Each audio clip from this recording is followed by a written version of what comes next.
All right. Good morning, everybody. You have now embarked on the hero's journey. I'm artisanmc. If you found the time to come through here, thank you. Welcome. Appreciate you showing up. Drop a like on the channel. It does help what I do here. It's not a we, it's just us. It's just me. Like, share, and subscribe. And if you have a question, actually hit the donation button, super chat, cash app, donate, and I will answer that question directly, personally, on the spot. No Google. There won't be any fingers. It's all my wetware, not what somebody else said or heard somebody else say. So let's see what we got in here. Shout out to the Malika Me Bang. What's good? He said, peace, family. Peace to you, Malika. I did get your text last night. I was working on some stuff on the computer, so I did not look at it yet. So we'll look at it today together, as it would be. I know you're probably at work. Shout out to Dr. Rosie. What's good, Dr. Rosie? She said, Grand Rising. It is grand because I woke up. Who sings that song? Which song was that? Which song were you talking about, Dr. Rosie? Nobody's Real Anymore? That one is by Dirty Road Demon. And then Wake Up was by Nate Dogg. If you don't know Nate Dogg's voice, I don't know what to tell you. I don't know what to tell you. Your childhood sucked. your 20s and 30s sucked. Gotta know Nate Dogg's voice. Like I said, the Dog Pound, Nate Dogg, Daz, Dillinger, and Corrupt. Yeah, that song, Wake Up, was just, I think that was just Nate and Daz. But it's a good song. It's a good riding song. That made it onto my Road Rage playlist, which is just songs that I listen to while I'm driving. It makes me think of driving. If you're rolling along to that song, it sounds really good. So, what's good to the A Bizzle? Said he is beaming in. Appreciate you, AB.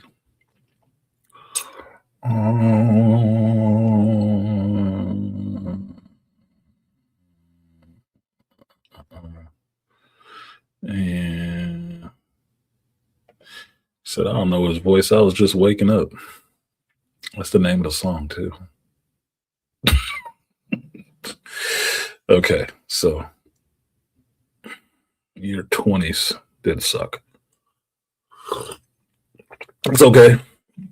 You got a DR in front of your name, so you were probably, educating yourself and devoted to your studies, not just memorizing music and artist. It happens. All right, so what we got today, y'all? I will try to keep it brief, or as brief as I can. Beast isn't here yet, and Charles isn't here yet, so I'm keeping it brief specifically for them because they'll show up as soon as I say the show is ending. So, the show is ending in 30 minutes, you two. So, get ready. There's a couple of things I want to go over, and then I'll leave it to you. Damn, my hair looks terrible today. I got a haircut today. I got to get a haircut today. So let's start this off with something interesting. To Malika's point, I think you said TK Carter passed away the other day, and I didn't get a chance to look at this. So let me see who he is. So it's not who I'm thinking. Okay, it's not who I was thinking of, which was TK Carson, not TK Carter. This brother, 56, and so he's 60 something.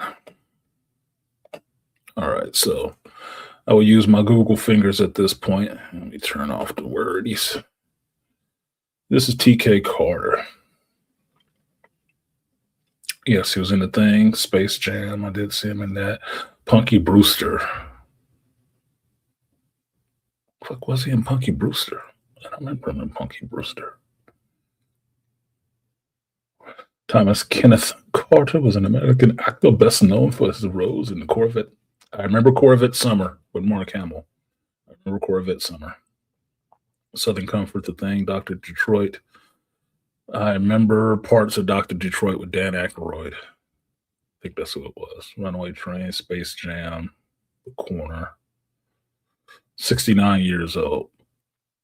Okay, he was kind of up there. It's not like he was in the 50 block.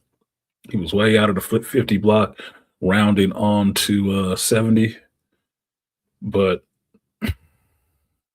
seems like old times. That's one of my favorite Chevy Chase Goldie Hawn movies.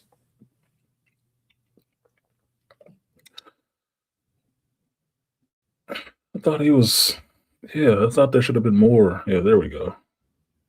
Turbo Teen? I don't remember him in Turbo Teen. Was he the black dude's voice? Holy shit. Sinbad show? Don't remember him on the Sinbad show. You're right, Malika. He was their teacher. Appreciate you on that. And shout out Aquateke. What's good, Teke?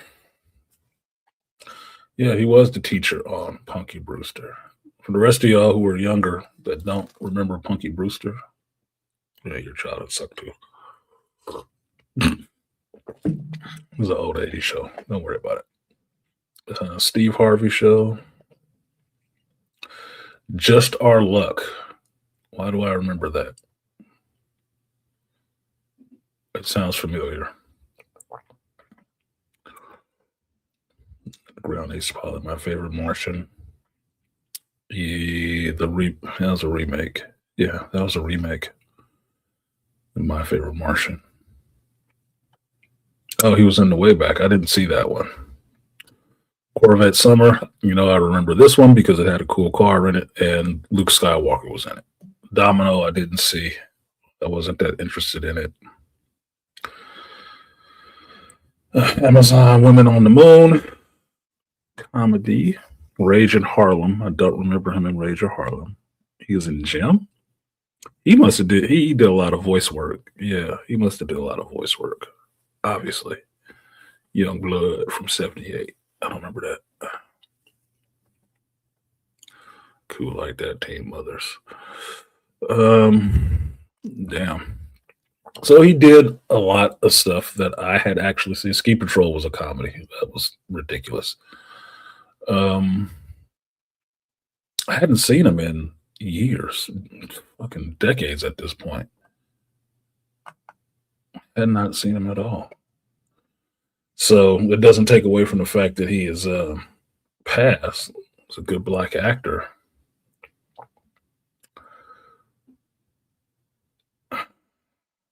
So condolences to him and his family. Not, it's not shit on him because I don't remember a lot of what he did, but I don't have that connection. He was a black voice in Turbo Teen. I remember Turbo Teen. I used to watch that on Saturdays. For you guys who don't know, Turbo Teen was a boy who, when he got hot, he would turn into a car, like Knight Rider. And then you had to put ice on him or something to cool him off. And then he would turn back into a regular boy. Weird. It was a weird show because his hands would turn into wheels and shit like that. It's pretty weird. It was a pretty weird show. Fun to watch. It was a weird show, though. Because how do you turn flesh and blood into metal and rubber? Yuck. Look, he made it early. What's going on, Beast? See? Brilliant minds. Sometimes things work. I said 30 minutes and I said it early, and look, Beast showed up. It's official. It is official. So, RIP to TK Carter, not the deep voice brother from Living Single. Was Carson.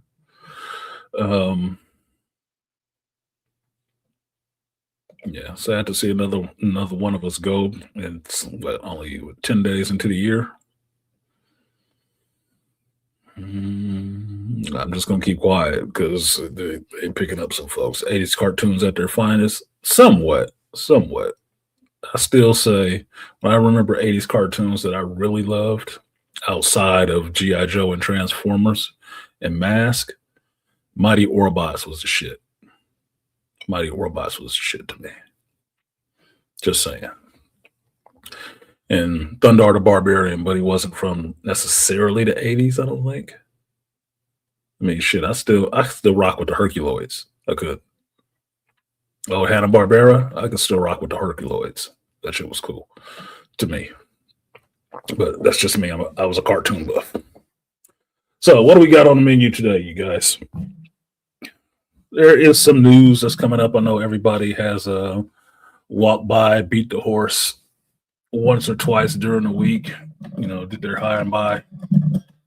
Oh, I'm sorry, Malika. Yes, Charles will get me. The fucking Galaxy Rangers was awesome too, along with Saber Rider and the Starships. Late 80s, almost 90s, and that's why I wasn't writing it that way. And I'm forgetting Robotech is absolutely awesome. Absolutely awesome. I want to watch that now. In fact, I think I will go to storage today and pull my Robotech DVDs out so I can watch that shit again. I just want to hear the song. Dun, dun, dun, dun, dun, dun, dun. See Max and Miria, fall in love. A Micronian fall in love with his micronized Zentradi. She's a hell of a fighter pilot too. Talk about we don't like female protagonists, goddammit. Miria was a beast. Miria was a beast, bruh. So, a couple things to talk about. I will say this disclaimer, this warning label, that nothing I say is from another person. And one of the new rules, I put the new rules up for this year is you need to have original thought to come up here. You do. What you say out of your mouth needs to be your thoughts originally. I don't necessarily give a shit about what you heard somebody else say because I probably heard them say it too. And that's bothersome to me to have to listen to comments over and over again from several different mouths and only one brain thinking it. Now, that's just a nitpick for me because it gets very boring to me. And I'm not good at faking it. But when I hear it, it's like an ice pick in my ears. Now, I've seen other YouTubers get called out in recent weeks and months about not having any original ideas. Because I think when people come through your channel, they're coming through to hear what you have to say.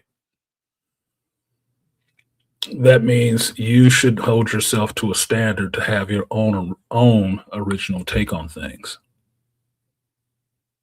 Should. You should be able to go more than one bullet point deep on whatever you think about a given subject, especially if you have an opinion on it. If you can't, there's no reason for you to come up here. I don't know why you show up. Because original thought is at a shortage in the world and definitely in the geek space. If it wasn't, you wouldn't have so many shitty shows out here. Now, you may ask yourself, who the fuck does he think he is? I think I'm fucking me.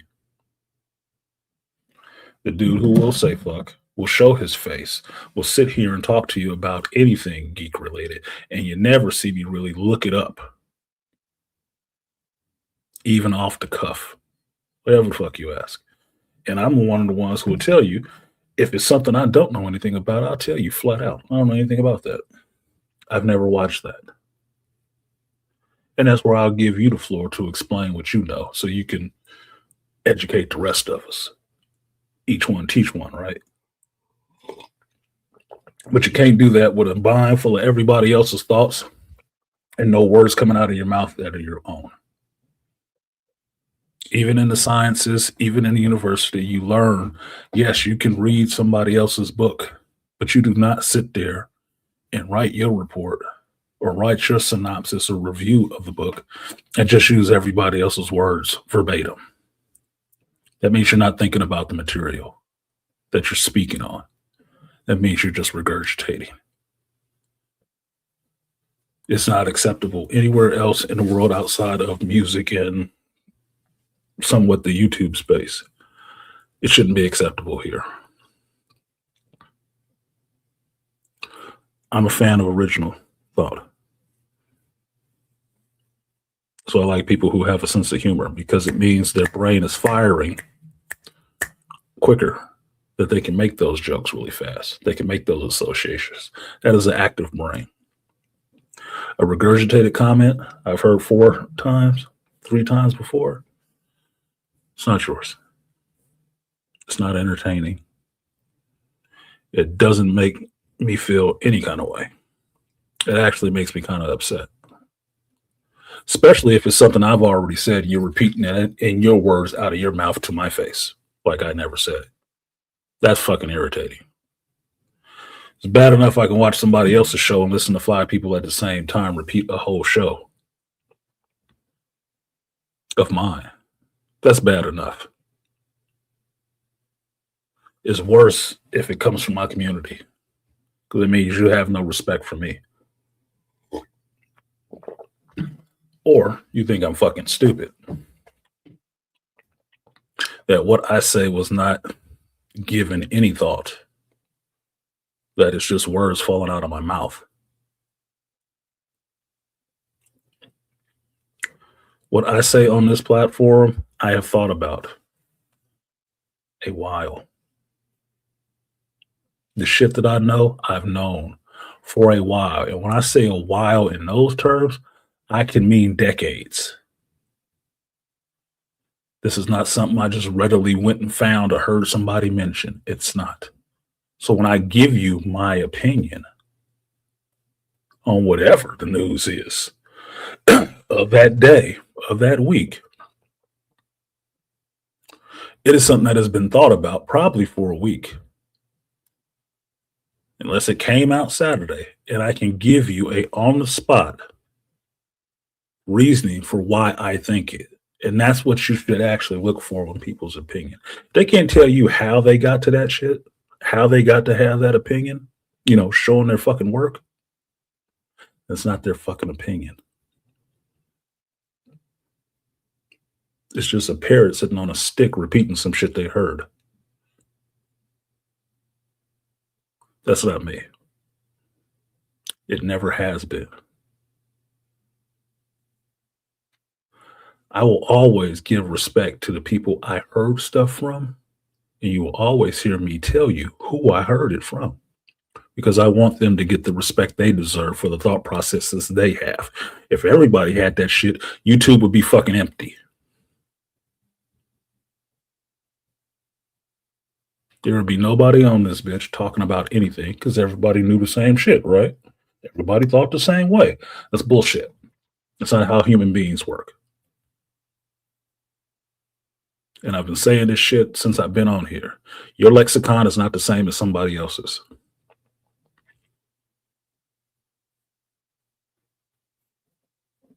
You don't use the same words. Half the time, people don't even know the same goddamn words. And we all speak English, mostly. So your assessment of a situation is not identical, word for word, like somebody else's. Unless, in fact, it did suck. And even then, you have your own nitpicks on what it is. And I had to really think about that. And it sounds shitty the way I'm coming at it, but it is what the fuck it is, right? I'm not a professional public speaker. I'm not a salesman. I've worked in customer service and sales. I'm not really a salesman. I'm a Scorpio and a Sigma. I don't give a fuck about selling shit to you. I don't. Only thing I care about is what is right and what I feel my true north is. Pretty much it. Aquatechy vocabulary is a powerful asset. Exactly. If it wasn't, there wouldn't be a difference between listening to Obama give a speech and listening to Trump give a speech.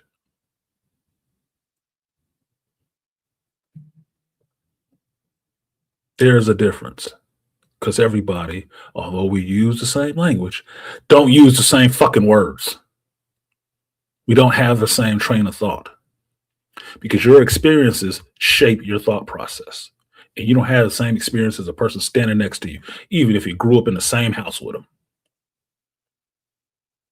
That's not it. So, people want to be OGs, be original, because that's what the first part of OG means original. Not carbon copied, not spoon fed, original.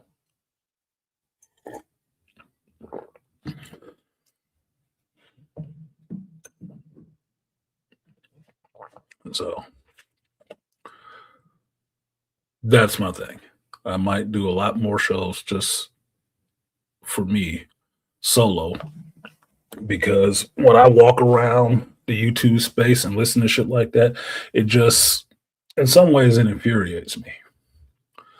But listening to shows with multiple people on the panel and all of them just saying the same shit, it's fucking irritating. The only difference I see outside of this space and the other one is that mostly all those people repeating shit they heard is all content creators. And it really makes me wonder, how do you even have a channel then? I mean, I know how you have a channel. You got a fucking email address and you decided to start doing this shit.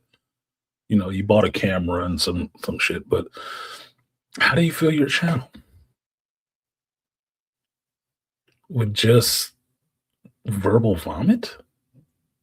I don't get that. That's popular for white folks?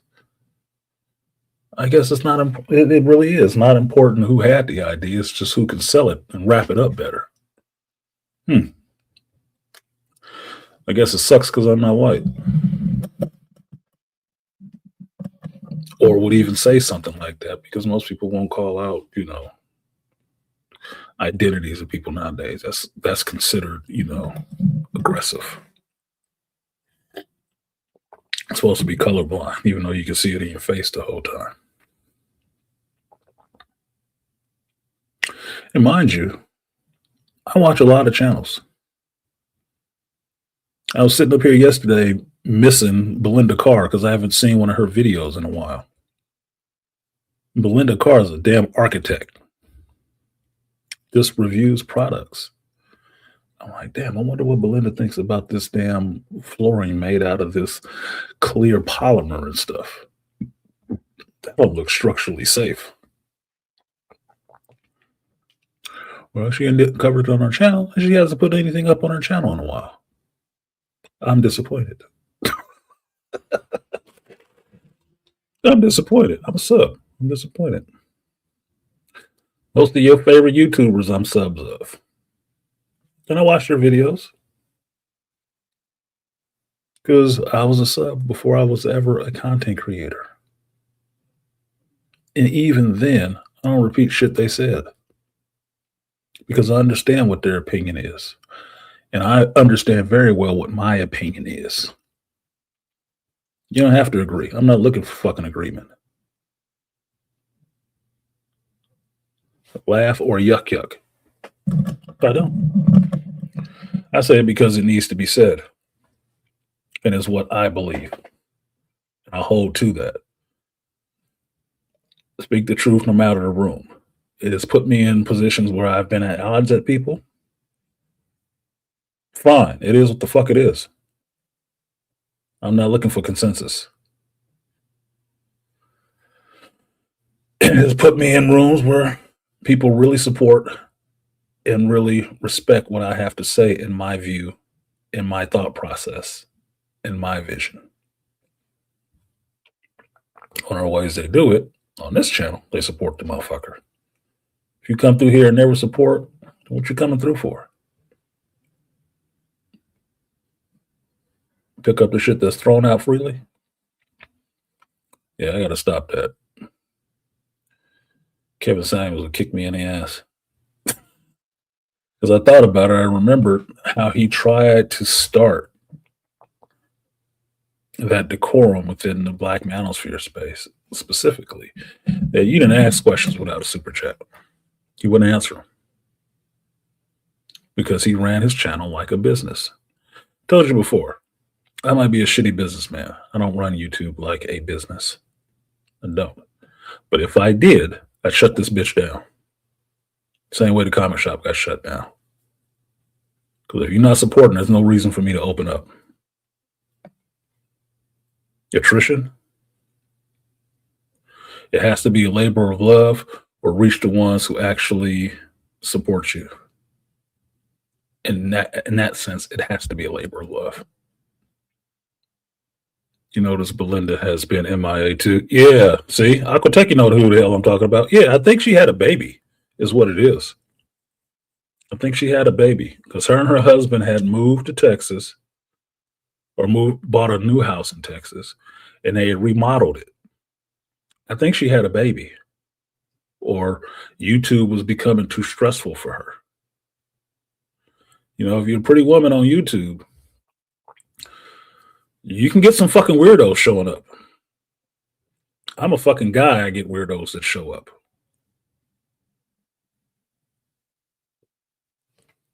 It's a window open to the world, bro. It's a window open to the world. And like I've told people about their kids being on the internet, and I asked about letting their children on the internet, think of the internet as the dirtiest, nastiest alleyway you've ever seen, and you letting your kid walk through that bitch. No, you need to have some bumpers. Some things need to be blocked from them. Otherwise, they will see some terrifying shit. And people will be looking at them like meat. Artisan, white folks haven't been known to be the most original and creative humans on the planet. No, they aren't really. But here's the thing. If you study cultures,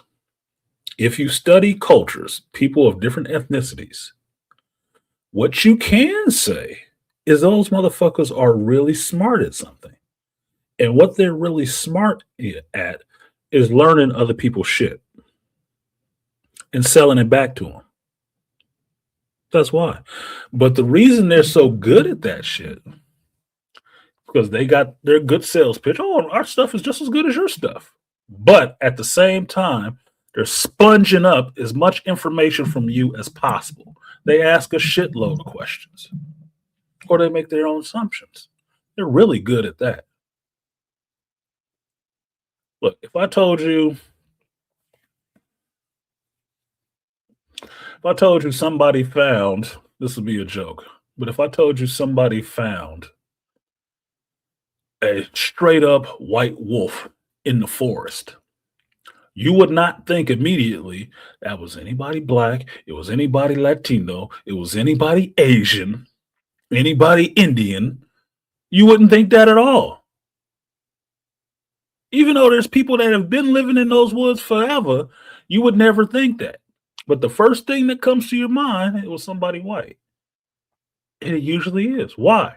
Because they're fearless enough to go out there and look for the shit. I heard stories over here that it was a really rare white wolf out there. So me and my buddies went out in the woods, went looking for it. Like, huh? Black folks are too fearful. We don't do shit like that. We beat our chests in a concrete jungle and never look outside in the forest like, shit, this shit out there, they can eat me. But I'm the baddest motherfucker on this block. Other cultures will see it and leave it alone, thinking it's a omen, from the spirit world. It is a representation of nature or God. Let's leave it alone. No, white folks will go out there to find it to fucking try to kill it. I want to know what the meat tastes like. Dude, it's a wolf. It tastes like dog. What the fuck? Why'd you want to kill it? They don't give a shit. They don't. They don't. So they're really good at learning your shit and selling it back to you because they're curious enough to go get into it. I was sitting there hardcore geeking yesterday over at Merrill Island. I'm sitting in this gazebo. I'm sitting at the steps of this gazebo. Somebody was up in the gazebo and I didn't see him up there when I sat down. And all I hear is a ridiculous ass phone going off. Well, what I heard was a loud ass conversation by a special needs person with somebody else on the phone wanting to know where the fuck they were. Another woman wanting to know where they were. And one of the things I overheard in the conversation and I thought was funny because they both Caucasian. I can tell from listening to the conversation, especially when the woman came down the stairs, was saying something like, "It's all good. Yeah, yeah, it's all good." Why are you saying old black slang? Because that's what it happens. People pick it up from something they heard, some television show they heard, some song they heard, some shit, some creative black person thought up. And then they just use it and it becomes common code. It's just American culture now. We don't have to give them niggas no respect. We own them.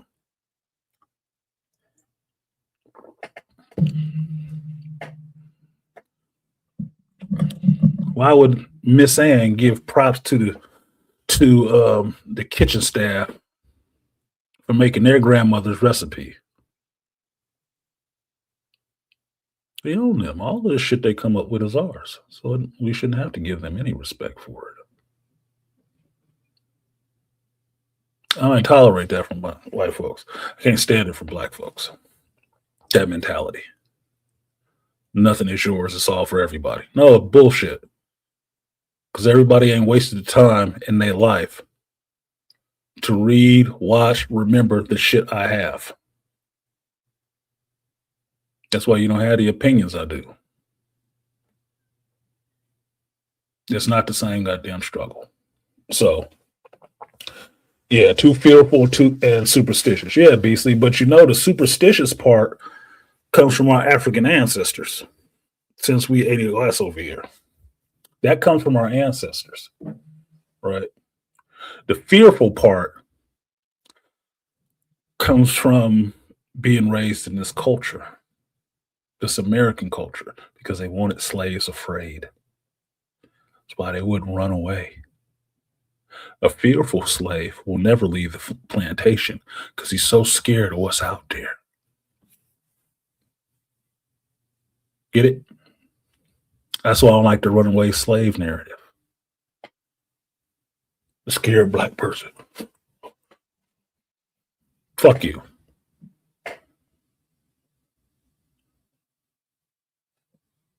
No.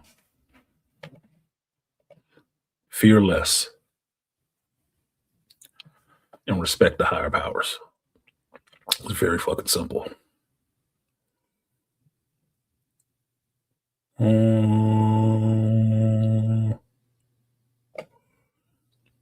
They got mad when the Chinese people peeped game and one up them. Exactly, Aquatech. And that's all it is. That's all it is. They did what they do, just better. And did it back to them within a short span of time. You can't be mad that they taking over the world. You sold it to them. With your trying to think you was getting over having something cheap on their ass. They stopped playing checkers and started playing three-dimensional chess on your bitch asses. That's why I don't get mad at Indians and Arabs either. The ones that sell us gas and oil and shit like that and building whole islands out of sand. Because if they was dumber at this shit, we'd have ran through their damn country and we'd be over there from their women ridiculously. Strip mine in their country. Oh no, you got to respect them. Just like you got to respect the Chinese. They hate that shit. They hate somebody to be on even or above footing than them. But look, your dominance don't last forever. Even as a parent, you understand that your dominance over your child does not last forever. Because as soon as your child gets grown enough to have their own life, their own home, their own children, they can tell you to shut the fuck up. You don't gotta like it. You don't have to. But that's another grown adult at that point. And you are another grown adult who talking in their business and they don't want to fucking hear that shit. Your control is over. Your dominance is over. You better hope you was decent to them, because then they might listen to you. But they don't have to do it. You don't have to do shit. What you say is an advisory comment, especially if you don't support them. See how that works? You're owed nothing for lack of support. Nothing. But some folks are better at monetizing it, even though they don't have to come up with any of the shit.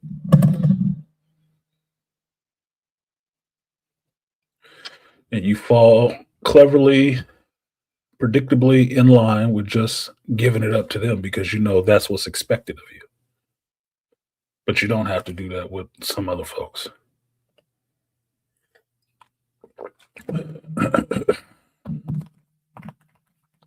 White folks will try to find it, eat it, kill it, fuck it, steal it. Yes. And resell it. Malika, you forgot that one. And resell it. Do revisionist history and say it's theirs. Yes. And be mad at you for saying anything opposite of that. This is how you hear the same programming come out of black folks. You never have to respect what black folks create. Only what the white man said. Their approval means all. If you don't have it, you ain't about shit. Okay. So you say. Anyway, that's my disclaimer for that. That was 45 minutes of that shit. On to today's topic. That was one rule. Be original. Do not repeat. Please don't. If you must repeat, cite your source. Cite it, it's fine. Do it in more academic sense. Dr. Rosie in here, she can tell you that. Sure, she's had to grade some goddamn papers and look at it like, not your work. Look, take this shit back and show me your work. White man's history is colder. White man's intellect is colder.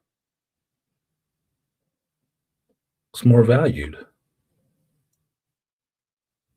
Even if they don't know shit. Because they can repeat it.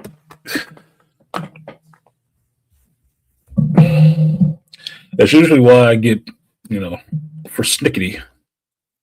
See, word usage. When I hear, did you hear about what so-and-so said? Yeah, I might have heard what he said. So? What do you got to say about it? Nothing to add? Then why not just listen to him? Because I already heard him say it.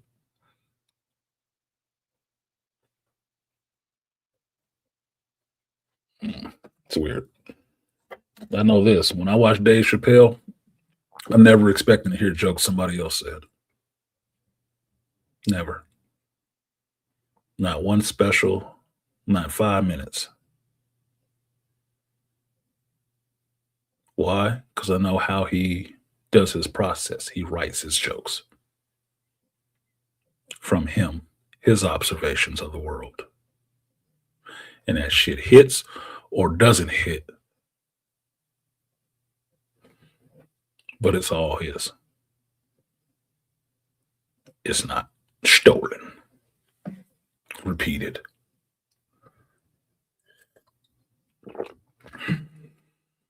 Some smaller comedian somewhere bitching on stage tonight about how Dave Chappelle stole his jokes.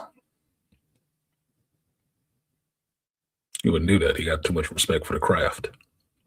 And he is an artist in his own right. The last thing an artist wants to do is copy anybody else. They want to stand on their own square, original. I am the artisan. I stand on many squares alone. And I'm fine with that. That's how I designed it. So, as Brad Pitt said in Killing Them Softly, give me my motherfucking money. So, moving on. So, we got conversations about Blade being canceled completely. I did read an article about that yesterday while I was sitting there eating my Thai food, which was delicious. Like pineapple fried rice was kind of good. It's kind of hit the spot yesterday. And then I heard about this Star Wars shit with KK possibly leaving this year. I'll mention it just because it needs to be mentioned. It's happening in the geek space, even though I don't think we need to pay no attention to that shit until she getting perp walked out of there. I don't give a shit. I stopped giving a shit a while ago. I told y'all that last year when the shit came up. I'll believe it when I see her perp walked on screen. Until then, don't bother me with this shit. I'll talk about Beast Games. Speaking of being original, talk about Beast Games because I am watching that show. That show came back for a second season, and if you are not on my Patreon, you do not see me watching it and having fun with that goddamn show. That show is fun to watch because, at least for Dr. Rosie, it is physically and psychologically taxing, and I like that. I like seeing people struggle with that shit mentally because everybody mentally is not the same place. It's fun. And how the chick lost last year, how she lost $10 million is because the other dude was better at getting in her head and knowing her shit better than her. And if you want to see how White Zaddy works with the bed wench, there you go. Watch season 1 of Beast Games and watch the finale. You'll see it.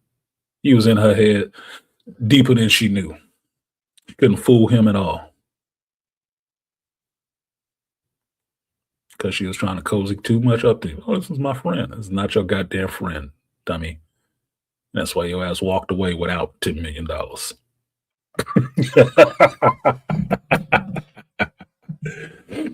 It's okay. Yeah, keep getting rid of all the black dudes. It's okay. It's okay. It's good. So, talk about that. And there's one other thing. Where's my phone? It's over there. It's way over there. I wrote my notes on my phone, my bullet points on my phone. I don't remember what the other one was. It's probably a show. Anyway, we'll move on. So, you guys tell me, KK, Beast Games, Blade movie. Which one you want to hear first? This is the Q&A part, so you can actually throw that in there. But do support the channel. I will look for 5 contributors, or I can go about my day. And you can just live with what you heard 7 other people say all the week.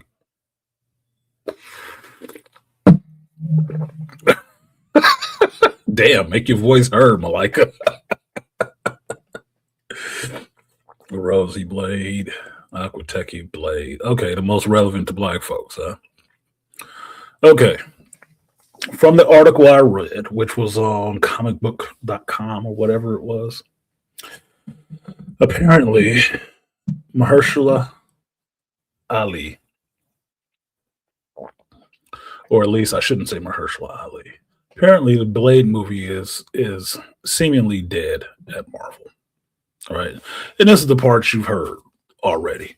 The movie is reportedly dead, not moving, can't get it moving. It's been enough years since they announced it, and nothing has materialized. They can't pull it together. They can't crack the code on making a Blade movie.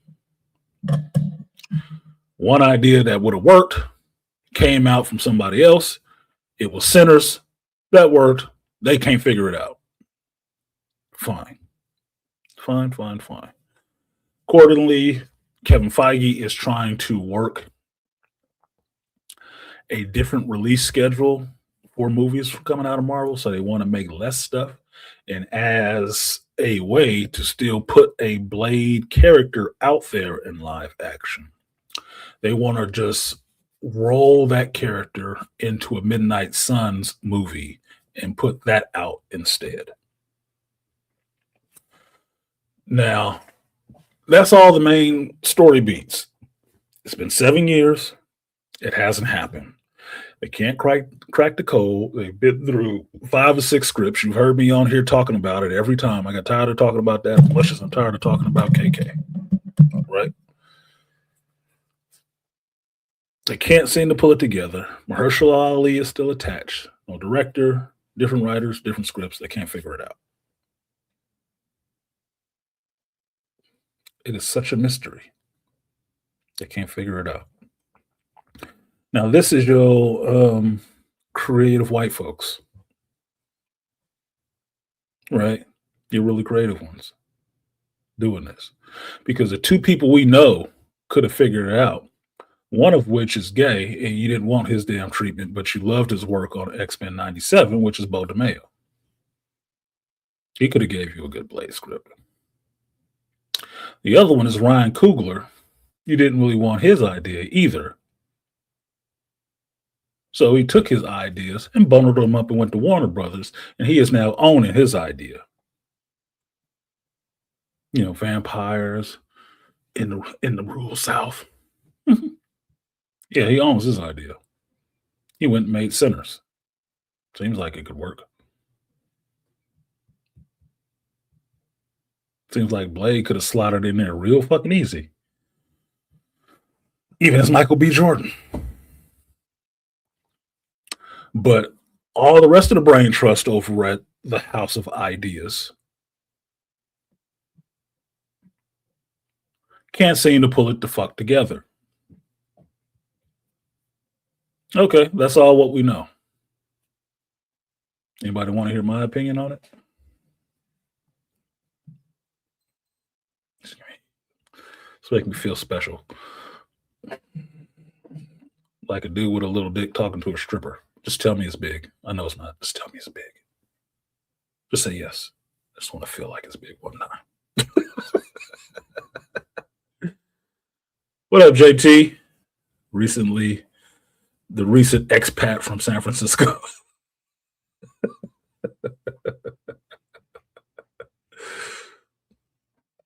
I like Bo's pitch too, from what he said. Shit, that would have worked. Why didn't you do that? Bo DeMayo told you why they didn't do that. The same reason why he's not on X-Men anymore.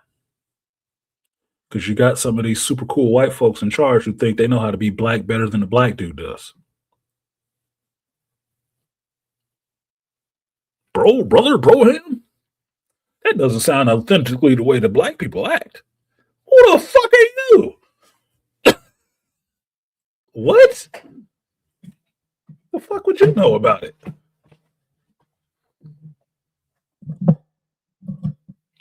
You don't get sold from fucking a black girl.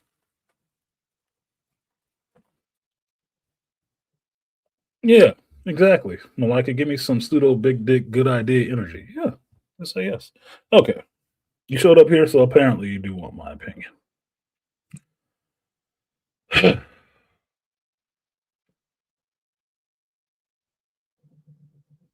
Now, understand I say this as somebody who has a Wesley Snipes Blade statue sitting on the other side of this wall right now that I bought when the first movie came out. I say this with a Sword of the Daywalker hanging in the background behind me that I bought for one of my birthdays. So I am a fan of Blade. Period. The character. I'm a fan of it. Was reading it when it was in the Night Stalkers. Saw his revision in the Night Stalkers in the 90s. Saw the creation of the Midnight Sun and Suns in the 90s. Read those comics, was reading the Ghost Rider and Night Stalkers, Blade, Spirits of Vengeance, all that shit. I was reading all that shit. Still have it. It's not something that's unknown to me.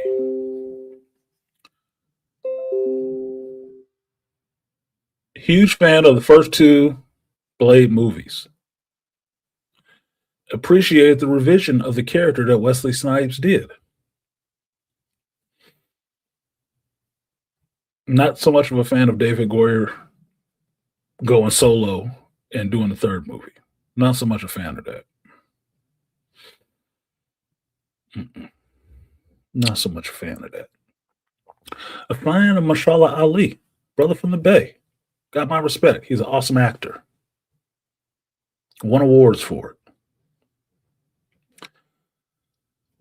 Was a fan of Marvel Comics in the MCU. And I will say they have been in a terrible fucking slump with movie making. So understand, I am invested in Blade for a long goddamn time. Love the character, love Wesley Snipes' portrayal of him, know the difference between the two, appreciate it. Killed his goddamn movie already. Put a stake in it. That's my opinion. We still talking about this fucking movie? It's not, it shouldn't happen. It shouldn't happen. Not that it's not going to happen. It shouldn't happen.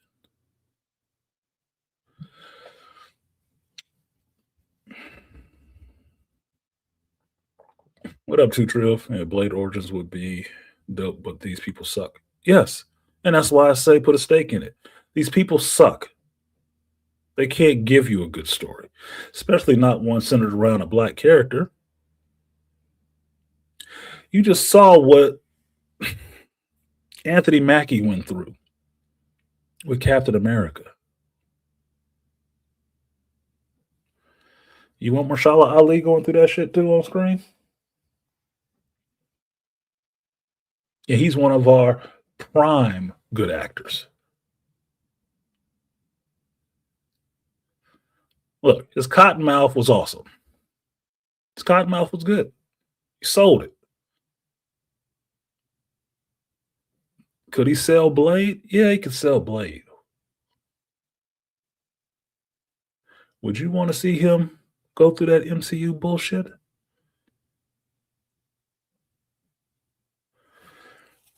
The MCU has a problem right now, as we know it, and has been having the same problem since Endgame. Their writing sucks. Their writing staff sucks. Even though there's things here and there that might be kind of good at this point or whatever, overall, it is a humongous mound of people who use the English language but can't write a creative thought worth a damn. I don't know where they went to school. I don't know who their goddamn teachers were. I don't know what college they graduated from. But apparently, the only thing they learned was basket weaving. It was not writing. It was not creative writing, at the very least. They only learned how to regurgitate propaganda. That's why they can't come up with a damn story. Now, mind you, if you put witches in Blades, they might get that shit done really quickly. But since the lead character is a black male, they have a hard time wanting to push that shit through. You know, the only reason Ryan Coogler got Black Panther is because that was the first black character that was going to be on the screen in a solo movie, and they didn't want their hands on it if it blew up in their face. We'll just let him do whatever he wanted to. What if they'd done that with anything else? Never. They thought he was going to end up with egg on his fucking face. but the writer, director, the person who directed it is the person who wrote it, turned out a good story, and the actors in the shit took pay cuts to make sure it got done properly because they knew how important it was for the culture, the Black American culture. Movie came out, did $1 billion. Everybody shocked. What have they done in that time with all the other black male characters that they've had? Great actors.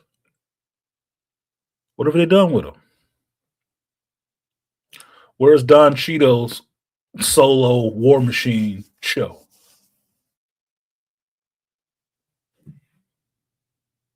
Seen that? You seen the Armor Wars yet? Or did they try to pivot that off onto Riri Williams? The little black girl who could, and nobody asked for her.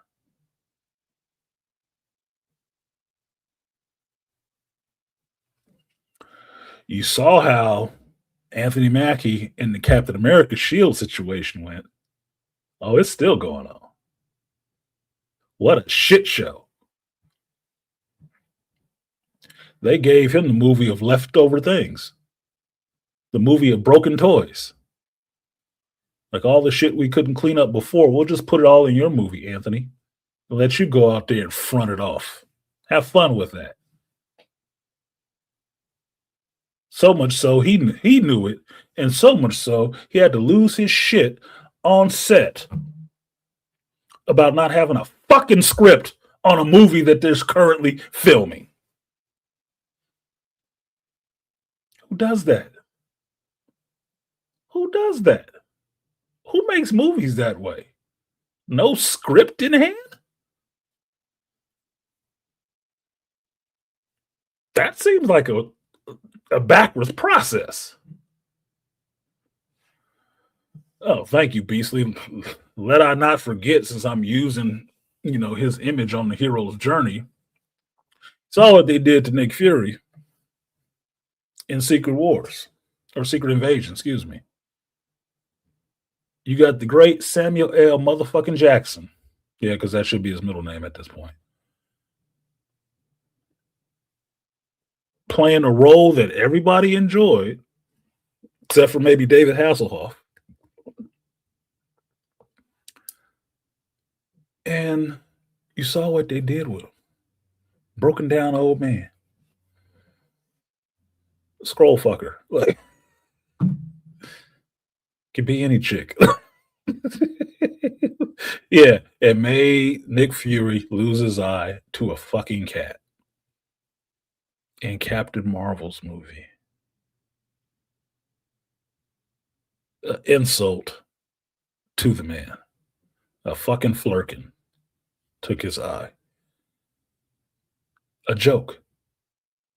Made a legitimate sacrifice from comics into a joke cinematically.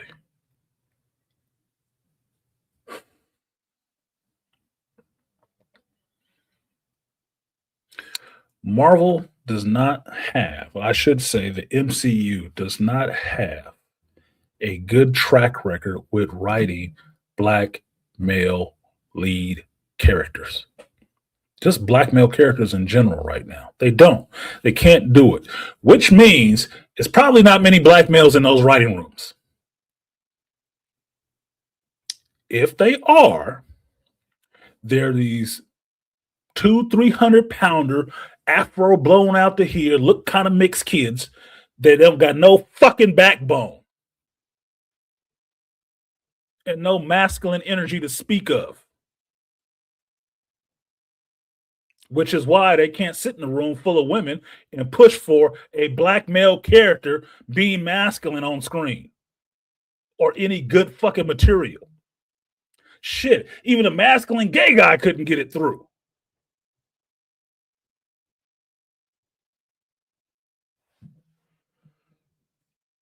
Their problem is internal. The same people that can't give you a Blade movie is the same ones that did give you a She-Hulk show.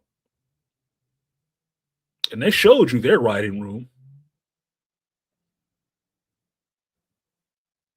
Those were not actors. Those were them who thought they knew She-Hulk. And you wondering, oh, Blade is canceled. It should be fucking canceled. I'm not thinking about that damn movie anymore. I said this last year now, probably more than 6 months ago. Mashallah Ali should just cut bait and walk. He should just walk. It's been too long of this shit. They've been dicking around for far too long. Too many failed scripts. Too many false starts. You can't keep a director. You can't write a goddamn script. Just walk, mashallah. It's been long enough, dude. You can't hold up your fucking career forever. Waiting on them with this dumb shit. Fuck them. Leave. Leave. As early as the end of last year, I was telling you, look, I'd accept the Blade movie if they put Mashallah and Wesley in it. Because the only thing that's kicking them in the ass right now is letting Ryan Reynolds being able to do what the hell he wanted to do in his Deadpool movie and putting Wesley in that bitch to deliver those lines that Ryan wrote. There's only one Blade. There's only ever going to be one Blade. And him winking and nodding at the camera like, fuck you, Marvel. What are you doing? Get on the ball. It's true. It's not a curse.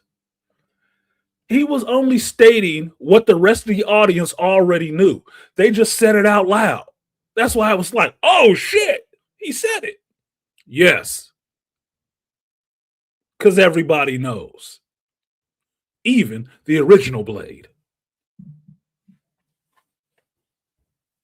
So if the movie is dead, kill it. Stake it. Cut his head off. I don't give a shit. It should be dead. Look, I don't know why in Hollywood they like to say, oh, it's just on the back burner. We just can't pull it together. And they leave these things sitting out there in the ether forever instead of just saying it's over with. Because they might have a chance to go back to it. Like Rian Johnson's trilogy in Star Wars. Man, just say that shit ain't never coming out. Just cancel it already. Who cares? Nobody wants it. Nobody is looking for it. Rian Johnson is persona non grata in Star Wars, as far as I'm concerned. I don't know what the rest of them goddamn geeks think. He better not come nowhere near Star Wars, bro. No way, no how. He can't even have a co-writing credit on no shit. I'm like, oh, nope.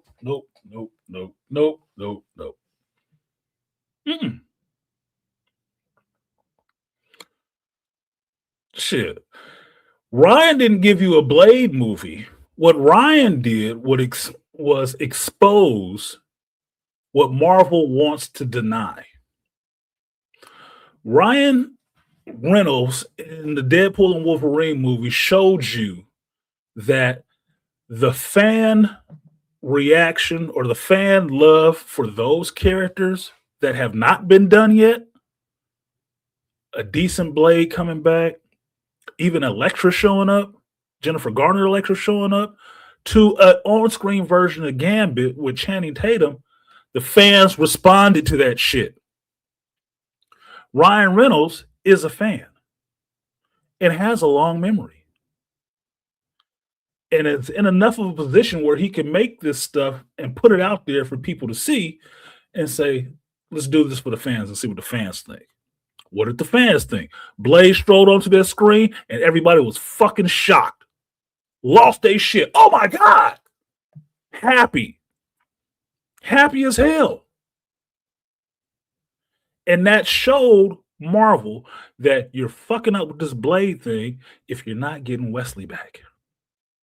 Not that Mahershala Ali is a terrible actor, but this is how much resonance that the Blade character has with the modern audience. People love that fucking character. for whatever reason you want to like him. Because the motherfucker look good kicking a white boy in the face or cutting vampires with the stake, or he just smooth. It don't matter. They like that character. This generation of geeks grew up on those movies, meaning they weren't of age when they came out. So they've seen them over time. I watched the shit when it opened. I was already a Wesley Snipes fan. Going to see Blade was just like, oh, a twofer. Shit, there's Wesley Snipes in it, and it's a Blade. I know this character. Fine, fuck it. Let's see. See if it works.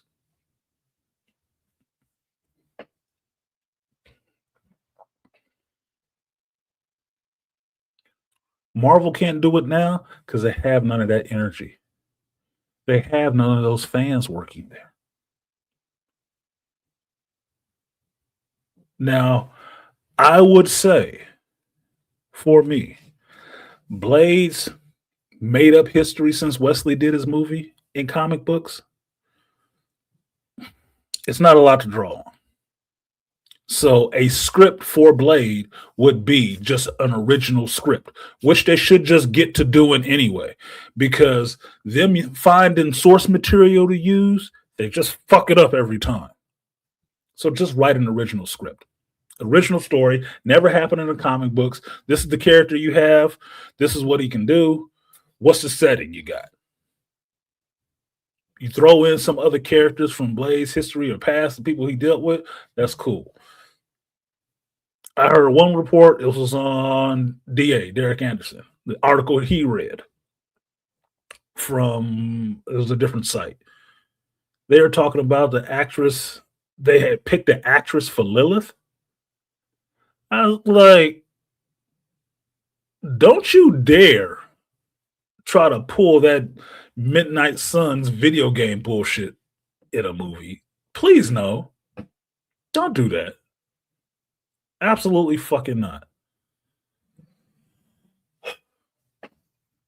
The biggest reason, besides shit writing, that they can't make a Blade movie work is because they keep trying to saddle or backseat Blade to a female. And who wants to see that shit? You put it in the chat. Who wants to see a Blade movie where Blade ain't front and center?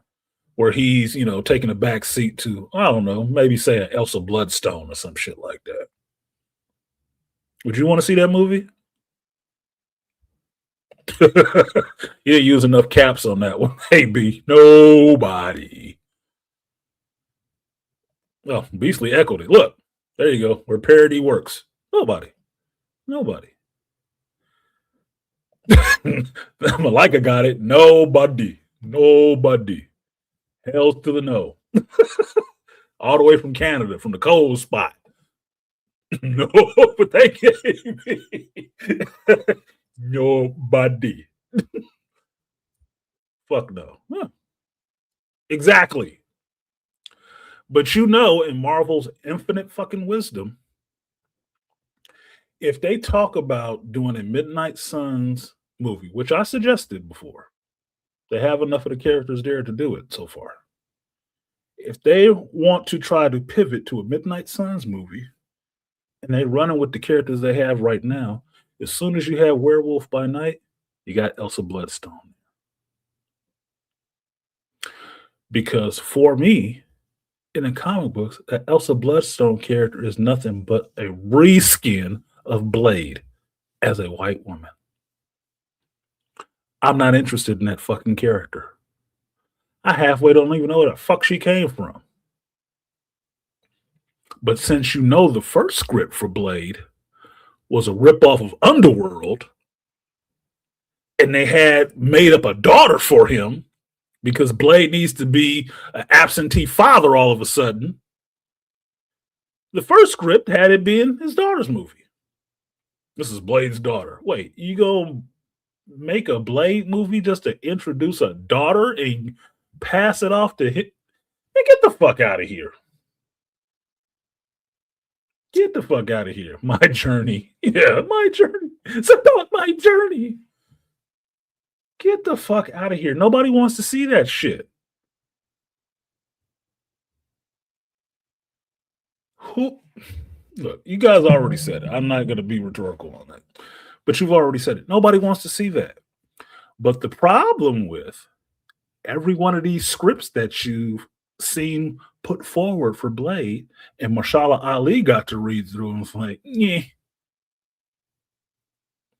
it was that shit. Which lets you know there are no masculine males in the writing room. They always keep trying to put a female front and center in a Blade movie. Look, I thought Mbushi Wright in the original Blade movie was fine chocolate. Sexy chocolate. She was not the center of the goddamn movie. Blade was the center of the Blade movie. And just because you say, oh, they're related, she has his blood and she knows how to fight like him. Bullshit. I'm not showing up for that. I don't even want to read it in the comic books. I have yet to read anything about Bloodline, his daughter, none of that shit. I don't buy it. Fuck you. No, I'm not having it. I'm not. Yes, they wrote that into his backstory now in the comic books. I don't accept that shit. I don't. That's some alternate universe shit. I know it's out there, but no, I don't. It's like chitlins. Yeah, I know people cook it and eat it. I don't. But you're black. Yeah, but no, I don't fuck with it. Same thing with Bloodline. I don't fuck with her. I know exactly what it is. The third or second or third attempt at them trying to pivot all that Blade energy off onto some female. She's just as capable as him. Oh, fuck, she's not. So fuck her and Elsa Bloodstone. I don't want either one of them. Speaking of sex and chocolate, what's good, Trusty? And if you see on that picture a little bit, Black Thighs Matter. BTM in the building. So no. That's the other reason. Bad writing and always trying to center a woman in a black male led. I won't even call it a franchise at this point because they can't even make a goddamn movie. So what should be a black male led movie? They can't do it. They can't figure out how to do it because that's the kind of shit they keep doing. They can't write what the fuck and they keep trying to center a woman. It's not about a woman. And Blade don't need to be some absentee goddamn father. To me, it fucks up the tragedy of his damn story.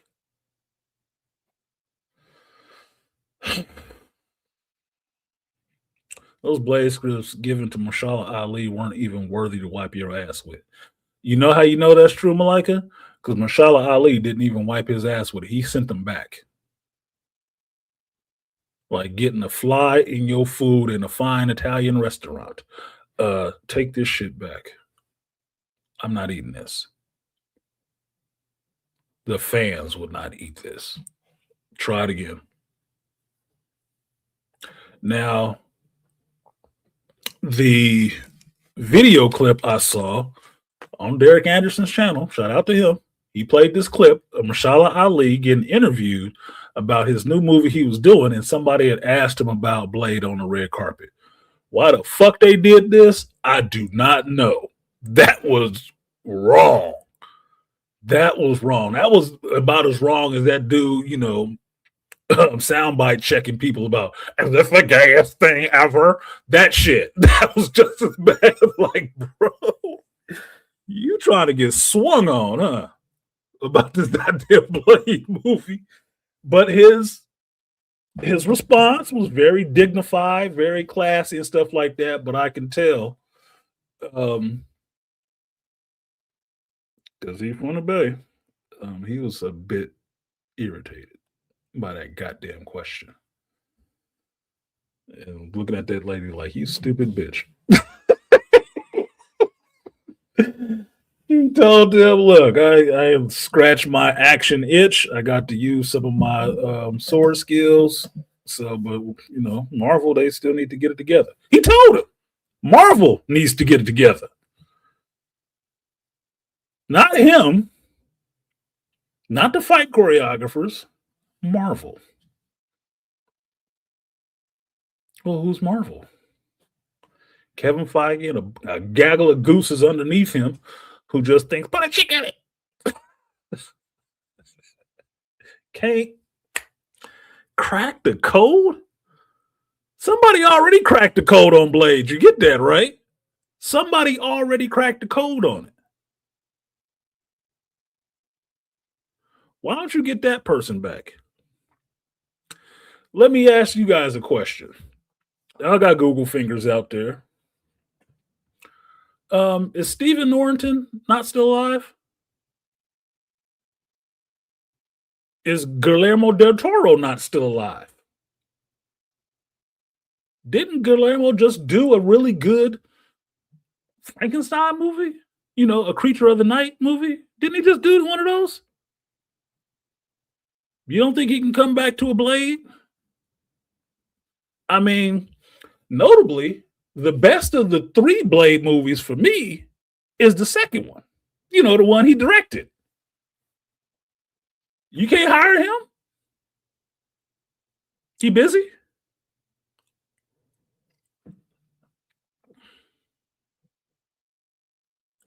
You couldn't get somebody like, I don't know, a Jordan Peele to write you something horror? Kind of black?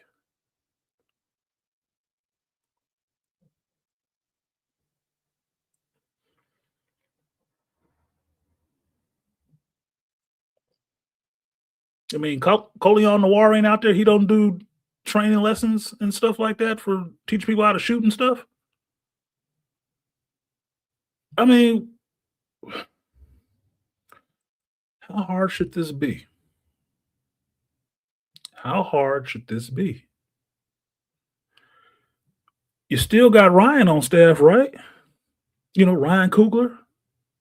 He couldn't write you a script because you know you're gonna get him back to do the third Black Panther movie, right? Unless you want that shit to bomb. You can't get him. Hey, Ryan, why don't you give us a treatment for a Blade script? Couldn't do that. Look at Andre. Yeah, Ryan Reynolds was in the third one. He was playing Hannibal King, which is it's from the Night Stalkers, but it's not exactly how Hannibal King worked. I think they mixed those characters up, if I remember correctly. I think they mixed them up the way they did it. Could be wrong, but you know, I'm getting old now. So yeah, he was in the third one, and Jessica Biel, which I don't mind seeing her ass, but that whole put a chick in it shit was there. Oh, Whistler's daughter. Whistler ain't got no fucking daughter. You see, they've tried this shit before. It didn't work then. Why the fuck do you think it would work now if now you make the main character all of a sudden have a daughter?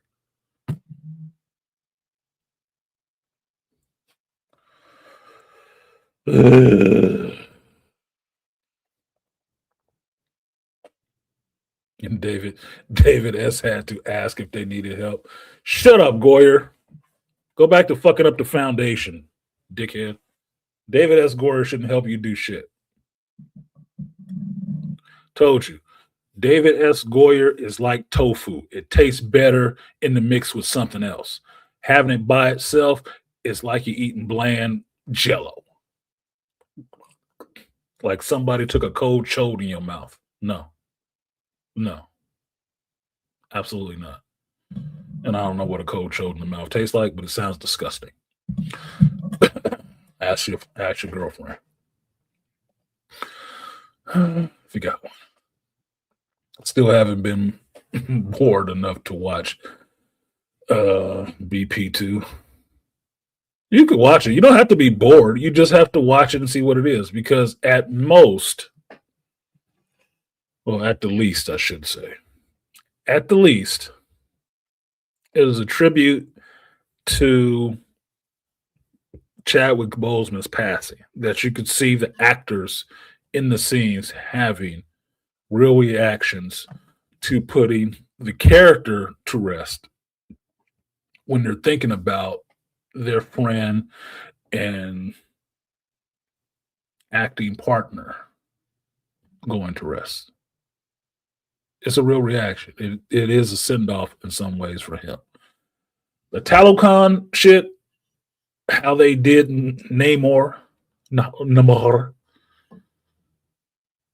was interesting in some aspects, but it's just a ripoff of the Wakandans. That's all it is.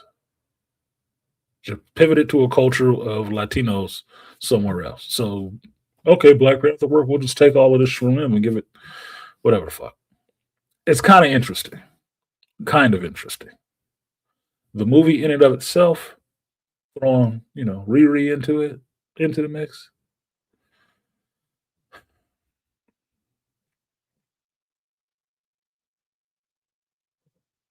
No. No. But you see, the same people who can't give you a Blade movie rush Riri Williams into a Black Panther movie. The black male led movie, or used to be a black male led movie. You need to put a chick in it, rush a chick into it, right? Okay. To rush her into her own show that did dog shit on streaming. And I watched it. It was equal parts shit and apple butter. They can get that done though, right? This character has now had 3 appearances, and nobody asked for either one of them, and not a one of them has gone over well. Not her appearance in Black Panther 2, not her appearance in her own show, not her goddamn appearance in the Marvel Zombie show. None of them have gone over well. And to my credit, just saying, I haven't watched all 3 of those. Her role in Marvel Zombies was the best one. Just is. The more entertaining one to watch. Why? She wasn't there that damn long. She wasn't there that long. So I have to listen to that smarter than Tony Stark bullshit.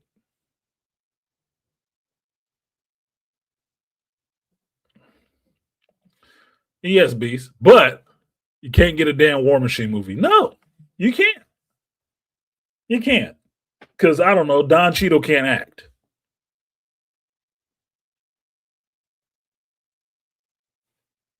Just not a proven commodity. He hasn't fronted his own movies before. He is not a known quantity.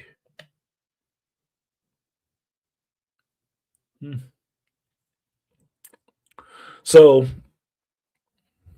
the long way around is I want the Blade movie dead anyway. If it's dead in Hollywood by the rumors that they're hearing, oh, where'd you get that fucking rumor? The regular audience? The people who are sick of waiting for it? The people who were sitting in Hall H when he announced that shit and are sitting here now, man, fuck it, I don't even care now. Was that the rumor from those people? You fucking slow asses. You guys were on the small bus and not for convenience sake.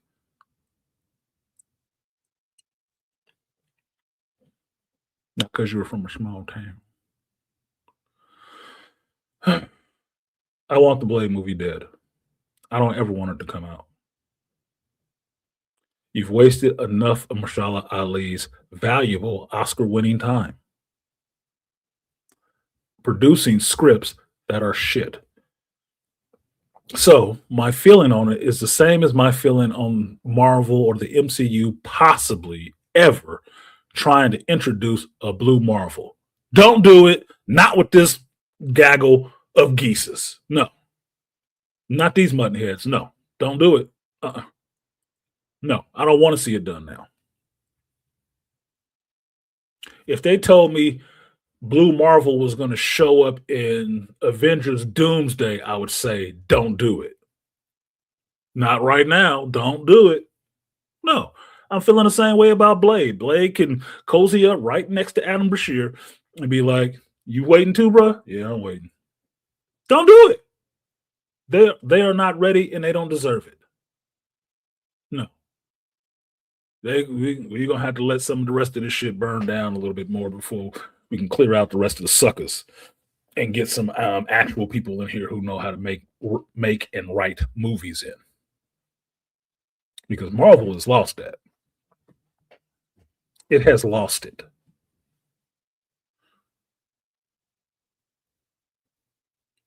They movie that they thought was a triumph last year was possibly a tie between Thunderbolts and the Fantastic Four. I saw both of them. It ain't the Thunderbolts, bro. Fantastic Four, I guess I could watch it again. I haven't. Mind you, I pay damn near $200 a year for Disney Plus. I still ain't watched that bitch again.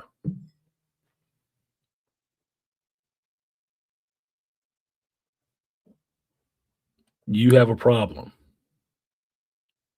You have a huge problem. And the main thing that's making all of these projects fail is the fact that you cannot write them any good. Your writing staff sucks. And if sucks is too strong of a word, they are no good at doing the one thing they're supposed to be able to do, which is creatively think and put the character in situations that is entertaining. So, since creative writing is not really taught in schools anymore, it's all about your feelings. It's all about the propaganda spin that your teachers are pumping into you when they're not just pumping on the kids. They don't know how to do it. They don't. Especially in a world where AI can just make up shit for you. Talent is in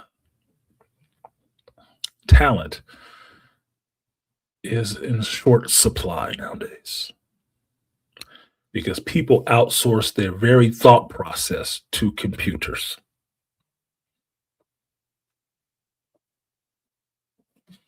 So I don't want to see a Blade movie right now, especially if at this point you don't got Wesley and Mashallah involved in it.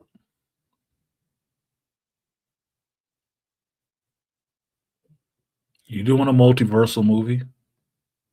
Well, if you want to get a good handoff, like Black Widow got a handoff, like Hawkeye got a handoff, why don't you do that solid to the fan base and put them both in one movie and give a legit handoff from Wesley to Mashallah Ali and not just try to divorce Wesley from Blade like he never existed? Because you wouldn't have had that character to fucking use like that if he hadn't picked it up. You wasn't doing shit with it.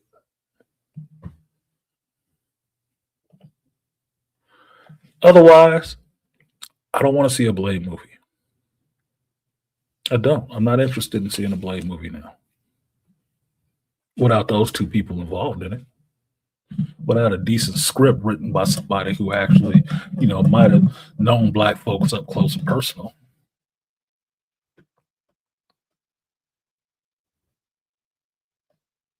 I don't. So I'm not broken up over a rumor. Oh, the movie might be dead. Y'all still gave a fuck? It was dead for me a while ago. When they got, what was it, a week into starting to shoot and the director walked off the set? And then after that, they couldn't really get another director and they had to go through 3 or 4 scripts. And I heard what Mashallah Ali was going through, having to read these scripts and have to send it back to him. I was like, it's over. It's over. There is no code to crack. The code has been cracked. and the people who cracked it are still alive. Why didn't you talk to them? No? Okay, then you don't want to do it right. You don't want to do it right. He ain't got that much back history to ruin. So you could just make up a story and throw Blade in it. It'd probably be good. Fuck, Buffy ran for how many seasons? They made up her story every time. Can't do that with Blade? You're just killing fucking vampires, dude.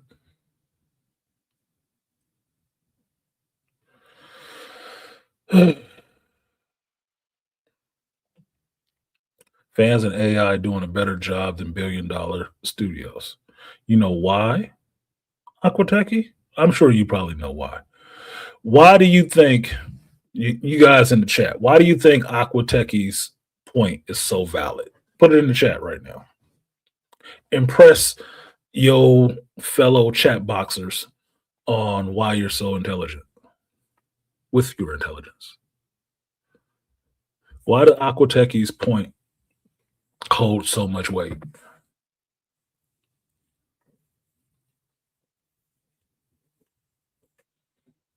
I'll give you a second. I'll eat more of my Pop Tart.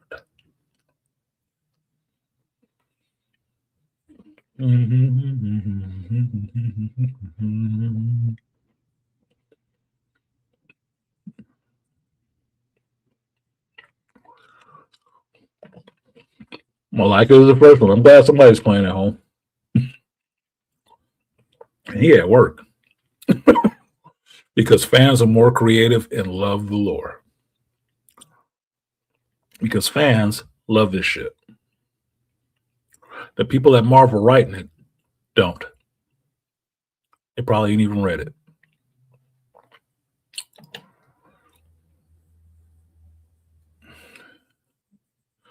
Fans of the material and know it. I've said this forever, and I've mostly said it about Star Wars, but it goes to most of geekdom. I say you home today. Okay, cool. You need passionate creators to do this stuff and passionate about the original material and the character. If you have people who are not fans of this shit, who are dispassionate about this material anyway, you can't get any passion coming through the page. You can't get any passion coming out the character's mouth because they think all of this shit is stupid. It's just a job. It's something that they clock into and get paid for, and they can put on their resume and their business cards. I work in Marvel. I'm a writer at Marvel, which I would never say outside of the studio personally, because you should be looking for a punch in the face. Well, I write at Marvel. Ooh, you write that dog shit? What did you work on? Please say it wasn't She-Hulk. Please say it wasn't She. You shouldn't even be mentioning that shit. You should just say, yeah, I work at a studio. Don't say you're a writer. You were one of the motherfuckers that should have been still out on the picket line because you wasn't any good at your job anyway. So AI can take your spot any day of the week because it will use more brain power than you're using to churn out the stuff that you're churning out. So yeah, Malika got it. Fans are more creative and they love it. That's the main part. You have to love it. You don't love the character, you'll never do it any justice. Never. You'll put the character in some fucked up situation and let it happen and won't care. First season of Game of Thrones was so traumatic to me because within a short amount of time, I liked and respected Eddard Stark. I liked the actor Sean Bean. And when that character got beheaded, I was like, what? I was pissed. I was pissed. Pissed. But it's a fictional character. It's not even a real person. It's a fictional character. Why did I care so much? because over those episodes, I got to know the character, and the person who wrote it put some actual love into that character, where you felt him, you understood his struggle and how complex of a man he fucking was to be put in that situation and have that happen to him was bullshit. Bullshit. It's traumatic, but it's also good writing because it's true. Did you see the one with Darth Vader in medical lab and play with? Well, what? This is something I'm not talking about right now, AB. So no, I'm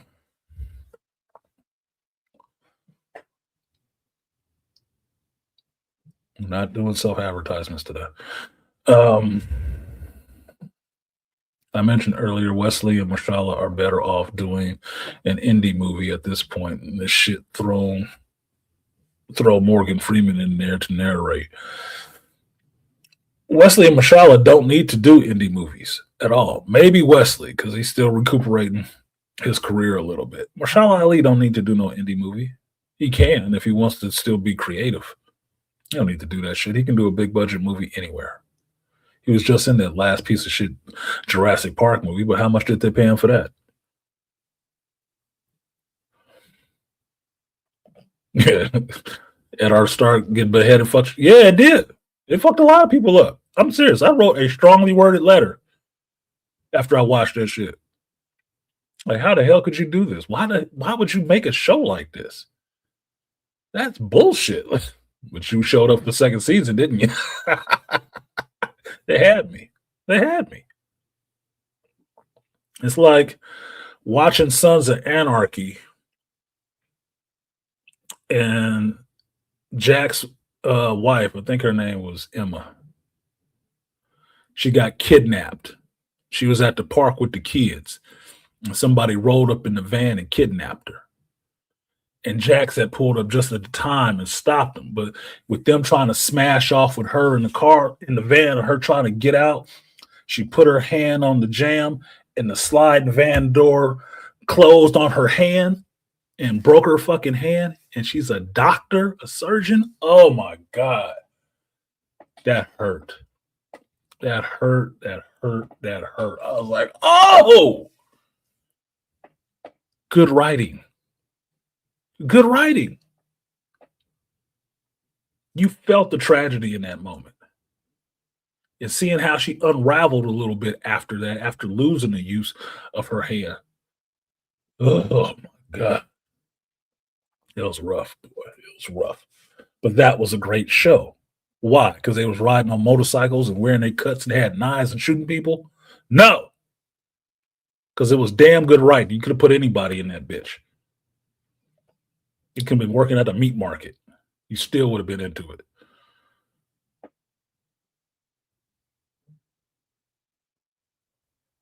Fan made saying it was on topic. I mean, for the love of the content.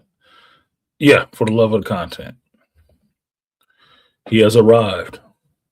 What up, Charles? Woo, is everybody prepared for? We ain't some open leg chick, dude. It was not your show.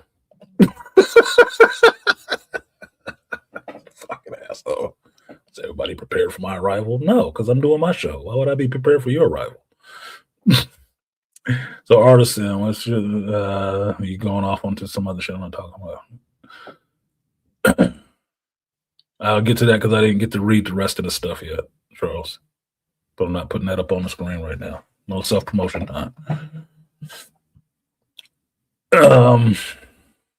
So, for my money, Blade should be dead. Put a stake in it. It's done. At Marvel.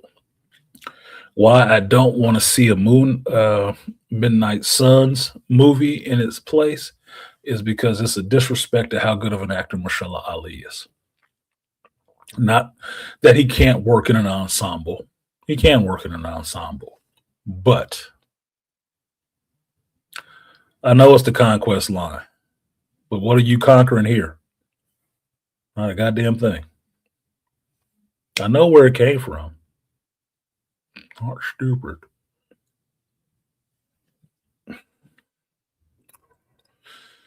So, point being, Midnight Suns will suck. If they can't get Blade right, they can't get the Midnight Suns right. Reason being is they haven't even given you a Ghost Rider yet, which Blade is not the central figure in the Midnight Suns. Ghost Rider is. Dan Ketch, Johnny Blaze. Spirits of Vengeance are the center points of the Midnight Suns. If you have not given us a Ghost Rider yet, you shouldn't even be talking about the Midnight Suns. Because Ghost Rider is not a side character. He's the main character in that shit. Everybody else, including Blade, was the peripheral characters. Because Blade was not the one mainly fighting Lilith.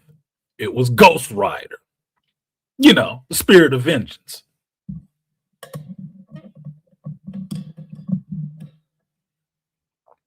So let's quit playing. Read your fucking material. Read it. It's not a lot of them. And maybe stick somewhere close to that. Because I'd be willing to give you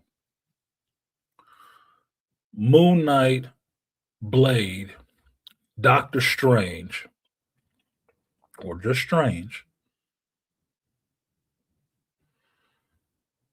in the MCU during the Midnight Suns.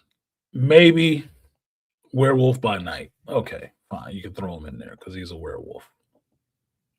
We're not making the goddamn Monster Squad.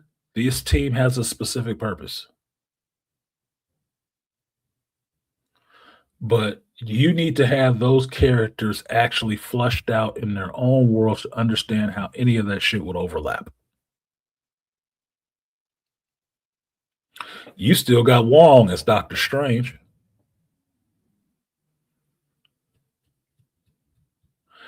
And during the Midnight Suns time, Strange was there. You didn't even see his face. So it could have been Steven under that mask or somebody else different. You don't know. Now, that's just if you go off the source material that you do have and do have access to.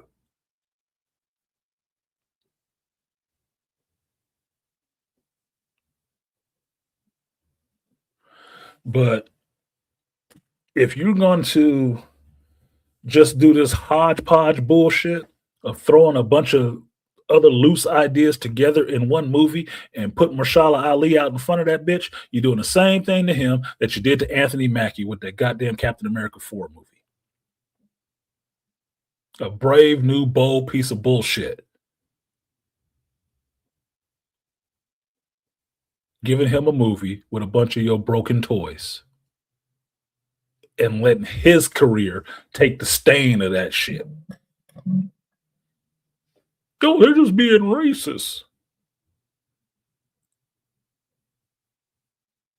No, he don't deserve to be in an ensemble.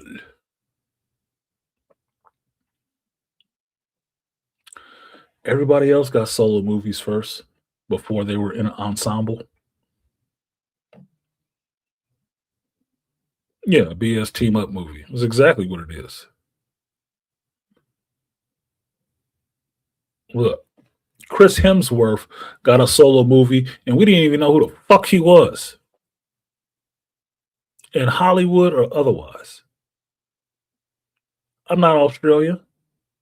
I don't watch a lot of Australian television. I don't know who the hell he was. He got a solo movie standing next to Natalie Portman. And fucking, oh my God, I'm going to forget his damn name now that I'm thinking about it. But, goddamn, y'all know who I'm talking about. That was my first brain fart of the day. Anthony Hopkins. Standing next to him. Great actor. He got a solo movie. But Mahershala Ali, because you can't write a freaking script, needs to get in an ensemble movie first now.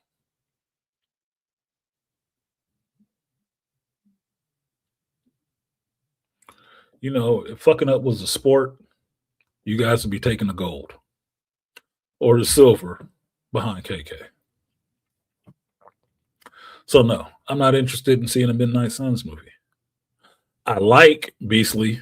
I like that in the articles you read about the shit, they actually use Sons, Sons, and not Suns, because that shit went down in flames too. So I'm happy about that. Oh, they got the name right at least. They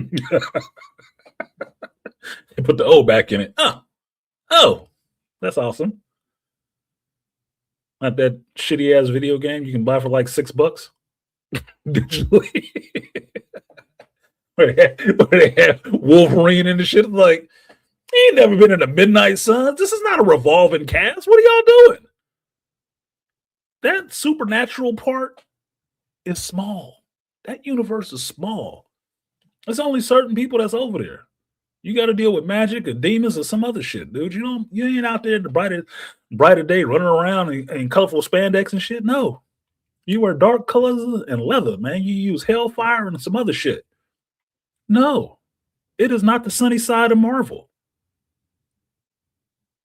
So no, most of the shit you're dealing with is demons. I'm fucking with Mephisto. And he got plenty of those. Him and his damn kids. But yeah, you saw that too, Beast? Yeah.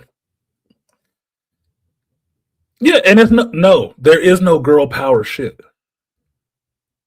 A Midnight Sun movie should be as dark as the Spawn movie that Todd McFarlane wants to make. It should be as dark. When have you ever seen a movie, a show about dealing with demons, stuff coming from hell, and it's bright and colorful? Shut up. They turned that Midnight Suns into a Saturday Night Live. They trying to. It's not. But they trying. So just so you know, if you've never read a Midnight Suns book and didn't read the run, Rise of the Midnight Suns, here's my list of the Midnight Suns from memory. And it could be wrong. You can go back and check it. Fact check it. Ghost Rider Dan Ketch. John Blaze. Blade. Frank Drake. Hannibal King. Morbius, the Living Vampire. Don't even start, Beast. Don't even start. Don't even start. That was Sony. Marvel could fix it. Maybe. They could have fixed it. Maybe not now. Werewolf by Night, Jack Russell. The Darkhold. They never introduced the Darkhold little dwarf, so hire Peter Dinklage. I don't give a shit. Somebody. We need the dwarf. We need the dwarf handing out black envelopes. Strange. Not necessarily Doctor Strange, but Strange. It's a sorcerer. You need those things involved. I will take a Moon Knight, but he cannot overpower the team. It's not his goddamn team. Moon Knight is a solo act because he has multiple personalities, so he doesn't need a team. But he could function on the Midnight Suns just because he got, spiritual backing by Khonshu. That's it. No Wolverine, no chicks, no Elsa Bloodstone, no Bloodline. No. None of that. Brother Voodoo wasn't on the Midnight Suns. The original iteration of it, he was not on the Midnight Suns. Because the point of it was that the Midnight Suns were all tied together. Yeah, Magic either. Nowhere near that shit. They were all tied together by a reasoning.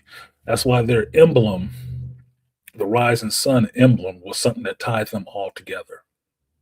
That was the whole point. That's why they were the Midnight Suns. They're all kind of tied together. All the rest of these people, these chicks that they start throwing in there, is because they just want to throw chicks on the team. Because if you read the Midnight Suns books, that shit was very dark, very gritty, very fucking bloody. There was not a lot of chicks around there. One of the main chicks they was going against was Lilith. And if you know anything about the Bible, Lilith is the mother of fucking demons.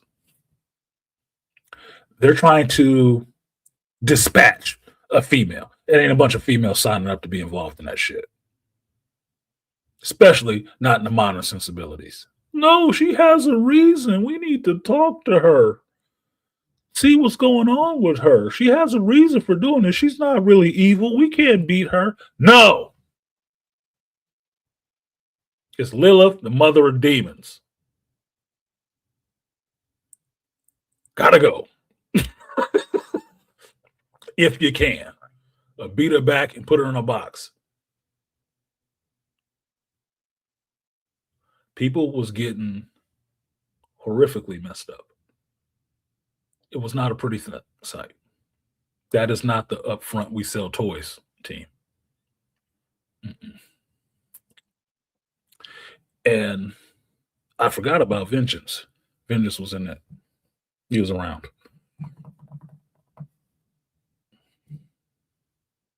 Yeah, Moon Knight was decent. It was a decent show psychologically for me.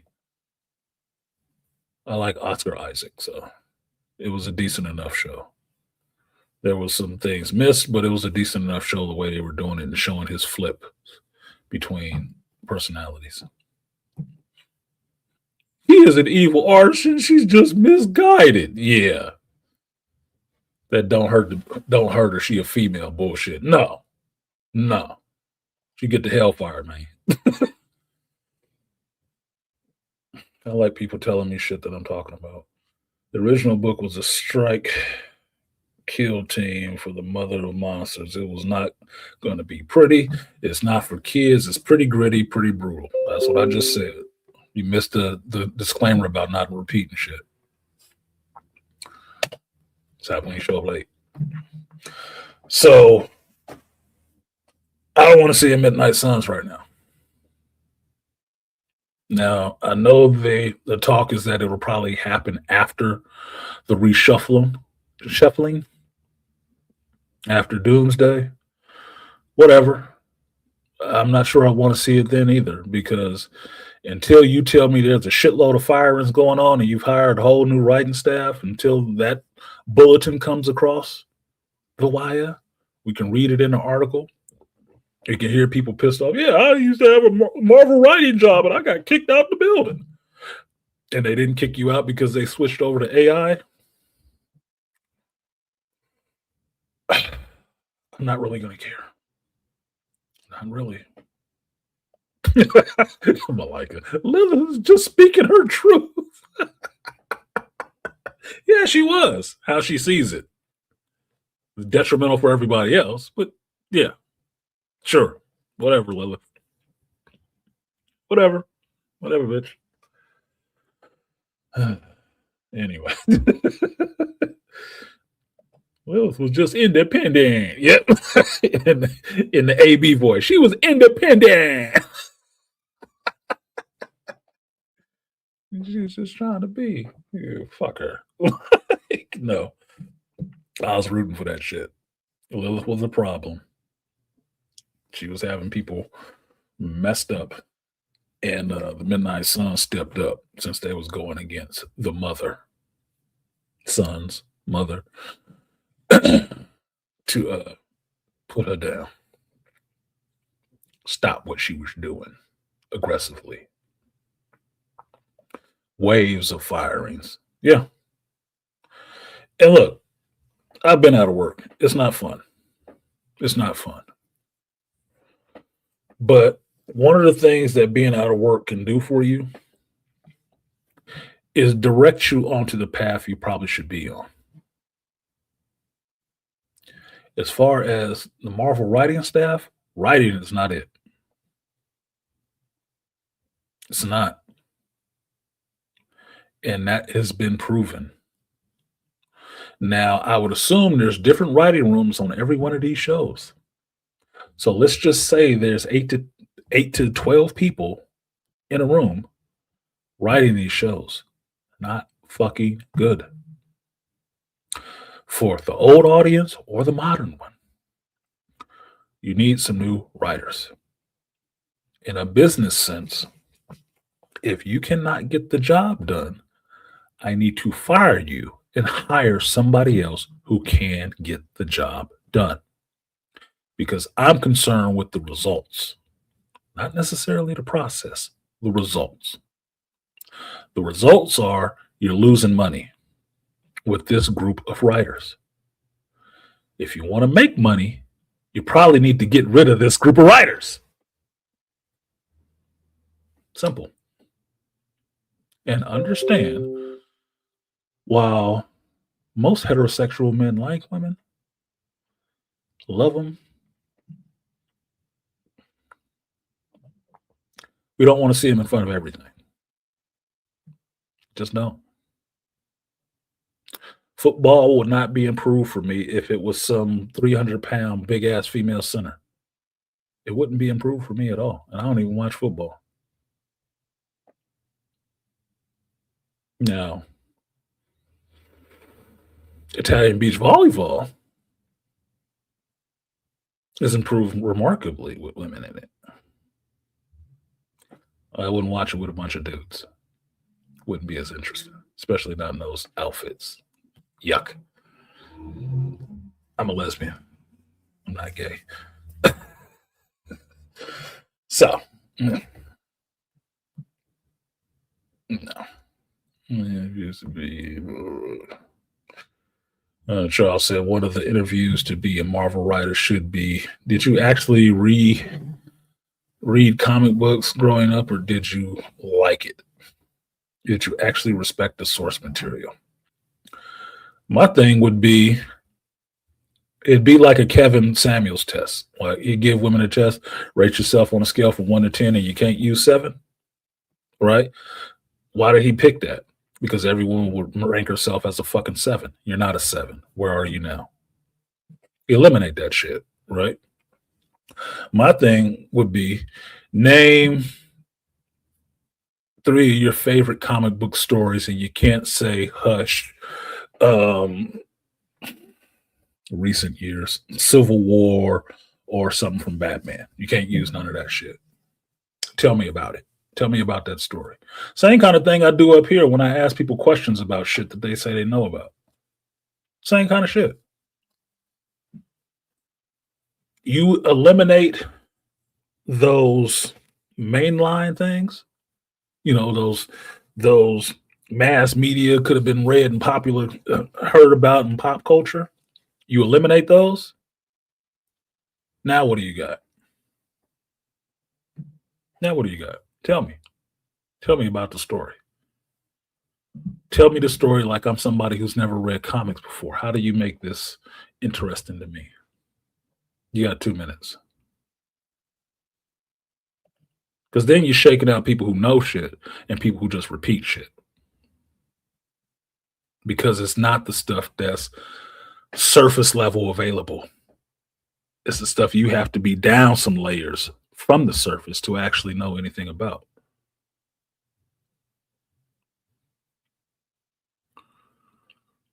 Not all of them. You just need like 1 or 2.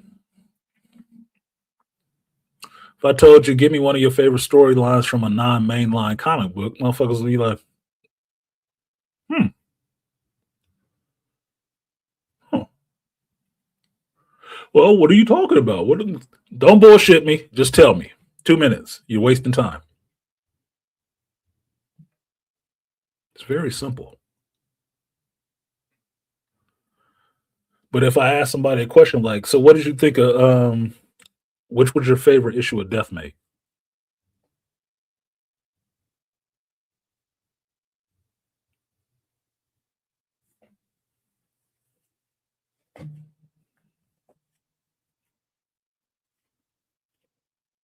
Name the original 5 comic book characters from Image Comics.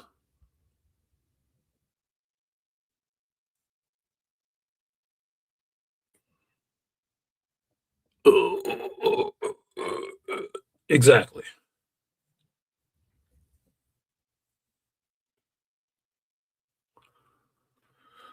Thank you, Andre. Somebody finally donated to the chat. It's 2 hours in. So that's a Tuesday movie ticket. Appreciate you, sir. I guess I should tell people how much they donated now. So I'm not trying to shame anybody, but it might be fine. Andre for the $6.99. See, I usually don't tell the prices for people who cruise by channels and then just start totaling up their donations. Pocket watchers. Sorry, off topic, but are you interested in the? If it's off topic, don't. I'm not even going to read it right now. Stay on topic. No, it's terrible about that shit. I'm not following y'all ADD. I don't have it.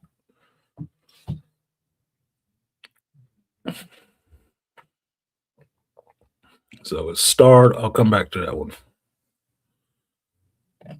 Martha Washington goes to war. Awesome story. Body Bags was a good series.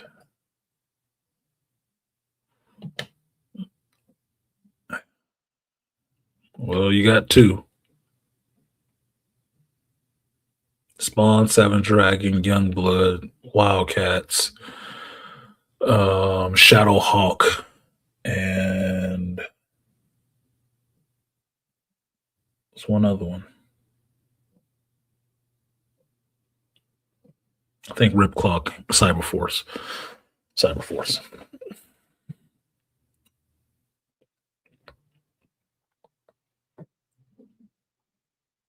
Sorry, I read comic books.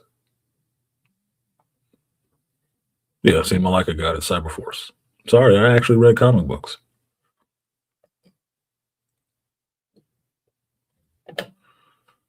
And you didn't see me Google anything. Pay for that knowledge if you respect it.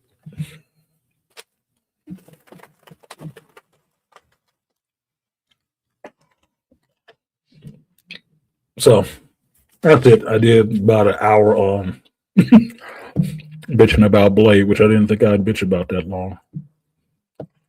But as a parent, as my daughter can attest,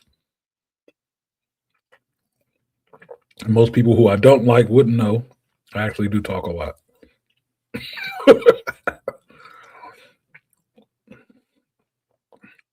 Okay, Andre, I know why you did it. I'll answer it a little bit. So thank you for your support. I will answer that question later. But thank you for following the rules. I appreciate that. So you got KK and you got Beast Games. I'm thinking KK is the most interesting one, and it's KK adjacent. Put it that way.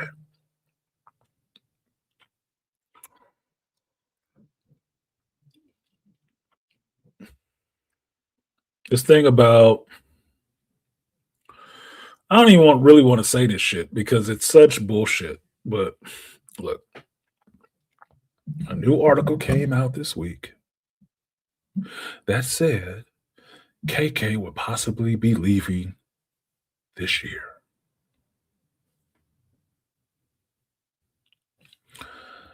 At this point, after this many years of this shit, and shout out to Snarky J for making me really disappointed and really sad about thinking about how long this woman has actually been in charge of Lucasfilm, which was like 13 years. I was pleasantly blocking that traumatic time frame from my mind. I'd almost successfully done it. Thanks a lot. Thanks a lot. This woman has supposedly been leaving for the latter part of 13 years. Right? So maybe 7. Let's just say 7. She should have been leaving. Oh yeah, Aquatech. 13 years of misery. Like 12 years of slave. 13 years of abuse. Um, hmm. She has supposedly been gone for a number of years. At this point, I don't give a fuck if she stay or not. I've wanted her gone for a while. And here's the thing with me, if you've never noticed, I'm patient to a point. After I'm done, I'm fucking done. I've been done with this bitch. I've been so done with her, I don't even bring her name up. Don't even want to hear about her. Because, like I've said last year, until I see her perp walk out of Lucasfilm, I don't give a shit. I don't care. Don't tell me she leaving. Don't. Well, it's this year's for sure. Or her contract is coming up again. I don't give a fuck, dude. You haven't done anything. I'm done. You got 3 times to pull that shit with me. The third time, you're bullshitting. I don't care about the fourth. I don't care about the fifth. It means nothing. Until I see her leave, it don't mean shit. Show me something. Stop talking about it. Be about it. If she's gone, why is she still there? Is she showing up Monday? She gonna be in her office? She taking meetings?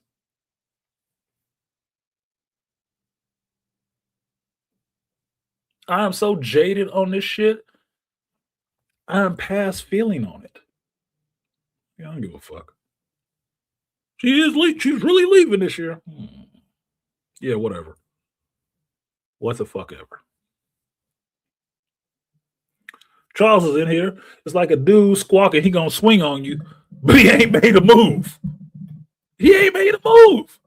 What do? You keep taking, or you just sit there and look at him like, when you're serious, I'll be here.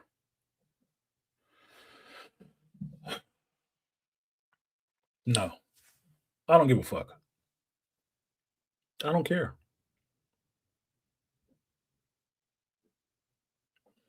This is from a fan who was devoted to, I wouldn't say the studio, but I really respect, excuse me, and like what George Lucas did with his baby. For 13 years, I've watched this bitch um, perform unspeakables on set, baby. You know, like a witch.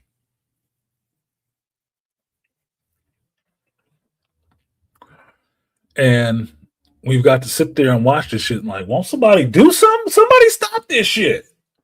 We're behind the glass. We can't do anything about it. None of y'all want to do anything about this? Nobody ain't did shit. They just told you were a hater because you said she shouldn't be doing the shit. You know, like weapons. Well, this time I'm not seeing as any different. It's you're going to have to show me something legit. This is why I don't like the rumor mill. I told you guys before, I'm not a fan of rumors and leaks. Not a fan of that shit. You either say what the fuck it is or say what the fuck it's not. I don't give a shit about rumors and leaks. I don't even really want to hear them. Some motherfucker standing by the door snickering, oh, I heard such and such, man. Shut the fuck up. Do you have some actual proof? You know, like a check stub that says final on it? Something? Something tangible? She took her name off her office. Something we can hold on to? I'm sick of hearing goddamn rumors. A recording from the conference room of the board saying, yeah, we finally got to let KK go. Who's going to call her? Are we going to wait till Sunday to do it?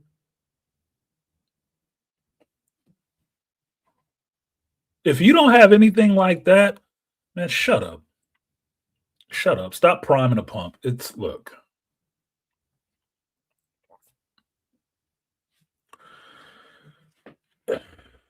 I'll say this to be crass about it, and this is intentional.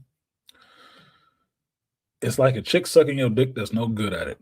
All that sound and fury and no action. You ain't getting no juice from the squeeze. Oh, the fuck are you doing? Stop it. Just stop. Stop. You doing everything you heard in the porn movie, and I feel nothing. Shout out to Dorian Rain. I feel nothing. I feel nothing. I don't give a shit about. She stay there. She goes. I don't give a fuck. At this point, I will care when I see it happen. If I don't see it happen, I don't have to care. It's still going on. It's business as usual.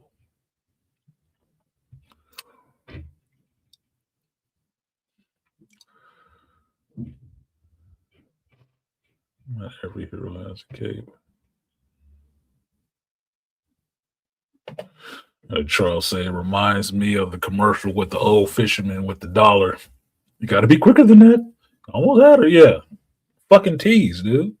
Fucking carrot every time. You saw what happened the last time. Y'all bit that hook hard. We got it. She jumped her ass out there the next day talking shit to you. I ain't going nowhere. I'll be here as long as I fucking want to. And then you had to make backtrack videos. And I was saying the same shit then as I'm saying right now. I'll believe it when I see her ass walking. I believe it when I see her walking. Otherwise, whatever, man. It's been too many times of this shit. Too many times of this shit. Now, if you feel the need to constantly, for content's sake, and apparently I'm saying this to other content creators, if you feel the need for content's sake to report on this shit because you have to, it's probably the time when you probably shouldn't be saying shit. Especially if you know it's bullcrap. What good does it do your subs for you to repeat bullshit? What good does it do? That's showing if 5 of you in the line and you all repeat the same bullshit, you're all complicit in the bullshit getting rolled forward. You realize that, right? Because none of the 5 of you decide to step out of line and say, man, this is crap. I'm not doing that. That makes you fucking lemmings. Are you lemmings or are you original free thinkers? Only reason I'm even talking about this shit is so somebody in here doesn't mention it to me. And maybe somebody would wonder what I thought about it. If they haven't watched this channel before and heard me go on whole fucking tirades about this bitch and how much I wanted her gone. How much I can just look at my window right now and look, I can see Moran. Look at that smoke cloud. That's Lucasfilms. Metaphorically burning. I'm close enough to visit. And I don't want to talk about this bitch because she ain't gone nowhere. And like Voldemort, don't mention her goddamn name because then she'll pop up with her little red gold fingers. The Force is female. Asshole. I don't like what it brings up in me to have to talk about this woman. And I ain't never had sex with her. I ain't never seen her in person. I've only seen her through these electrons. And that is unsettling. She has an emotional effect on me, and she can't write. Imagine that. No. I'll believe it when I see her walking. Until then, you ain't got to worry about me talking about her ass because she's still there. Yeah, she's still there. Is the movie still sucking? Yep, well, she's still there. Now, the main part of the story, which throwing KK on it is the bait to get you to swallow it a little bit more, is to tell you that Dave Filoni is going to be the one in charge of Lucasfilm. And he's going to have a co-leader in the form of Lin-Wen Bennett, whatever the fuck her name is, like it matters, will be there handling the financials while Um, I fucking hate saying this dude name. Filoni, Felonious, will be there making the creative decisions.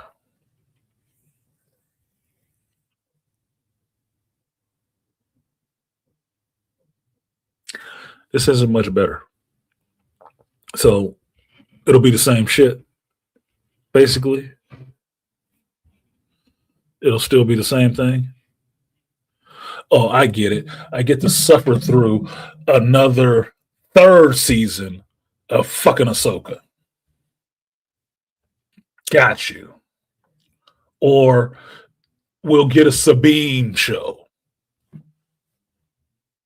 in her journey through mastering the Force.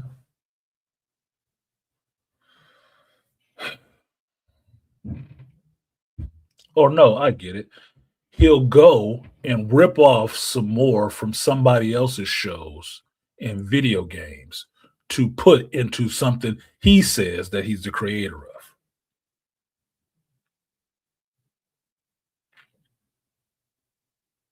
Right. Right.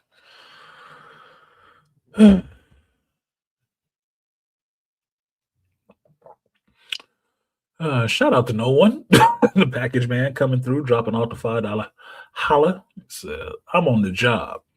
So what? Headed to KK's office to pick up her stuff after I drop off all these red candies and roses. It'd be a wasted trip. And don't look for a tip. Shout out to no one. I will give you that 3B salute.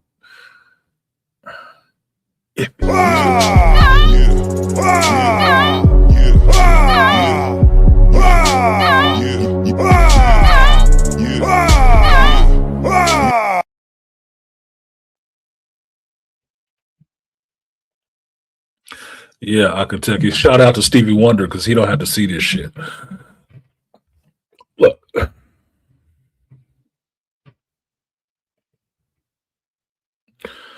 all teeth, no pleasure. Look, Charles, you know that's. I don't believe in punching women unless y'all both in the ring together. But goddamn, that's a good way to with knuckles on the forehead.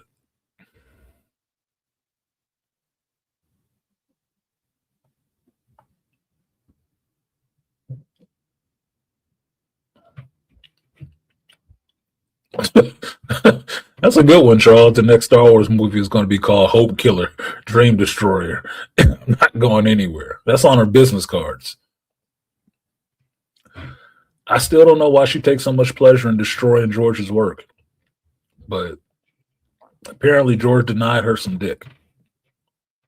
Apparently, she acting like she got some unrequited love for George, and George turned her down. And her second choice was Frank Marshall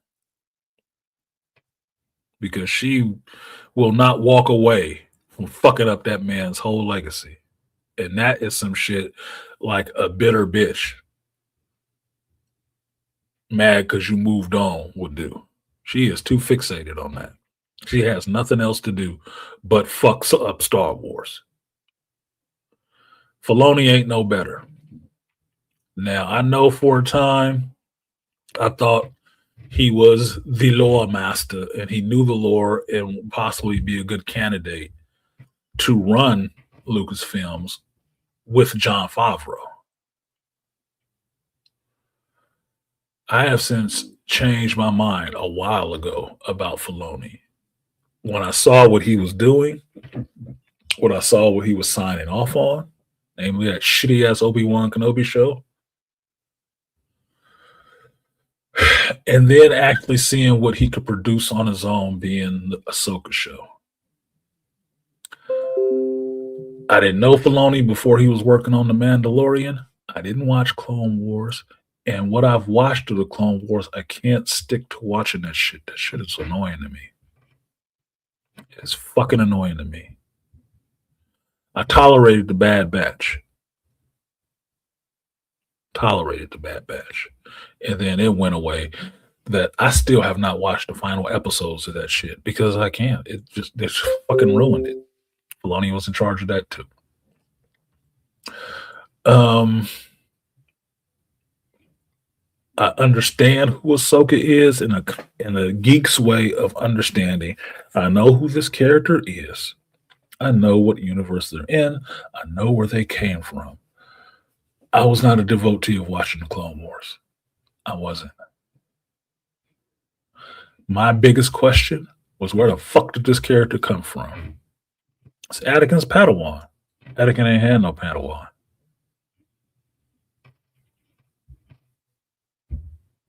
So who the fuck is this? Dave's little daughter. Okay, fine, it's Dave's daughter. Once I saw how he was working that character into being in the center of everything, and after seeing the Ahsoka show and him signing off on that acolyte shit, Dave has become the biggest fucking Judas to George's vision in Star Wars. He, right now, to me, is the biggest impediment of Star Wars being any better. Any better.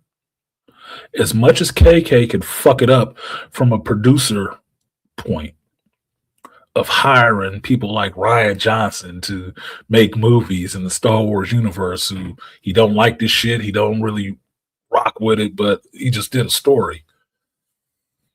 To constantly fire and actually creative people and getting them out to put in fucking hacks.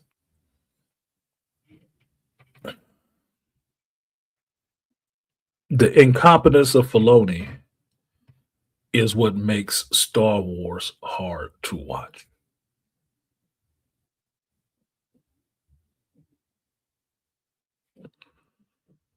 Now, he might be really good with his character. But mind you, he's not winning me over with, oh, I was a kid when I was watching the Clone Wars. I wasn't a kid when the Clone Wars came out. I was a grown-ass adult. And I wasn't watching that shit. Wasn't rocking with me. I wasn't feeling it. His live action stuff has not been much better. So I am not a Filoni stan. I was willing to give him respect on knowing the lore because he does know stuff about the lore. But the twisted part is how he twisted. He knows the lore and the holes in the lore so he can stick his fucking characters in there to become the lore now. That's the problem with him. That's why I call him a Judas. Because he sat there and worked with George for all those years on that Clone Wars show, which is George's show. He giving them notes. He telling them what to do, where this shit should go. He's there to connect the dots. To then slide his monkey ass in there and start putting his name above the credits as creator, above George Lucas, is bullshit to me. He needs to be punched in his fucking face and pull his cowboy hat over his head. That's some bullshit. That is highly disrespectful. At least what KK is doing is upfront disrespectful. You know, she fucking him face to face, saying, I don't like your ass, George, and this is what I'm going to do. Fuck all your heroes. Fuck everything you made. She's at least face to face with him doing that shit. Filoni's bitch ass is behind George. I got you. I'm your boy. Stabbed him in the back. Do you realize most of the bombs that have come out of Star Wars in the last 5 years, he has signed off on? That's his creative directions. Not only did he sign off on them, he was actually there helping them write these stories. So you mean to tell me that coven of goofy ass witches in the Acolyte, you helped do that? You're the one who made it okay for Ki-Adi-Mundi to exist when he wasn't even born yet? You're fine with this depiction of Jedis being fucking incompetent dudes with glow sticks out there. You're fine with that. You're fine with an overweight Jedi. You're fine with a Jedi who took a vow of silence for doing nothing fucking wrong and being mind controlled. He didn't commit suicide. Oh, you were fine with all that.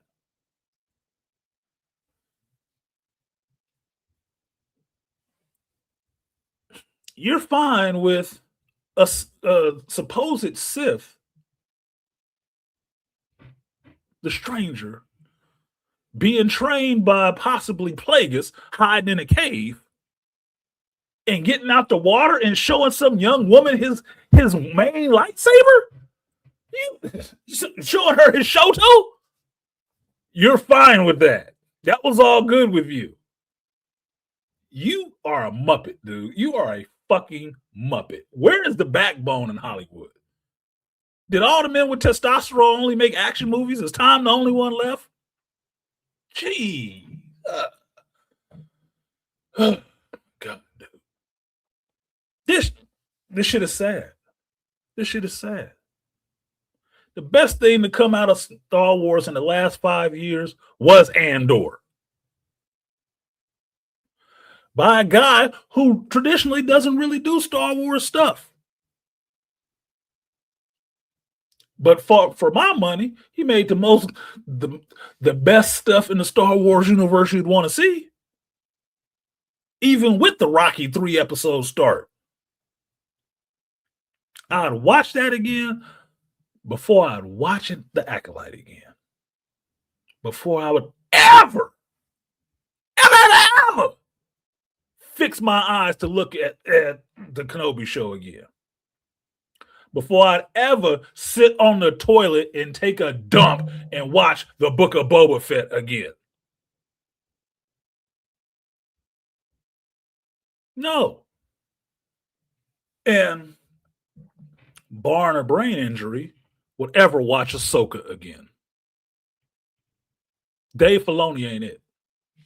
He might be the only man there by attrition, but he ain't it.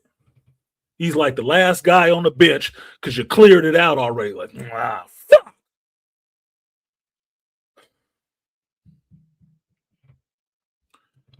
Filoni, come on, man. Come up here to bat, man. And take that fucking cowboy hat off. Put your helmet on before you get hit in the head. Fuck. Go in and bat. Ugh. That's what it's like. The last kid picked. I guess it's just up to me.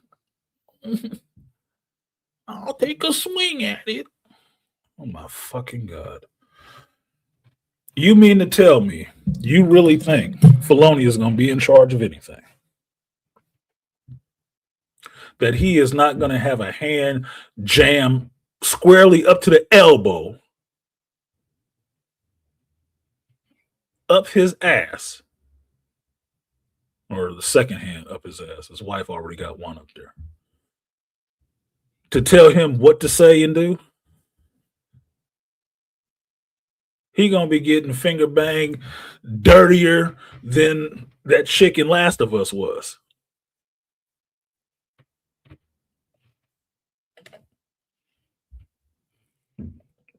Rise of race.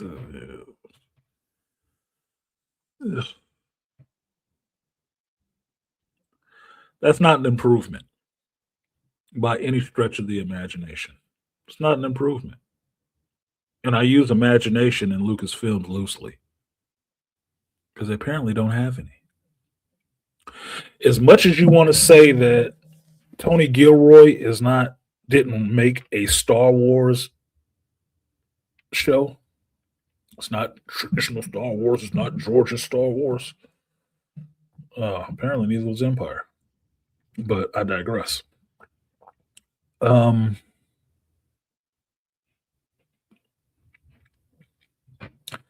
You cared about what was happening with the characters in Andor because of good writing. And he told you a story about rebellion in the Star Wars universe with all the trappings of the Star Wars universe, not just the powers and the lightsabers, because that's all the kids like. I have a book on the other side of this wall on the shelf. It's called The Philosophy of Star Wars. Do you think they would have written a whole book like that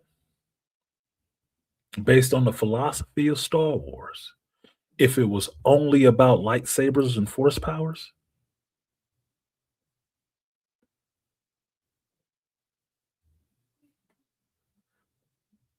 Do you would think George would have spent so much time, had so many conversations with his friends, Steven Spielberg, Ron Howard, all these people, these movie makers, Akira Kurosawa, to pour all of that into a movie that's just about force powers and lightsabers? You have a really simplistic and childish view of this shit.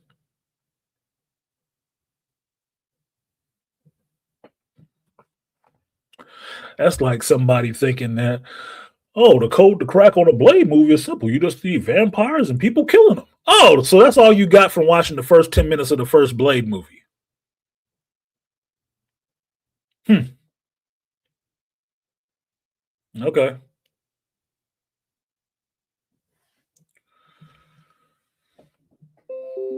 Yeah, Aquateki on program. One way out. You can never forget those moments. Not only were those great lines, great delivery from a great actor in Star Wars, that is cinematic gold. That's what that shit is.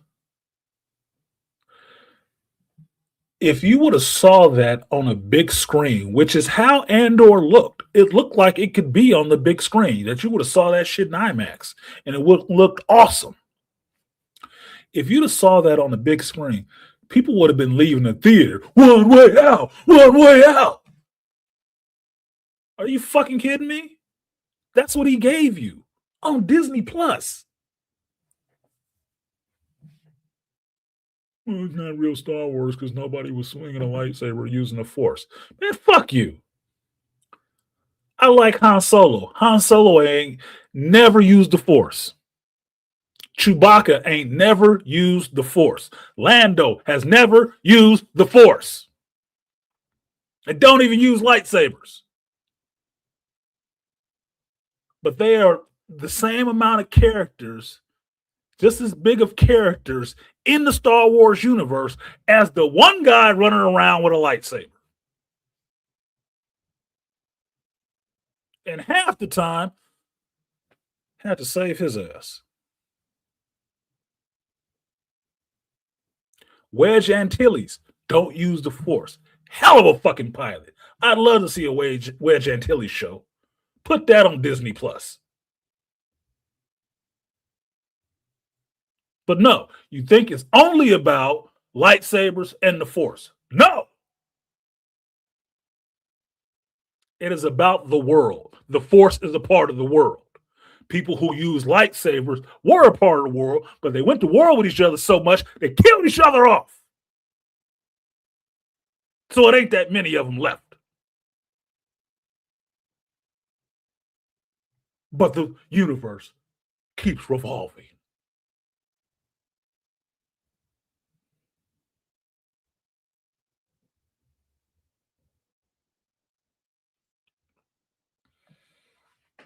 But now I'm supposed to believe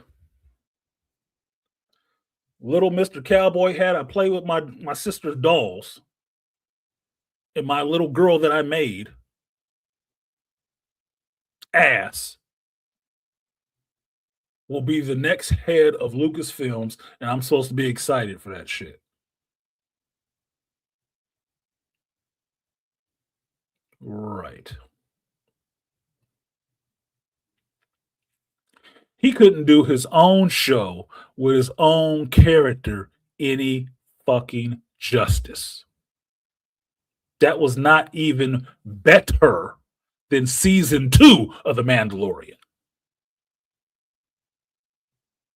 But it was about on par with season 3, and you know how that happened because John was out of there, and Dave and KK had their hands in it. solely.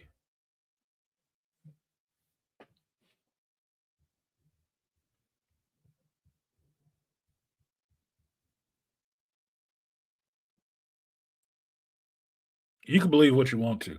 That is not hope on the horizon. To quote Ben Affleck, the first on screen Daredevil, you see that light at the end of the tunnel? That's not heaven. That's the C train. Dave Filoni is not the light at the end of the tunnel, motherfucker. He is not. You are just positioning yourself to crawl up his ass with the other two hands that are up it. That's all it is.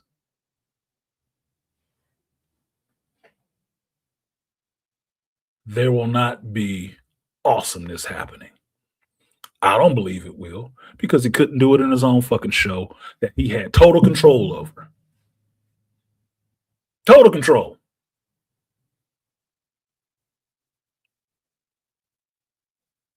And KK, for the last, 2 to 3 years, have been giving that soft hand job to Filoni to work it into y'all face to believe that he could possibly be a good successor. That the studio would be safe in his hands. You remember when that shit happened? When she was finished with Jon Favreau and they was having they disputes. And they had gotten rid of Chapek and got Iger back. Then she was jerking off Dave about how great he is. He didn't know his motherfucking name before that.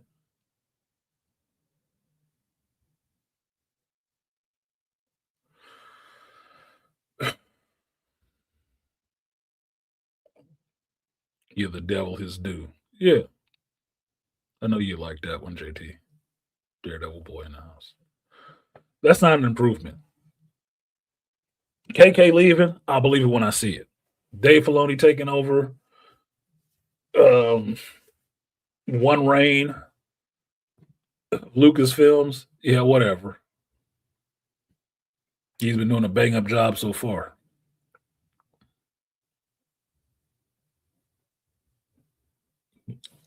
So more girl bosses, more Ahsoka. And mind you, this motherfucker runs writing rooms.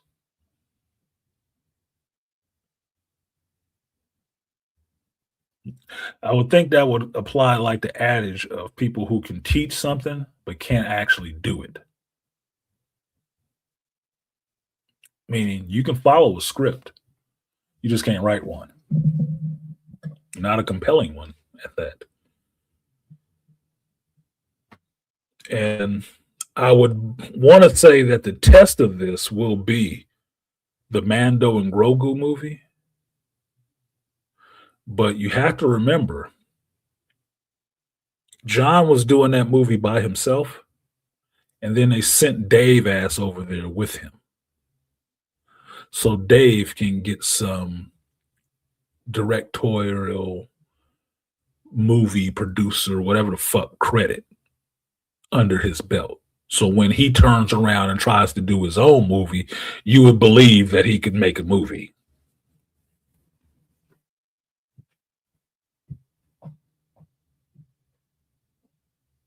No. I do not believe. I do not see hope. I did see hope in what Tony Gilroy did. Whether he would want to run a studio, probably not. I wouldn't wish that on John. I wouldn't. But it's going to have to be somebody else. Because we've already seen them run this shit out, this play before in Hollywood with the James Gunn and the Pete Safran shit. We've already seen that shit. We've seen how it worked. Look, we'll buy off all those fucking geeks because we gave them James Gunn. It'll be okay. How's the DCU looking right now? So you think you're going to pull the same weak-ass play that Warner Brothers just gambled on? Oh yeah, did I mention they probably getting bought out by Netflix? You gonna throw them same dice with fucking Filoni.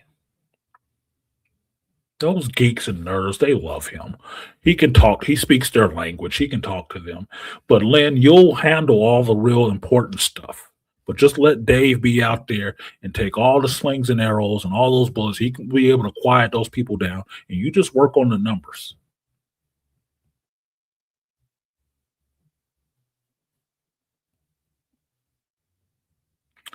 You tell me if you kind of a, you know, man about your shit, you're pretty good at your job or whatever.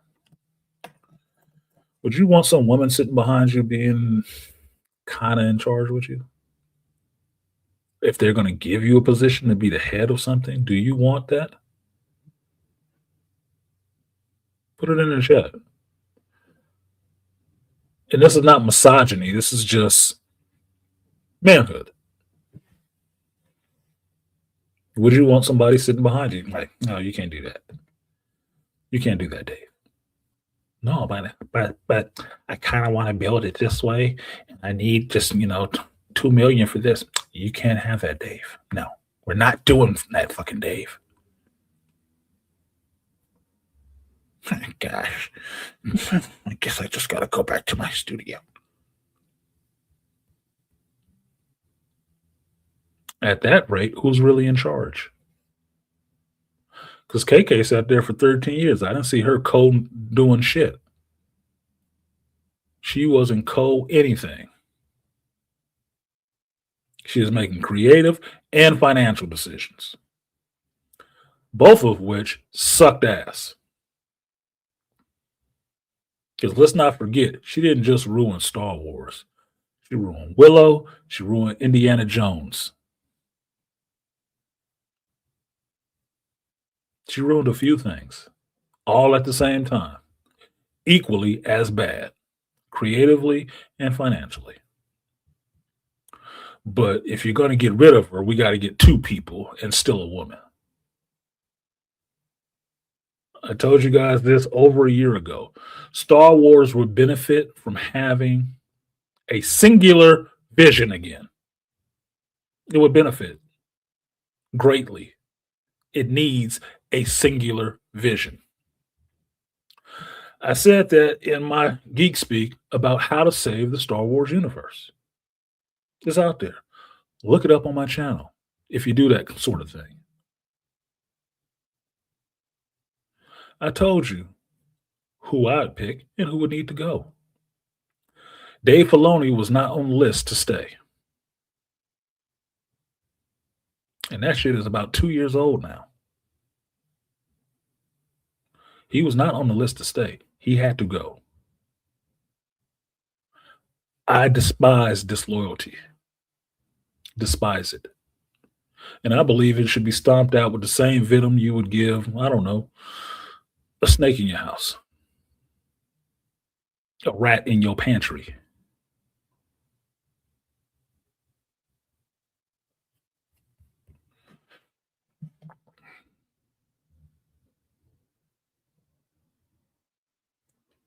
No, he is not an improvement. He would not be an improvement. So I'm sure Disney is willing to flush a lot more millions down the toilet at Lucasfilms because they bought it. And when people buy things, they can use it however the fuck they feel like using it.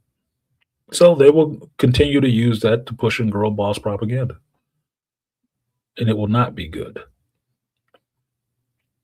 But it will pass Dave's smell test because it will get in touch with his overly feminine side of what he wants to see in the Star Wars universe that George created.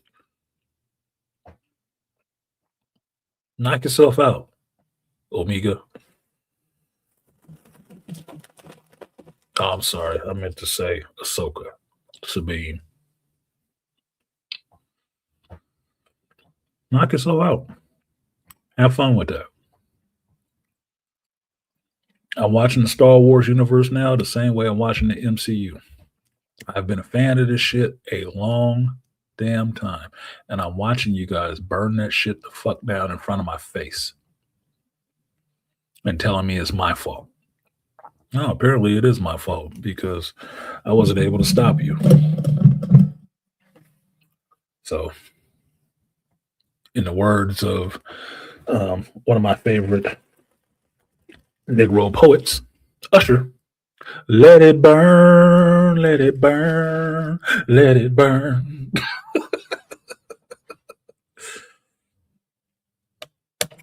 When you know that it's over, let it burn, let it burn, let it burn. I'm gonna drop this link in the chat, and thankfully, my part on KK shit bullshit was brief, so I can go on to talk about Beast Games and Mr. Beast, and some of you furry folks who are brave enough and have something original to say can come up. Don't come up if you ain't got nothing original to say. I'm serious. If you don't have anything original to say, do not come up here. It will annoy me. And I can answer some of these other, well, this other question. It's your fault because you're a toxic man. Yeah, I fucking hate women. I really hate women. I hate women so much so that a woman just popped into, two women popped into my chat. I gave props to both of them. Expressed my appreciation for both of them. Yeah, I fucking hate women. I don't hate women. I dislike dumb women. I dislike ignorant women. I don't like bitches. I really don't like bitches.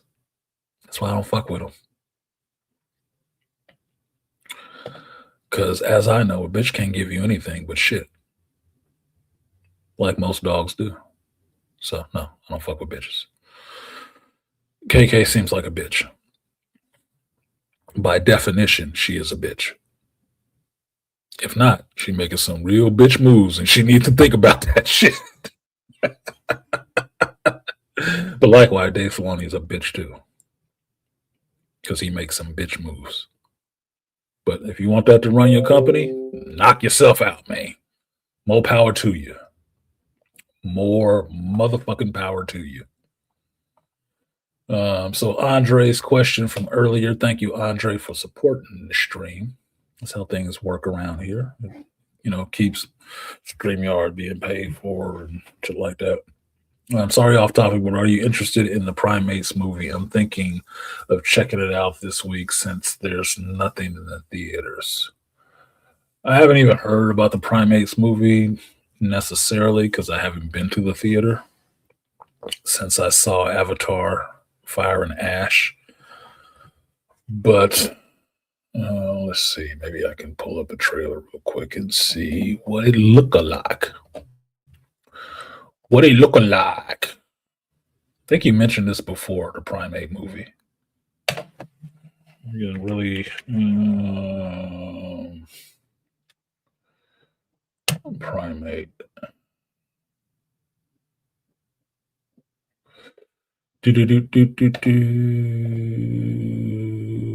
I see you guys in the back. You don't have to message me. It pops up on my screen. I can see you guys right back there. Let's see this Primate. Do I want to have to edit this out later? No. Let me just look at this trailer.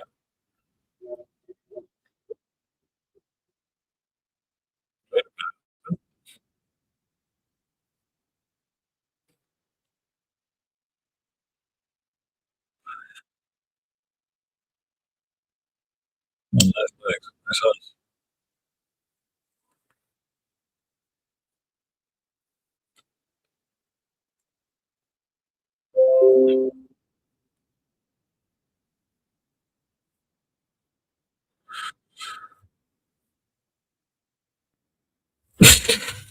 Andre, why is this starting off looking like the same shit I was just talking about?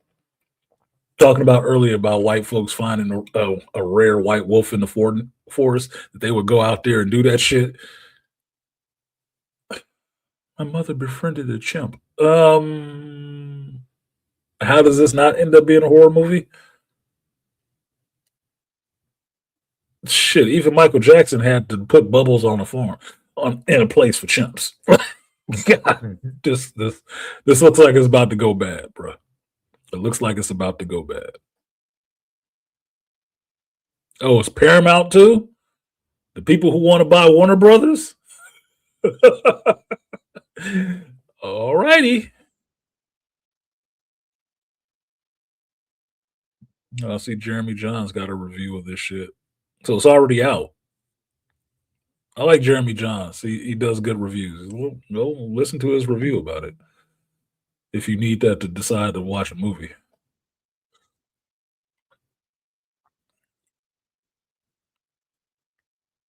Oh my fucking god!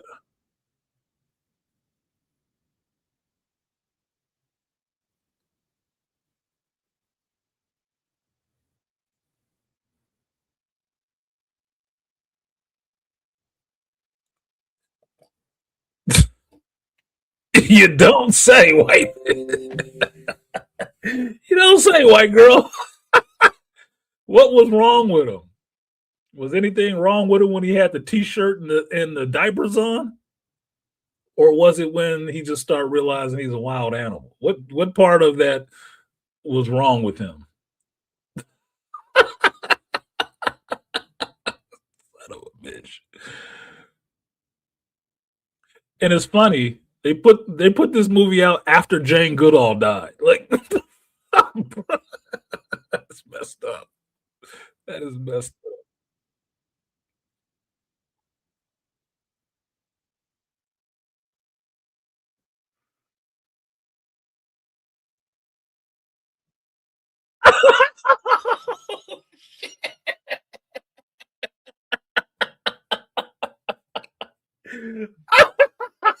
Ouch. Ouch. Oh, this chip just went Brandon Breyer on her. He just went Brightburn on her. Oh my god. Ouch.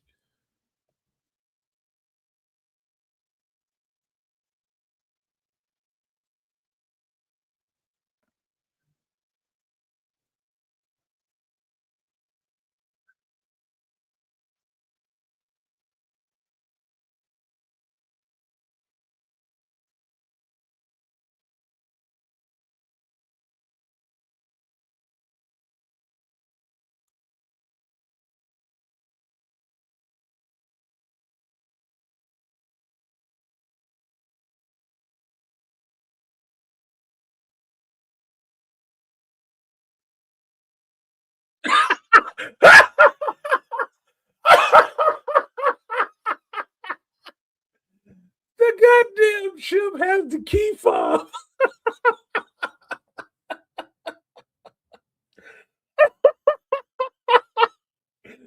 Oh my god. Andre, what's with you, man? One, you talked about what was it, the bats that was like Cujo? And now here's Cujo with a chimp.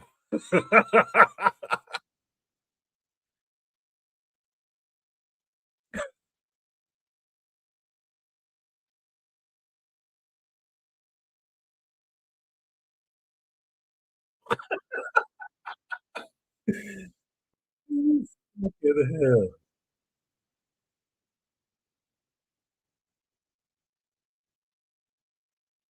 Douche bro.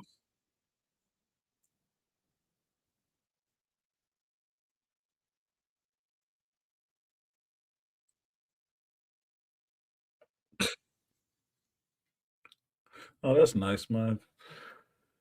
My show follows this trailer. Nice. I should probably stop cursing so much. I might get more AdSense. Andre. Andre. Yeah, Cujo with a chimp in a house. Yeah, that's what it looks like. It's Cujo with a chimp. Chimps are animals, wild animals. You can put them in a shirt, you can put them in a diaper. It doesn't make it a baby. That little motherfucker is still stronger than you. Oh my God. He did Brandon Breyer her ass. Ugh. It doesn't look great. I don't know. For a horror movie, it looked like it could be entertaining. Given the fact that I'm laughing at people getting their ass messed up for doing some dumb shit, but you know, it is what it is. It is what the fuck it is. Uh, my God, that is terrible. That is absolutely terrible. You should go watch it. That's right. It looks terrible. You should go watch it. So shout out to Andre for supporting the stream. I will give you the guts and butts. Appreciate you. Double up. 3 or 4 times. I ain't telling no lies. Run it up. Never let a hard time on the was.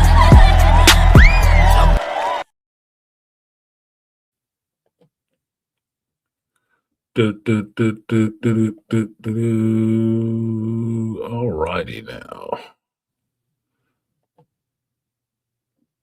The movie Nope should have taught you. Yeah, that's exactly what I was thinking about Malika when she was like, "Oh, look, there's blood on this. Looks like somebody bit it." You didn't see Nope? Didn't see how that boy was traumatized all them years later because that chimp went chimp on the set? Something went wrong with him. Did it? Or did being on that show was being on the show the wrong thing that was going with him? Because I don't think they're supposed to be doing that, bro. Just saying. What's good, Maliko? What's up, homie? How you doing? All right. We'll do Royal Rumble rules today. You got 2 minutes. So what's good with you? Since you at home today, you're not working, you actually taking some personal time, huh? Yes, sir. Much deserved. Mm-hmm.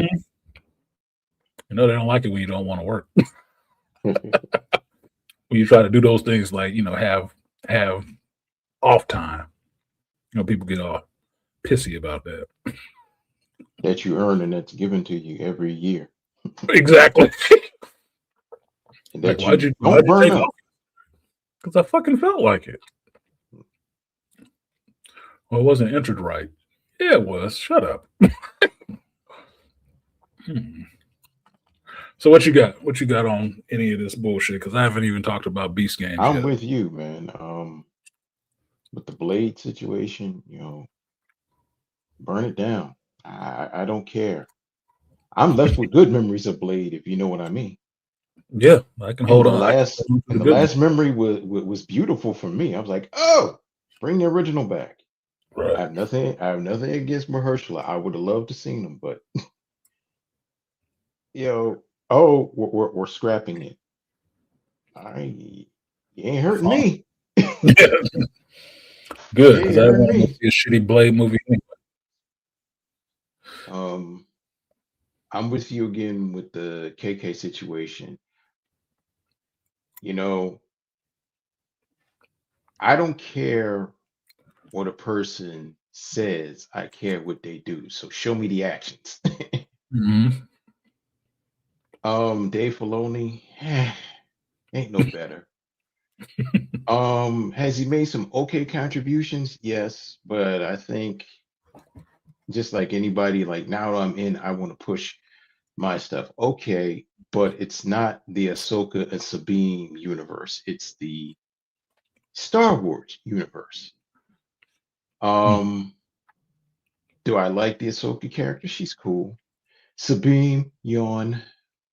Um, the Rebels, not bad. Now, here's the funny thing. When you were talking about Clone Wars, I have very fade and vague memories because I was in prison when the Clone Wars was out. Mm-hmm. And it was gaining momentum while I was in prison for the 2 years. Mm-hmm. So, guys that were geeks in prison, they would watch it, and I was watching bits and pieces. And if I was home, I would be sitting and watching it. So when I got out of prison, remember I told you that whole year after I got out of prison, I was just on overload of consuming 2 years of stuff that Yeah. I didn't get. So Clone Wars was like, I'll get to that. And then when I started getting YouTube and I realized, damn, Clone Wars had all this backlog stuff and it was all this stuff. So I said, well, maybe I'll catch up to it, maybe I won't. And Right. then they start putting out the BS 3 movies with Ray, but then Solo comes out and all the other stuff, and then the TV shows. So I'm I'm like, Clone Wars is all right from what I know of it, and it's cool. You know what that is? Okay. We all knew we were Star Wars fans that we knew before it even came to fruition that okay, George had said there's been this great war called the Clone Wars. Mhm. And even there has been writings of it in books, but in writings of it in short format. So that was cool. I mean, it's still cool for me. But um here again, like I put in, we're creatives and we're fan of the lore. My thing is I just don't I'm just tired of like how you said, you're fucking up my childhood. And then you're doing some revisionist history upon top of it where no, that's not what happened. No, that's not what it is. No, no, I've been alive enough. I said, go. And here's the funny thing: is like, go back to the hollow deck and go back to the hollow cards and look at it. No, this is what happened here. Mhm. Oh, well, it's different. No, no, it's not different. No, you're not doing a revisionist history. This is not what happened. And when the dude who created the shit came out of retirement to come back to right the wrongs, you guys even shit in his face and spit in his face and said from trying to come back Shoved and him right the aside. ship. Shoved him aside. Got mad for him. Dave was there for that. So look, man. Like they say, your associations matter in some senses. So do his. He threw his lot in with KK and them, so he can get what KK and them get. The fuck out. But you know what I think for him? Because Hold on, let me get Beast in here because that was more than 2 minutes. What's up, Beast? We'll come back to it. We still on the same topic, so don't worry about it. What up, Beast? What's going on? You said Royal Rumbles. I was about to play Stone Cold Steve Austin. Oh, you did. Dun, dun, dun, dun, dun, dun. Need to get the glass breaking for you. Hell yeah. Come on, man. Yes, I Texas wanna boy, get the it. Texas Hell yeah. What? Yeah, Ron here so talking about the KK and this. Can I get a what? You think Dave Filoni is going to do it? What? and that's should the she be bottom get should she line. get fired? Can I get a hell yeah? Hell yeah. Yeah, but so off the top with the blade.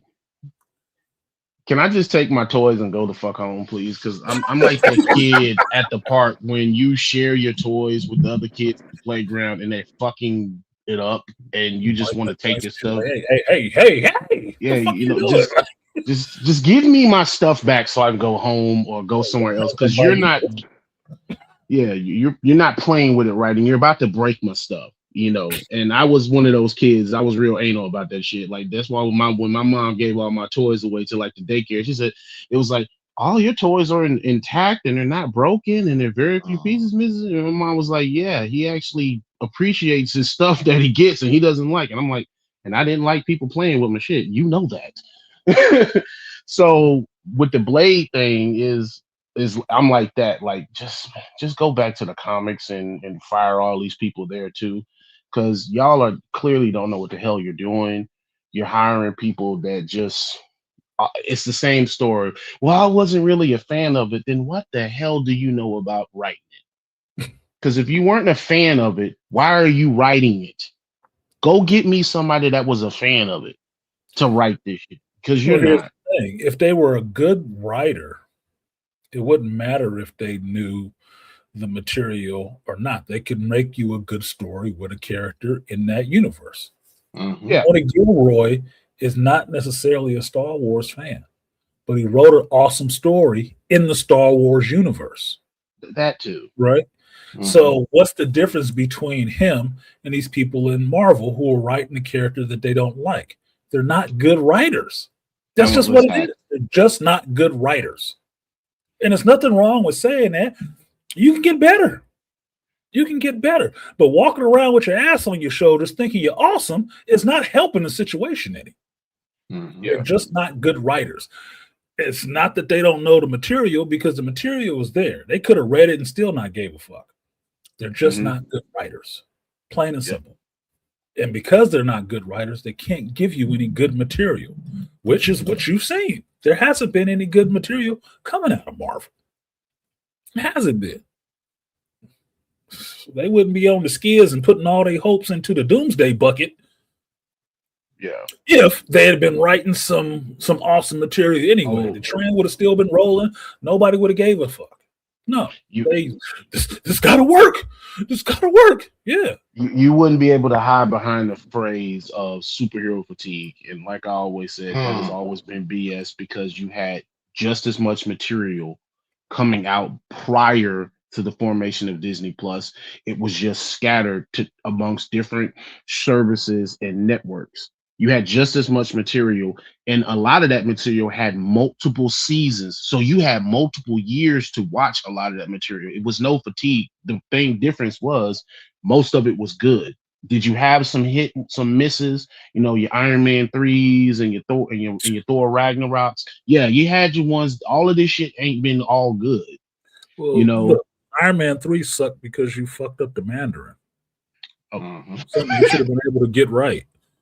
Now, I like Ben Kingsley. I do. I like Ben Kingsley as an actor. He can be funny. That's fine. That was not the goddamn Mandarin.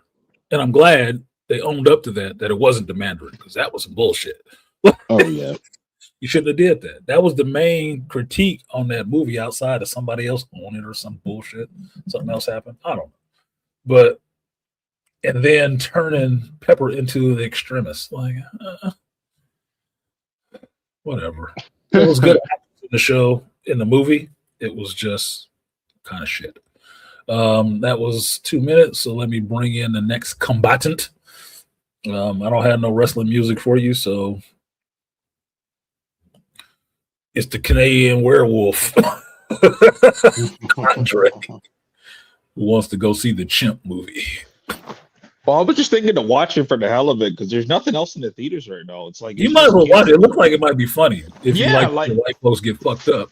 yeah, that's what I'm saying. It's like that's what I said earlier in your chat. Like that's why I fuck with you, because you'll actually go and watch like these like things that the main people aren't watching, right? So, Well, because I go for the entertainment. It's a movie. I'm supposed to be entertained.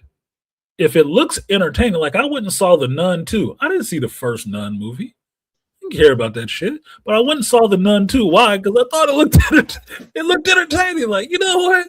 Let's go watch this. I'll go watch The Nun 2. Let's see what's up with this. Because I went to Catholic school. That's kind of creepy looking.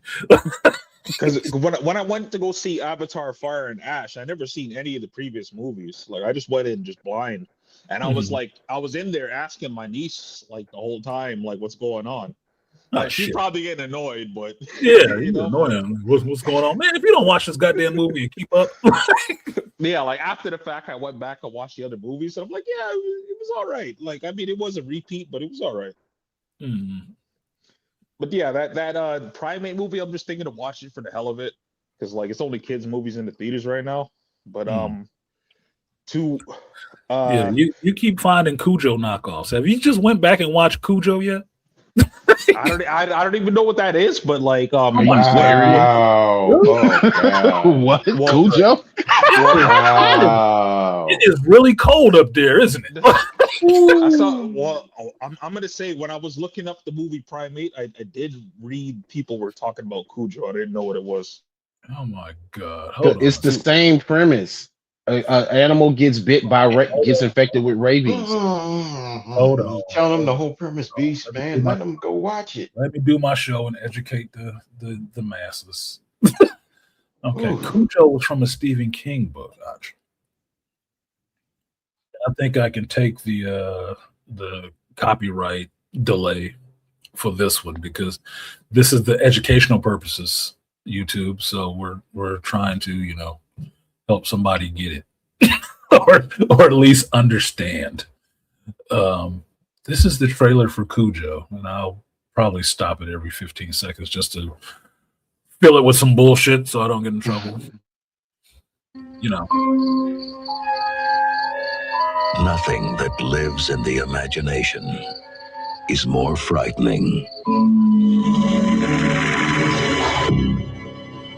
than the terror that lives in Castle Rock, Maine. Now, Andre, this is an age check right here. Do you know where Castle Rock is? Did he go? No. Sorry, I was multitasking. Okay, when you hear, if you're watching a movie and you hear Castle Rock, problems. Get the fuck out of that town. Fuck out of that town. Stephen King always bases his stories in Castle Rock. Nothing good happens in Castle Rock, dude. Stay out of Castle Rock. Stay the fuck out of Derry.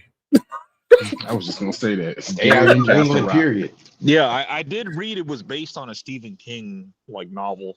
That's what I did read, but I didn't know anything else past that. He is prolific, creative. He writes a lot of stuff.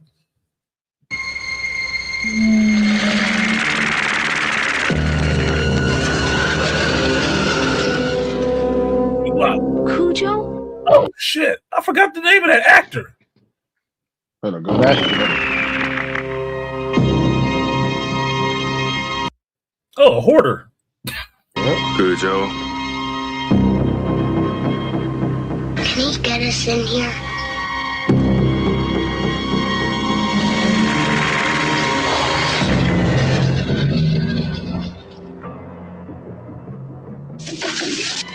Can he eat his way in here? Now, in typical 80s fashion, you got the camera on whatever's coming at them, and so they just reacted to the camera, which makes it fun. This cop, you gotta see this thing with this cop, dude. That's the sheriff. Don't be a sheriff in a small town. Weird shit will happen to you. Oh my God, I'm losing my baby. Oh my God!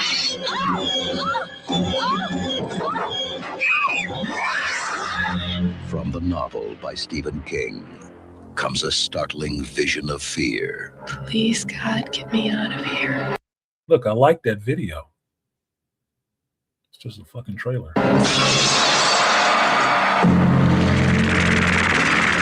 Now there's a new name for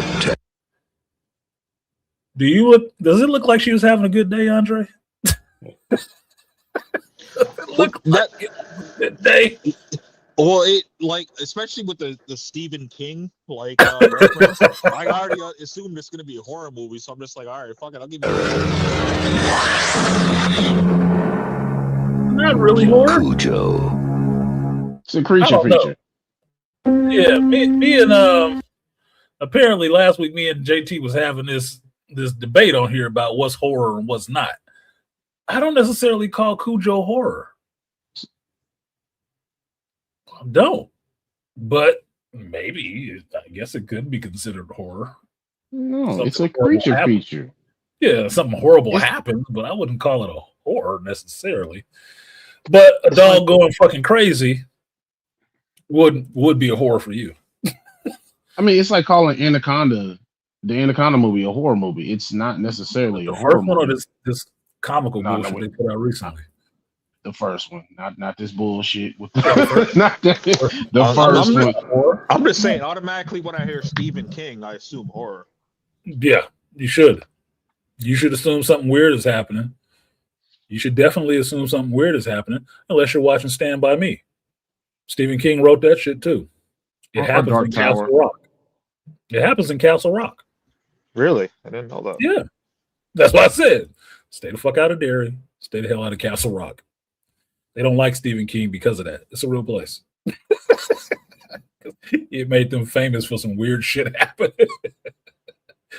All right, let's bring up this next person. He said to prepare for his arrival. So all of Oh, you, God. I don't know, bend Here we over and go. spread your cheeks. Cue the Superman music. What's good, Faulkness? You know, normally I'm your king, but today I'm gonna be. But anyway, how y'all doing? I'm What's okay. going on? What's good? What's good? What's good with you? Uh, I just don't like media anymore. So yeah, You just yeah, don't like media anymore. Yeah, it's just not for you. Yeah, I'm you just. start reading books. What's the point? I'm all I'm gonna get is a bunch of drag queen shit. So I mean, what's the point? Oh, all of a sudden now Harley Quinn can beat the Justice League. Get the fuck out of here. Get the Yeah, I fuck. know you DC fans are really just feeling it. Get the fuck out of Really here. Like, feeling it. I mean, it's a funny show, but Your Superman is weak and your Harley Quinn is strong. Make that make sense. And Here- gay. here's the crazy part. Here's the crazy part. You got a Harley Quinn show. Not about her doing her shit. You got to make it a lesbian relationship because ever since they came out with that episode on the Batman the Animated Series, Okay, I'm gonna stop they you right here. I'm gonna let you finish, but let's stay on topic. What I'm talking but about, because I wasn't but talking about you the know Harley Quinn show. but you know it's like but the purpose I brought that up is how much they ruin media Okay, got you. and Follow. I'm tracking. just because you have one episode where they do basically a buddy showdown does not make them gay.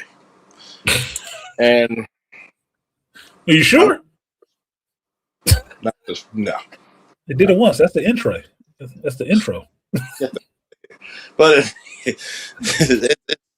it's so sad that I look at a Superman movie. I go with no expectations. My son likes it. Everybody's like, "Well, this is hard." See, this is the part where I don't like modern media for multiple reasons. One, instead of reading who the character is, kids nowadays read who's the most powerful. Hmm. But yet, you'll say Superman's OP, but you got goddamn Goku. Who's the most powerful? Have you read most of your books? The least powerful people are probably some of the most interesting people. You got off this. This is the reason why you get on this anime kick of power scaling. Look, at some point, the character is going to be so powerful, it's not going to be a good story. It's not gonna be Unless, entertaining. unless it's a satire like One Punch Man. Yep, that's what makes it entertaining. Otherwise, it And would just be Superman. yeah, and it's really like, oh, well, Superman's too powerful. I said, dude, what characters? Silver Surfer's compared to be too powerful. Read Yeah, what he can. Silver Surfer is OP. I said, He is read what he can. OP. You know why he doesn't have great books? Because he has the personality of a rock. I'm sorry for the rock because the rock has personality. Yeah, So when I look at media, and I just don't think about the movies, it really, really just sucks. Like it's it's funny because you can see the difference in my generation and the next two. I remember some of my fondest moments early in life, sitting on your father's lap watching Rambo First Blood. Nobody covered your eyes. My father's a Vietnam vet. Guess what Rambo was? the vet. But in that situation, he wouldn't cover your eyes. It's No. like I was explaining to Andre before. Some people just didn't see shit like this. Yeah, it's the fact of the matter you can relate. Hmm. Like when you look at Jarhead or Footlocker, I can relate because I was literally there doing shit like that. So Right. when you look at it and you look at all these female comic book characters that nobody gave a damn until you wanted to put this girl power message out, you've ruined some of my favorite characters, like She-Hulk. She-Hulk was one of the top 5 Avengers of all time. She was comical. She knew you didn't have to do none of the stuff that you did in the show. She would never treat Bruce like his problems didn't matter. She was a Right. sister. She felt them. So when you ruin these characters, you put a bad taste in the fans' mouth who actually line your pockets. And then it gets even more insulting when people who only seen the movies try to tell you about these characters you've been reading for 40 years. So, what's up, is it Jack? And appreciate you, Danny Pintaro from Who's the Boss. Yes, I couldn't remember his name. He's written a bunch of shit that I like. He's always a standout character. He's like a B actor or fucking C actor. Been next to some other people, but I remember his face all the time. I just never remember his name right off the bat. So, thank you for that. Yeah, but And when you then Andre said my dad preferred kung fu movies. everybody's dad did. Yeah, that's what I was gonna say. In the 70s, everybody. 60s and 70s, everybody did. That was the best shit going. And it's funny because when you go to movies with your kid now, and he's like, "Well, this Superman's more proud." I said, "Did you?" I said, "No, you're missing the point." So let's move off of Superman and She-Hulk. We've heard that shit. No, I'm just saying. Get back around to Malika because everybody got 2 minutes. So okay, go ahead. Let's round it back around. What's good, Malika? You can finish your if you still remember it, your point that you were speaking on. To tag on to the martial arts movies, you know why boomers and Gen Xers love martial arts movies? Because it personified the hero's journey. Because even the Kung Fu TV show, which was stolen from Bruce Lee, they still took the concept of Kwai Chang Caine, where it's the old trope where you'll have the series, you'll have the show, which will have the story, but the story will harken back to a flashback where the protagonist is learning something that deals with the main story's idea. But at the same time, you're seeing Kwai Chang Caine growing as a man when it shows him as a kid or when he's a young male in the Shaolin monastery, and he's learning about how to be a man, how to use his abilities, just how to make his way in the world. And then, of course, he rights a wrong within the story. Now, we like that, but we like the martial arts too, but we understood it wasn't just about the lightsabers and force powers. It was about the story of why is this hero in the fray? Why is he there? And he's realizing, and one thing of that I learned when as a kid, Kwai Chang Caine always did the right thing because he knew his purpose was bigger than just him going into a town kicking butt. If that makes sense, that's the hero's journey. You're given a task. You got to realize your task is bigger than you. And sometimes, even though you get caught up into the task, am I going to do the right thing? And sometimes you might not always do the right thing. But if you're going to go through it, and as the hero, he has to go through it. Men understanding, we have to go through it. We have to take a risk. Mary Sue's don't understand it. When you pump it, oh, I'm just here to do what I have to do. Well, how did you get that? Yeah, I can just Kwai Chang Caine rode into town. It might not have been the reason that he was there, but he helped somebody out while he was in that town. But after that, he moved on because that was not his purpose of being there. Exactly. He helped somebody out, but he was on his way somewhere else. This is just something that happened along the way. So I get what you're saying. I hear what you're saying on that. Yeah, it wasn't necessarily he wasn't just stopping in that town just to do that one thing. It's kind of like Reacher works in that way. Like he just rolls through. And shit happens around him and he does the right thing in that situation. It ends up in all the rest of this stuff that gets tacked on to it. But the town was never his real point. It wasn't his destination. Same thing what Charles was saying about Rambo. Rambo was passing through that goddamn town. He was looking for a friend. They wanted to get a bite to eat. And motherfuckers was giving him too much shit. You get what you get. Leave his ass alone. Just to say this real quick. I was just talking to my dad, because a couple days ago, like he almost got deleted in a car crash. Like he got T-boned really bad. He sent me the pictures. I'm like, I'm surprised you're alive and well, But to what Malika said, like one of the movies that he would always play is like Rumble in the Bronx, Jackie Chan. Yeah. What, 2000, late 90s, 2000? Late 90s. Yep. Yeah, Jackie Chan is a good martial artist. His movies are usually entertaining. They can be bad by Hollywood standards, but they're usually entertaining because Jackie is funny. Jackie can do comedy. I don't see martial arts wise. I don't. Jet Li can make a funny face. Jet Li's not funny to me. I mean, he's funny in the Expendables, but he's not overly funny. Hmm. He's not naturally funny. That's No, not his wheelhouse. Donnie Yen has charisma. I like watching Hmm. Donnie Yen on screen. Right, Like even if he's not kicking your ass, he can be cool. He can be cool. Be a I cool personally motherfucker. Like, dude, I can hang out with that Chinese dude. That motherfucker would probably roll in. And, oh, it's Donnie. Yeah, what's up, babies?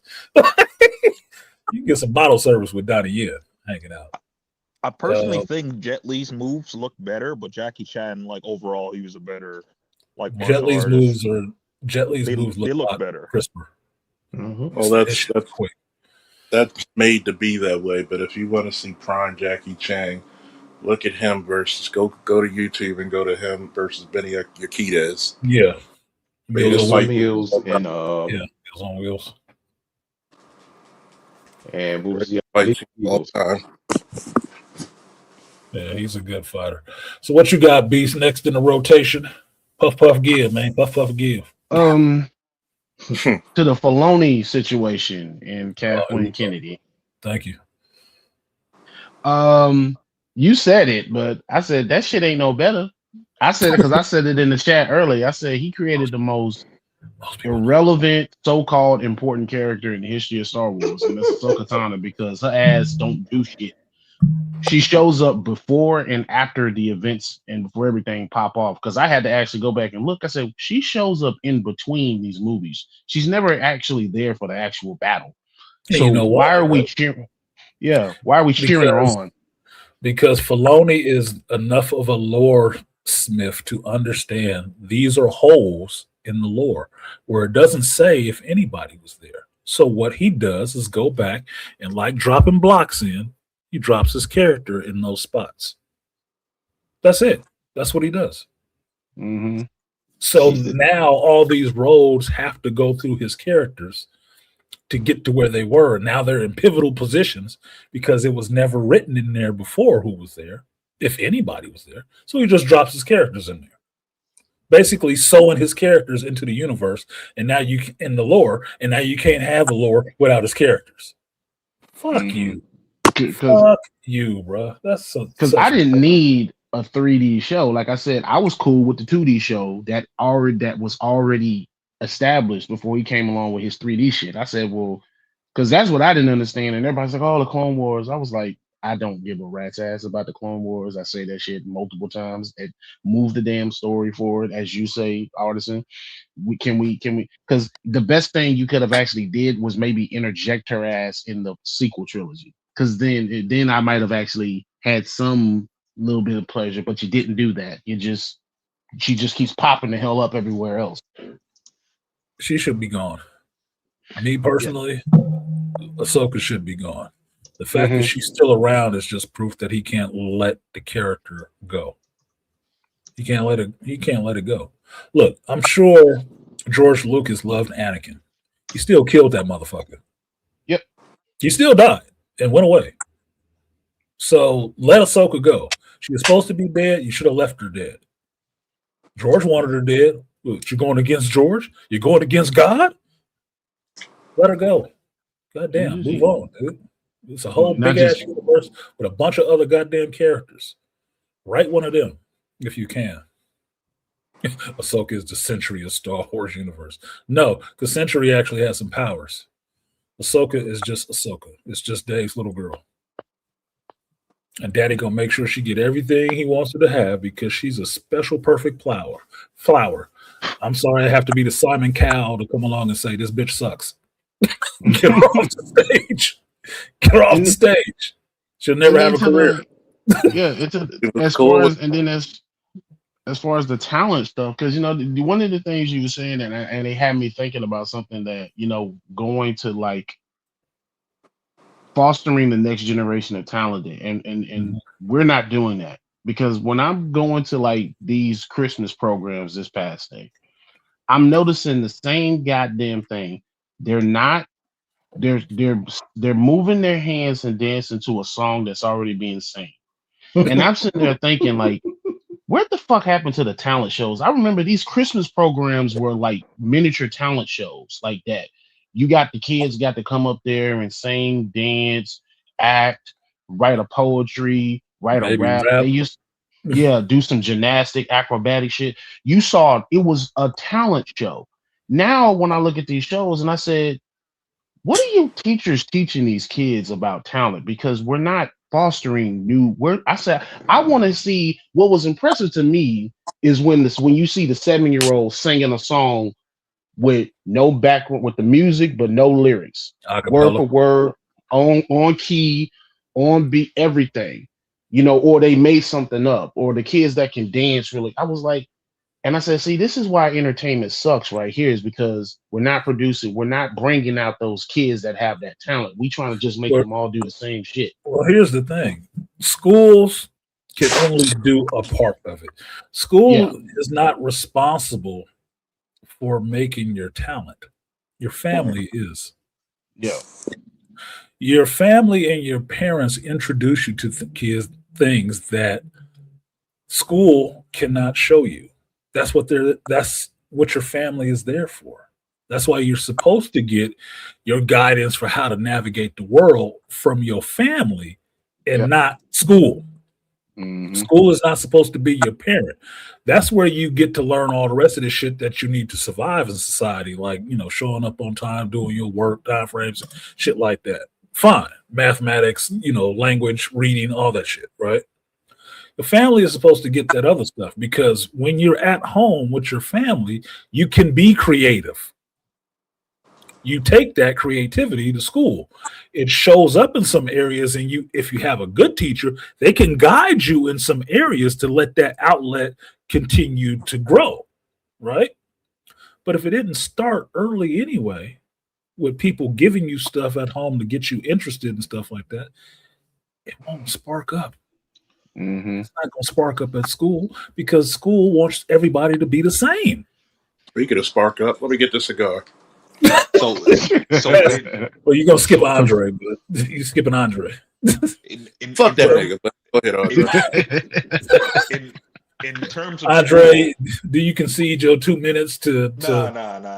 I'm going real quick. So in terms of school, like I actually talked to a dude from Germany that was here visiting. Like he was like going to school for a PhD, but he was doing like a gap year because I guess he has money or whatever. So I was talking to him and like he told me that like kindergarten, that's actually a German term where it literally means daycare. Yeah. America is like that. America has a lot of terms and words mixed up in it that come from other cultures. That's why I'm fond of telling people when they talk about something being ghetto, I say, yeah, it looks real Jewish around here. It's a Jewish term. It's not a black term. It looks real Hebrew. Yeah, it looks real Hebrew. They're keeping it real Hebrew in this bitch.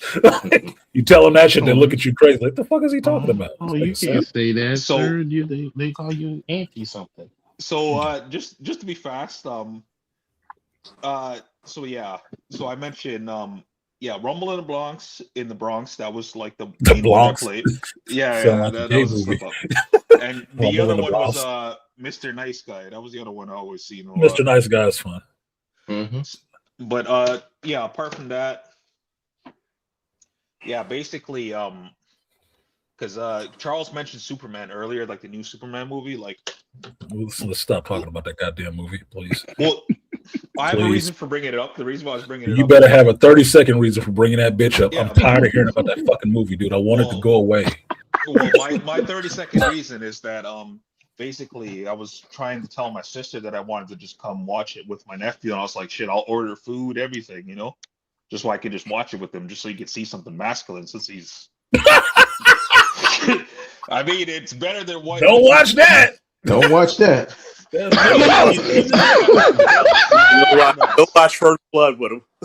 Yeah. Oh my fucking god! There's nothing masculine in that movie, bro. You want something masculine?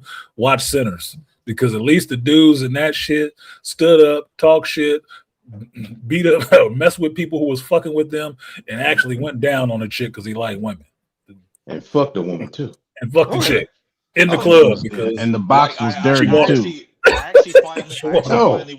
actually finally And stood up against a white dude. You can watch that. That's masculine as fuck for you.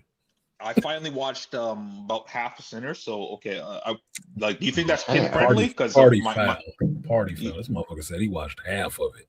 Half. This is not a fifth of Hennessy, motherfucker. You don't drink half and leave the rest for later. You don't drink half of Hennessy either. Exactly, Charles. This motherfucker. I'm watching so much shit at once. It's hard to watch one thing. These new niggas. Yeah, these new niggas. You don't eat half a coochie, man. Trained you? Yeah, who trained you? Yeah, Andre, you're making the millennials look bad, dude. Step it up, man? Remember, I told you there's a difference of millennials. The 80s. I'm working on it. You don't associate with the 90s. You don't suck one titty, Andre. You suck both. 3 millennials on here and 2 Gen X's, and we just looking at y'all like, talk to your cousins. Talk to your cousins. Get your cousins. That's bullshit. You gotta pull them in the back room for a second. Hold on, man. You embarrassing us with the cool people. Do that bullshit. I'll be 44 in like 3 months. Fuck that shit. So you're right. You're right. I will get him to watch Sinners instead because no, you watch the whole rest of Sinners. Fuck that. You gotta get him to watch it. No. It's like you're saying that's all right. I'll get him to fuck the whole chick when you haven't fucked her all the way. Damn. That's all right. I'll get him to suck both titties when you haven't sucked both. You just stuck your tongue in it and put it back. Like what I'm trying to say is like I'm just trying to spend time with my nephew, so I'm trying to watch I get you. with him, right? So yeah. So the thing is, like, I was gonna take him to see Superman. I was trying to take him for like over a month or whatever since it's been in theaters, but excuses and all this kind of crap, right? But so I'll watch Sinners with him because there was like anime movies I wanted to take him to watch, but I was told it was gonna scare him or whatever. But it's like, how old is he? How old is he? He's yeah, one at a time. That's why I'm doing 2 minutes at a time, because when you guys all talk over each other, when I listen to the playback, I can't hear shit that's being said. So he's 9, right? And he's like he has a little sister, and he's being raised by my sister, and she's a single mom with 2 different dads and shit. So it's like this is like gynocrat central, right? So well, yeah, this aversion to masculinity, which means that she is going to think he can't handle things that a young boy should be learning how to handle, because he has to grow up and be a man. The fuck do you want with a moist ass grown man who can't handle shit? And that's why I told you before, I was taking him to his football practices and shit, going to his games, you know? Well, tell him he's 9. And if you go over with her human development, what happens with a boy when he's about 9, he good. He can handle it. He's like, right. I think I'll be fine to play Sinners because, like, he was there when we were watching Reacher, right? Yeah, he got a single mom. I'm sure he's heard the one in cuss before. If you're watching Reacher, you could watch Sinners. Yeah. I don't see the problem. Yeah, he's fine. Just make him watch Demon Slayer. Who the fuck is this? Is this It's somebody's troll? It's Gabe again. It's the dude going after Charles. Wrench bearers, do your damn job, please. You know what? Don't. Motherfucker. Let's move on. Don't acknowledge that shit. Go on with your point. I'm doing my show. I'm not dealing with other people's bullshit. Go on with your points about your next 2 minutes. And you guys in the chats with wrenches, do your damn job or get rid of I can take the wrench from you. And I'll do it myself. Get that motherfucker the fuck out of here. I do not have time for kids and they bullshit. No. Go ahead, Charles. Carry on. Speaking about masculinity, we'll go back to what we're talking about. Yeah, cigars passed. Cigars passed. I mean, smoke them if you got them, baby, because, baby, I got you. You got to look at, when you look at Star Wars and all these franchises, we look at them with a gleam in our eye. These people just look at them as money. Or they look at it with some type of, propaganda, profiteering. You heard that word here first, folks. Here first. So you take these franchises and you're looking at people who probably grew up mad because they weren't cool. They weren't into the cool shit. they weren't allowed to be in the groups because they were just awkward as hell. Or they got a vendetta, like I'm gonna kill this character because my brother liked it, and I hate my brother because I got some unresolved. And I'm looking at it like Disney must love to lose money because if you haven't got rid of that broad, she must have like a briefcase with some very, you know, provocative pictures of everybody of Iger and all these people or something. Secret tape. And I'm just like, Yeah, it was all at the Diddy party. the Diddy party or some shit, you know. Possibly. And I'm just at it like you know, listen to your fans at some point because if you don't, you'll lose them, especially your core audience who brought you to the dance. And by the way, I like to say this. I like to talk about my favorite rabbi with the sword of power. I call him Hebrew. But anyway, I really think that to go back to your point about masculinity and what Andre was saying, you find that a lot because you get a bastardized version in a lot of ladies' eyes. Your nephew can handle if we were in a third world country, that kid would deal with a lot more shit than what he's watching on television. Okay? He's probably be herding sheep or some shit. So when we look at this, and it goes back to what Artisan said, that's key. At some point, your nephew's going to have to deal with some things that every boy has to deal with, i.e., bullies, i.e., peer pressure. At some point, especially if he's in a house full of women, where is he going to get his masculine guidance from? If you were in the 40s, 50s, 60s, you probably got it from a comic book or from westerns. If you're in the 70s, you probably got it from a kung fu movie or a black exploitation. Or if you're in the 80s babies like me, you got it from a plethora of cartoons. So where is he gonna get this masculine identity? Especially, you're gonna tell me how a boy, and this is the criminal part. That I'm not talking ill of your sister because I see this in a lot of women. You're telling me how the world's going to affect him when you don't even know how his hormones are going to affect him in the next few years. Exactly. But you can disagree or tell me if I'm wrong or right or not. So yeah, I would say. Oh, I'm sorry. You were talking to Andre about his sister. Go ahead, Andre. I was just gonna say because when I took him to his championship game, like he lost, it was like 48-0. Fuck. Yeah, God like damn. Mercy he rule. got destroyed. They suck. Well, that was the first team that they played, and they beat him just the same way the first game. And Damn. like the whole season, his team was like the second or third best in the league, right? But that his one team won. Yeah, but that one team was like older kids, bigger kids, and obviously somebody's behind them, like, teaching them properly because like his He's team. trying to kick their ass after the game. Well, no, like after his game when he lost, like he was like crying. I was like, bro, stop the crying. I was like, let's train up for next year. You got this. I understand. You're emotional when you're young. You got to get a hold of those emotions. But And that was a you're pretty big crying loss, away from the field, man. Cry on the bus or something. Don't look out the window. Don't be sitting on the bus going, no. Well, and his mom was trying to baby him. I'm like, no, you can't do that. Like, you Mom, gotta get his ass out there. A mom is gonna mom. A mom doesn't want you, depending on your mother. A mom doesn't want you to be hurt. She's gonna baby you a little bit when she sees her son with a skin knee or hurt or whatever. But you have to understand. You need that masculine balance to understand. Mama trying to make everything okay for you, make you not hurt, baby, is weakening you. You have to shruff that shit off. That's what the man is there for. Baby, let him be a man. Let him grow up. It's okay. Boy, why are you crying?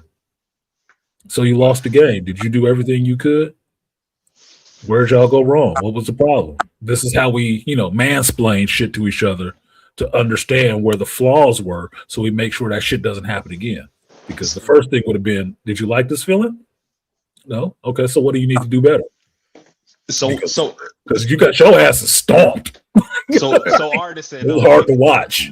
So Artisan, I told you in the past, like maybe a month or two ago, I was like like he complained to his mom because I was making him walk to his summer camp. It was only like a 20-minute walk. Was it And he was snowing? complaining. Was it And snowing? it was in the summertime. Oh, it wasn't uphill? He wasn't No, barefoot? no, he's like, I'm Okay, tired. then I'll hear the complaint. He was tired. He's like, why am I walking for so long? I'm like, you're playing football. You need to get this exercise in. So then after he lost that game and he was crying, I was like, now you see why I was making you walk, right? Get your stamina up, boy. Exactly. Get your stamina up. It's like Mr. Miyagi teaching Danielson to wash his car and paint his house. It's all building something in you. You might not know what it is right now because you're young and you don't know shit, but it's building something in you. And he was crying. He was crying too. He's like, Wait till you get a boomer mom. Hold on, Charles. Rosie is suggesting to you, Andre, that you watch Spartacus with him. It's on Stars. I don't know. I've seen Spartacus, but I'll watch it with him. So she's suggesting you watch that shit with him. A woman is suggesting. A woman is suggesting you watch Spartacus. So there you go. Go ahead, Charles. They call me Spartacus, but wait till you had a boomer mom like my mom. Jesus Christ, you lose a game, nigga, fight harder. But yeah, it's funny because my mother and father they're loving, they'll care, and we take care of each other like you're supposed to be in a family. Even though my parents are divorced, there was no, when they paid for my trip to wrestle in Germany, man. When I was put on this team, they like you think you can do well? Hell yeah, I can do well. And it was funny because when I came back from Germany, they were like, "How did you do?" Well, I didn't do too bad. I went 7-1. So how did you do? I got bronze overseas. That was all. It was like, yeah. Even my first championship when we had a tournament. And remember, I lost my first match, but I won a championship the last year. And it was funny because they just looked at me like, okay, they were ready to give this supportive pep talk. You'll get them next time. Like, nah, like, I won. Oh, your match? No, the championship. How be that? That's how your boomer parents were. Be like, oh shit, you're actually that damn good. Shit. They were like, thank God, because we were just hoping you wouldn't suck. Yeah, don't embarrass the family. Don't go to Germany in the family. So,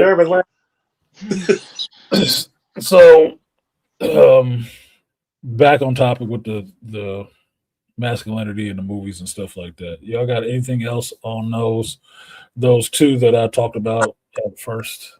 Just because I'm just about at the 4-hour mark, and I got, I believe, 2 donations. Oh, I turned off the chat. My bad.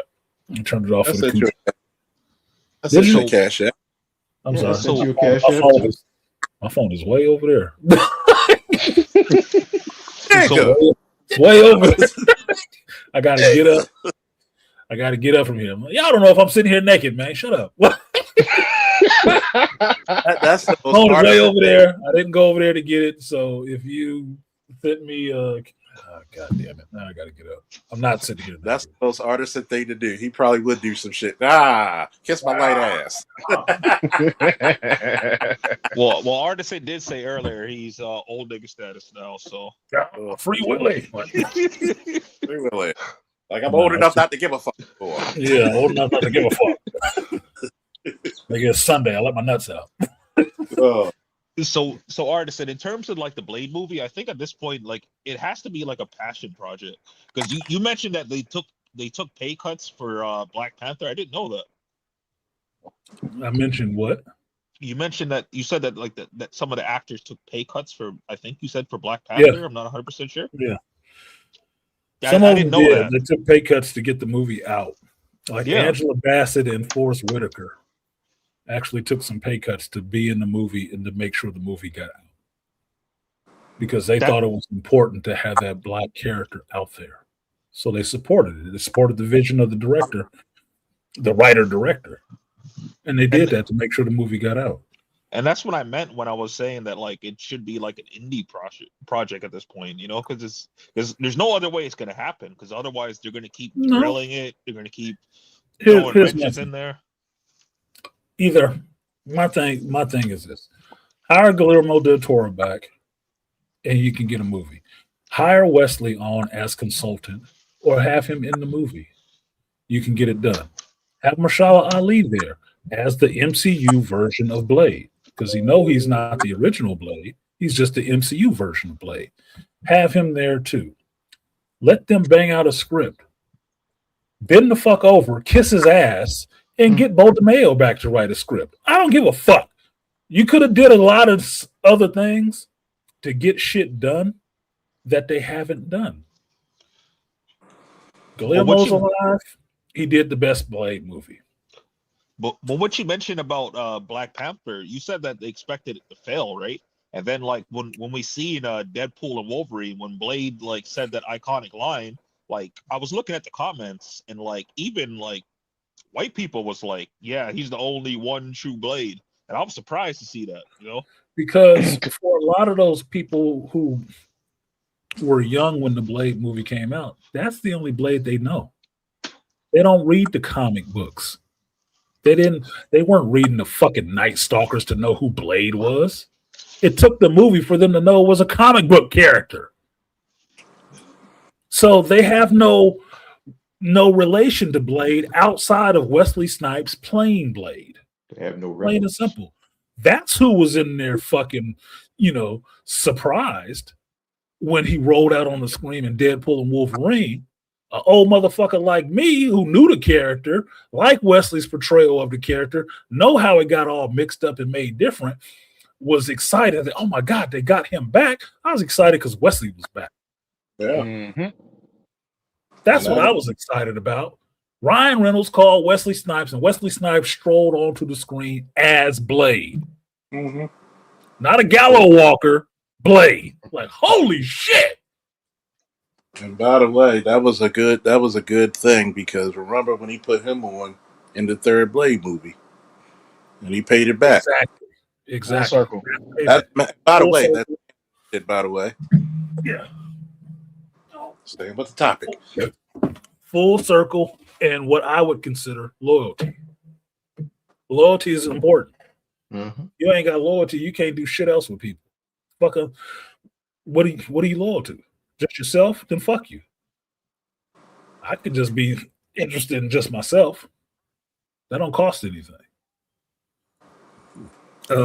Shout out to Malika B. Bain. He did support the stream. I know he usually does. He is one of the faithful few. You know where that came from. So shout out to AM for that. He says salutations to you and the Geek Elite. He did that shit at 7:55 a.m. I had just went to bed by that time.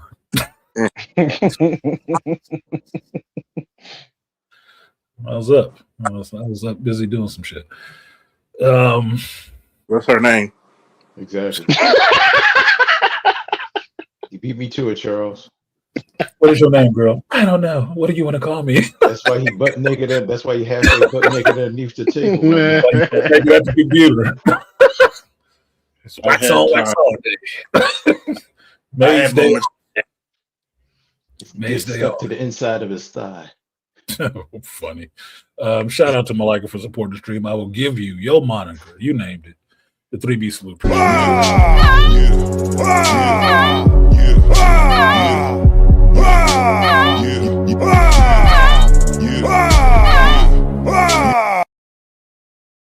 Oh, y'all can tell me, because I go back and forth on this. Do you want me to say how much you guys donate or not? Because I usually don't do it because I don't like pocket watchers. I think it's between you and me. Nah, that's why you shouldn't do it. Yeah, I mean, I basically did it in a way that you can figure out how much it is by the video I give you. Right. Like once I hear Akateki, I was like, yeah, it's up there. But I'm usually respectful of that shit, because unless you want people to know that, no, I don't. Me, I usually donate to a stream. I don't necessarily give a shit, but I do try to be respectful of people. You never know somebody's situation, so you try to put their business out there like that. I don't like people I fuck with. Herb be dragging his nuts. Herbie dragging his nuts. I actually know this motherfucker. I'm like, God damn, bro. Like, you actually know me. Good man. Like, man, you want to go get a burger or something? Like, I rode out of Richmond and pick you up. Like, holy shit. I was like, no, but Herb ain't got no kids. He ain't got no wife or nothing like that. They can just sitting on money and drawing funny books and shit. Like, The good. I'm living a good life. Yeah, he good. So okay. Thank you. Like I personally donate to people that I fuck with, but like I've donated to Charles before, but like the problem is he got PayPal. Well, like that's the only way I could donate to Charles is through PayPal, and it's like pretty much the fees cost me almost what I'm gonna donate. It's like that doing super chats.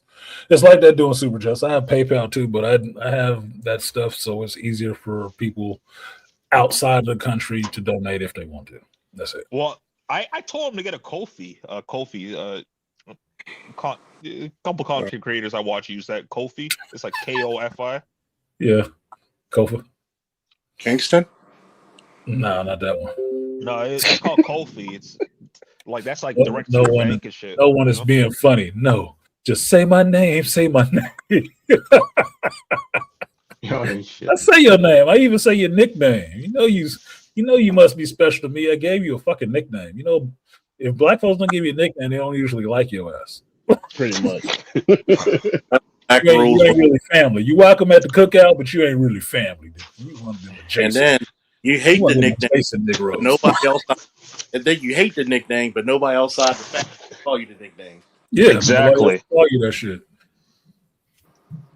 I heard someone call you Pookie. Don't fucking call me Pookie. You don't know me. But I heard so and so. Yeah, but that's family. Y'all related? Besides the point, nigga. Who grandmother is yours? Because I'm trying to think, like who auntie is you?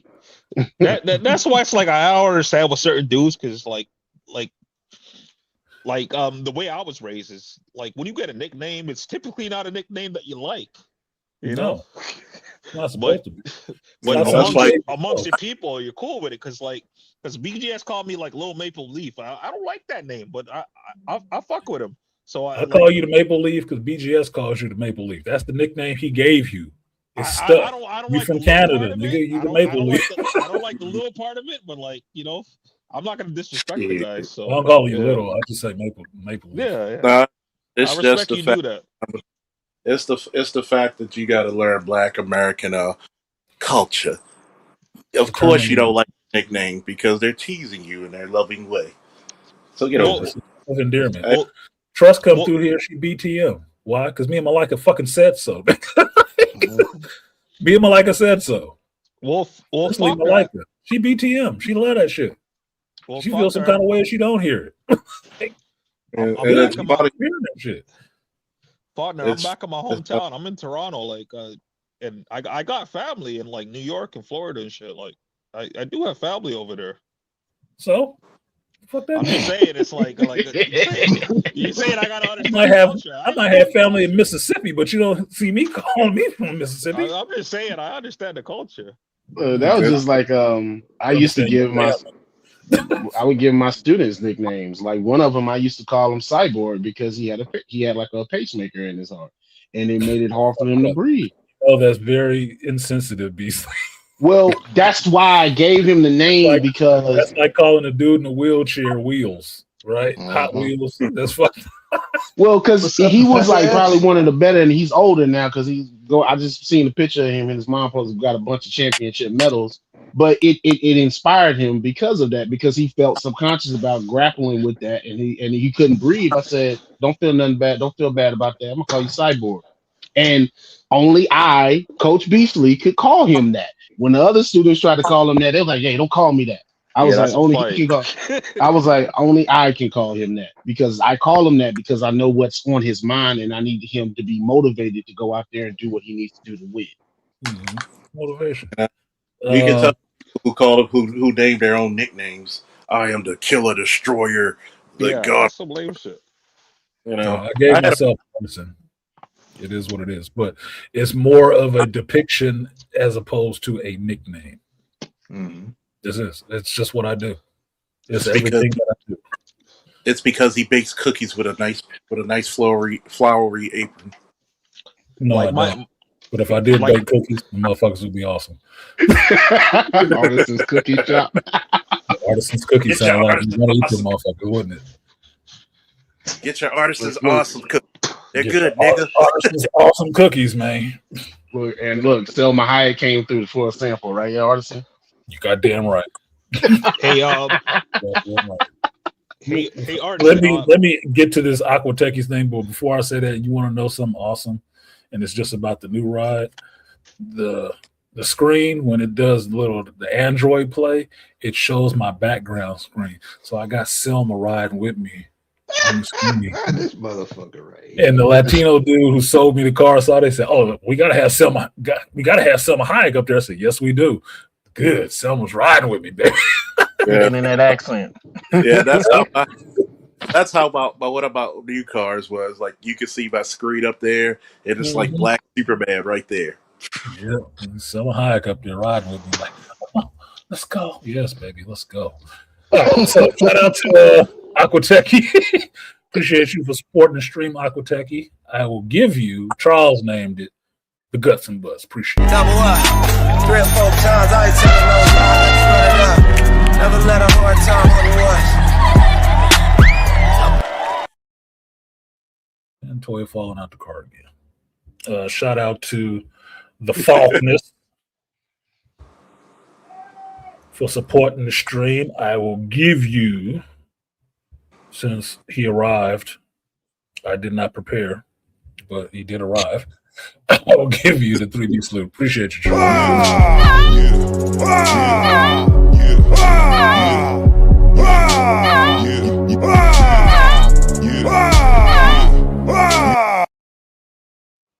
And to answer your question from earlier, Charles, I'm sure the emails are in my email box. I have not read them yet and read the rest of the synopsis stuff, but the stuff that you have up right now looks good. It's a good jumping off. Just fill it the rest of the way out because I'm curious. If I'm curious about the world, because you know I like world building. If I'm curious about the world, to me that says, okay, you got something. You just need to fill it the fuck out. Let me know what's going on in this bitch. Because from what you have right now, somebody could run that as a D&D campaign and have a lot of fun with it. Have a shitload of fun with it. Just as a D&D campaign. Yeah. So quit, like I tell Herb all the time, quit fucking around and just write it, dude. What the fuck? You fucking stop teasing. You're gonna love the background characters when they're sitting by the fire on the beach for one of their vacations because my grandma and your grandma. They're basically like a hired Black Ops team, and they have some interesting backgrounds because they're from different planets and different dimensions, and it's an omniverse. So. Okay. Don't talk about it on here because look, they steal ideas on this bitch. For real. Just for the sake you spoiling shit. Save yourself. Save yourself, nigga. Save yourself. Like, I know what we talking about. Don't say no more online about that shit. Just do the work. That's it. So you got what emails? Yeah, I got email. You know my email. Them talentless hacks at Disney be like eavesdropping. Oh, we got some. Hey, get that down. Come on, man. Kevin already talking about the Midnight Suns, and I said that shit how many years ago? Like, just go ahead and do the Midnight Suns. Oh, we're gonna do the Midnight Suns. Now, fuck you, Kevin. Don't do that shit now. You suck. He said, "Fuck you, Kevin." Yeah. So really, bro? That's what you want? Well, maybe at some point. Give me a ghost. Once Charles just started talking about different worlds and military, like I automatically thought, like, yeah, definitely somebody's going to be stealing for the next Avatar movie. No, the next Avatar movie is already possibly done or written or whatever, bullet pointing, whatever they got going on with that shit. So it wouldn't be that. It's just that what I find is that military men who have been in the military tend to write stories about military stuff because that's what they know. Mm-hmm. So there's a lot of that out there. It's not a lot of it really convincing in the comic book world. So if Charles can lock that down, he can hit that groove that only, to my experience, Jim Lee was able to hit. Right? Yeah, right. Lee and Team 7, you got what was going on with Team 7. I don't know. I'm sure Jim Lee hasn't been in the military, but that team, good. It might have been his dad or something like that, right? He has some knowledge of the military to be able to write Team 7 the way he did. And it was respectful. It wasn't, oh, you're just a bunch of baby killers. Shut up, you fucking pussy. So somebody who's actually been in the military writing something like that could work. It could really work, especially if it's a new world. So, like I said, don't say no more about that shit online because shittier motherfuckers will take it and profit off of your shit. You'll be sitting there mad as fuck. Like, nigga, you owe me some money. I got the proof now. Yeah, you got to roll up on them at a convention like Debo. Like, you got on my comic, homie. Here's my comic money. Yeah, who's coming? I'll be looking at you like, I don't know what the fuck you talking about. The internet is free reign. So is my foot in your ass. Yeah, exactly. I got a free range foot right here too. My rider gave me that chain. Yeah, you know, I got a new movie coming out called My Left Foot of Fairy. Yeah, and part 2 was the right to your head. Next one goes out to Two Trill. Appreciate you, Two Trill, for supporting the stream. I will give you the 3B salute. Appreciate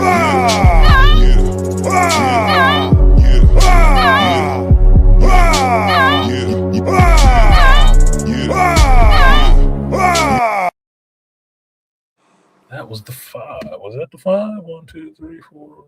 Yeah, that was about 5, 6 people. Need to set my standards higher. See, most of that I bitched at y'all, but most of that shit is my fault because I don't push that shit as hard as I should. In my next life, I'm gonna be the same salesman as Angry Man is. I'm good at that shit. Either that or show a little nipple. Yeah, I'm gonna have to show some cleavage. I'm gonna have to cool this bitch down and boost them up a little bit. Well, I sent you listen to what the hell I got to say. I sent you another super chat. Yeah, you sent me. Yeah, Andre hit me again. Appreciate you, Andre. Andre making that good money now. Look at his ass for your next popcorn bucket. You know them popcorn buckets cost like $25, nigga. I'm not buying another popcorn bucket. I'm not. Not even I didn't say the whole bucket. I was just saying towards it. Okay. He said, "Kids bill on me, nigga. Kids bill on me." Yeah, he said, I'm putting in on it.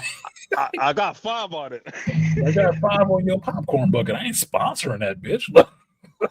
Appreciate you, Andre, for the chat that puts him up there. So I will give you media assets.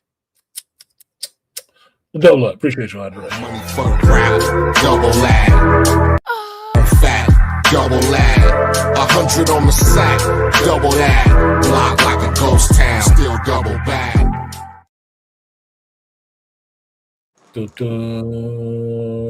Yeah, it's gonna have to be a very convincing popcorn bucket for me to buy because I was done with the popcorn bucket shit after I saw how much they was charging for that Galactus head bucket. That's fucking ridiculous. Yeah, Beasley said $100 for that Galactus bucket. Like, I'm sorry, you have to, as a consumer, you have to draw the line somewhere. And the only way you draw the line with these people to let them know that that's not the shit that you want is you do not purchase it. You don't purchase it because that's the only way they see it. It's like comic books, right? Charles, Beast, how do you know the shitty comic book in a comic book shop just by looking at the stacks? How do you know which one is the shittiest book? Because it's full. The most stacks. Yeah. Exactly. Okay. These are comic book readers who know this shit. If it's hell of them sitting there, that must suck. I'm past. It must suck. Mm-hmm. Or got the ugliest cover. Or got the ugliest cover. Or they issues incentives where if you bought 5 extra or 10 extra of this shitty book, you got the good cover of this other book that's actually good. That's the other way that shit happens. Mm-hmm. Usually that means those books are for back issue bids. That's where they're going. They're going to the back issue bids if your comic shop still carries those. and there will be a shitload of those comics in the back issue bin. This is why the Death of Superman books aren't worth shit, because it's a shitload of them in back issue bins all over the country. You can find them anywhere. It's not hard. Shit, even I had the Death of Superman book. They was selling it at my book fair when I was in middle school. You know it's bad. Okay, so if you do not like what the companies are putting out, don't buy it. If you don't want to pay $1,000, $600 for a video game system, then don't fucking buy it. They only think they can charge that when you goofy ass motherfuckers run out there and spend that kind of money on it anyway, because it's not getting the message through their head that this sucks. Comic books happens a lot quicker, because if they got books that are being returned to them, they know this is sucking. We printed 10,000 of these. They sent 9,000 back. Should we do another batch? Fuck no. Cancel that. Thank you for learned that lesson. Thank you, comic book fans, for not allowing that debauchery of the New Warriors. Because God knows it. You insulted a generation with that shit. You did. You insulted me with that shit. Don't sully my run of New Warriors with that bullshit. Fuck you. And here's the greatest crazy part. You had every demographic in the New Warriors back in the 90s. Even the who you didn't take as a slouch. Silhouette was not a slouch, nigga. Oh no. She may not have the use of her legs, but she far from disabled. She's far from disabled. She is more than able in the Dark Force, nigga. It's handy capable in the Dark Force. Fuck around and find out. Yeah, nightmare you'd never wake up from. And next thing you're gonna get a crutch to your skull. Bah! Get that dagger point on it. What the fuck? Oh shit! What Bitch, you melted out of shadow on crutches. Well, but that tells you who's reading the material versus who's not reading the material, because strip covers used to be a big deal, where you would take the shit is not selling, you strip the cover off that bitch, put it back in a box, and send it back to the distributor. And then the editor, or not the editor, the company would get it and find out that book is not selling, because they want refunds. They want refunds on these shitty ass books that are not selling. Yeah. No matter how. As a consumer, you have the power, but they always tell you to use it in stupid ways, like, "Oh, we just gonna boycott these people because they didn't hire this person that we wanted." I don't give a fuck. Do it to where it's beneficial for everybody. Like, you bring the prices down on shit that should be high, because they realize, okay, we finally hit the price point that they won't line up to buy it, so we probably should drop it lower to sell it. Yeah. Yep. Don't buy the bitch then. Don't. Or the sneaky shit where they slowly increase the price. Catch that and immediately quell that shit too. Yeah. Because like Xbox instantly throwing a Game Pass to $30 a month, and I'm like, okay, that they're gonna just revert it back and then slowly increase the price over time. No, catch that shit too. It's like, I live in California, so it's like the price of gas for me. Gas ain't never going back down below $4. Why? They're making too much money off this shit. There's no reason to. It's still the same gas. Still the same fucking gas. The economy is better or worse depending on what area you in. They ain't never dropping that price down below $4 again. Ever. I said that shit when it first got up towards $5. They're just seeing what the new boiling point was, where people would still pay it and shut the fuck up. Above $4 was that point. It's never gone down below that again. Never. Got up towards $5. Let's talk about impeaching the goddamn president. Now it's close to $5. Motherfuckers just pay that shit and keep driving. I bought a Tesla. It's the incremental increase to keep you paying exorbitant prices for less. It's not better gas. It's still the same gas you've been getting. Same shit. It's just charging you more for the same thing. Artisan, my only disagreement with you is I haven't paid for Disney Plus ever since they kicked off Jonathan Majors. I haven't paid for Disney Plus since then. Well, you ain't missing shit. I just paid for Disney Plus in November. I'm not happy about it. I don't feel like I got my money's worth. I've used it. I've used other people's shit, but I'm not going to pay for it. That's the only way you should. Bootleg it. That's the only way you should, in some senses, because look, you didn't hear me complaining about paying Disney Plus for a couple of years. And mind you, I've had it since it launched. But in this last 2 years, the shows that have been produced for Disney Plus have been such ass. It's not worth the investment. It's not. If I wasn't paying that shit per year, I'd be turning it off every other month. Am I suggesting people do that? No, I'm telling you what I would do. Right now, I'm still on a yearly plan, so I got to see up front how much they charging me for a year's worth of this shit. 12 months of streaming watching. What am I watching in this 12-month period that I have to look forward to? Well, I just told you I'm not watching any of those shitty-ass Star Wars movies. I'm not watching any of these shitty-ass MCU shows. I'm not watching the Fantastic Four again. So what the fuck am I watching on Disney Plus?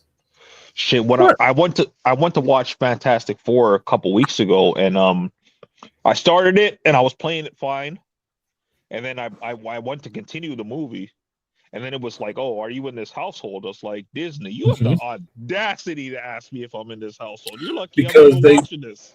Because they're taking an approach like Netflix. They're trying to limit the number of people that can use somebody else's account and watch from a different location, because they want all their money because they're struggling. So they're trying to tax as many people as they can, because that's basically what it is, that are not in the same house, not coming from the same ISP number, but you get what I'm saying. The same place, so they can say this is a different person and they need their own subscription. Because that's how they're losing. So Netflix doing the same shit. Well, Netflix, I could justify it because they do have original stuff on there. I could justify Netflix, but Disney Plus, like hell no. Like you gotta be. Disney Plus has original shows on there. They just suck. Exactly. They originally suck. The first time they were released and made, they suck. Really, you're paying for the Disney Vault, because remember, I'm paying for the shitty blowjob is what I'm paying for. Yeah. Like, dude, stop all that slobbering and shit. Who said I like that? Like, paying for all that. No. The slobbering ain't bad. You're paying for teeth.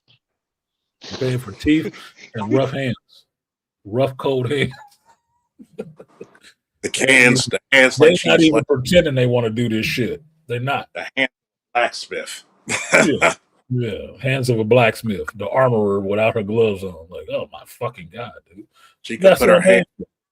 She can put her hands on. Like I'm playing for. You know, I've had to say this. What's up with people and their need to lose greatly? You had Bo DeBaio write the hell out of fucking X-Men 97. If this shit sucks, boy, you're gonna have 2 generations of motherfuckers for your ass again. Well, y'all just went. I told you, he wrote the second season too. They just kicked him off the show by the second season, so it has one more season that it could possibly be good. The third season is gonna be shit, flat out. Flat the fuck out. The third season is gonna fall on his face like Charles Xavier hitting the speed bump. It's gonna be on his face. Okay. Oh, bad. Third season, I'm not looking for much. Second season, I want to see what he wrote mostly because they came back and did some shit to it. So some of it will be him, and some of it will be them other goofballs that's there. Third season will be all them damn goofballs. It will not win an award. I guarantee you that. So what you telling me? This is gonna be like Obi-Wan Kenobi all over again for me. I got my fucking hopes up, only for them to let it down. You got your. I don't even have my hopes up. I just want to see what it is. I want to see what this second season is about. I'm not looking forward to anything for the third season. I'm not even looking at it. I'm like, whatever.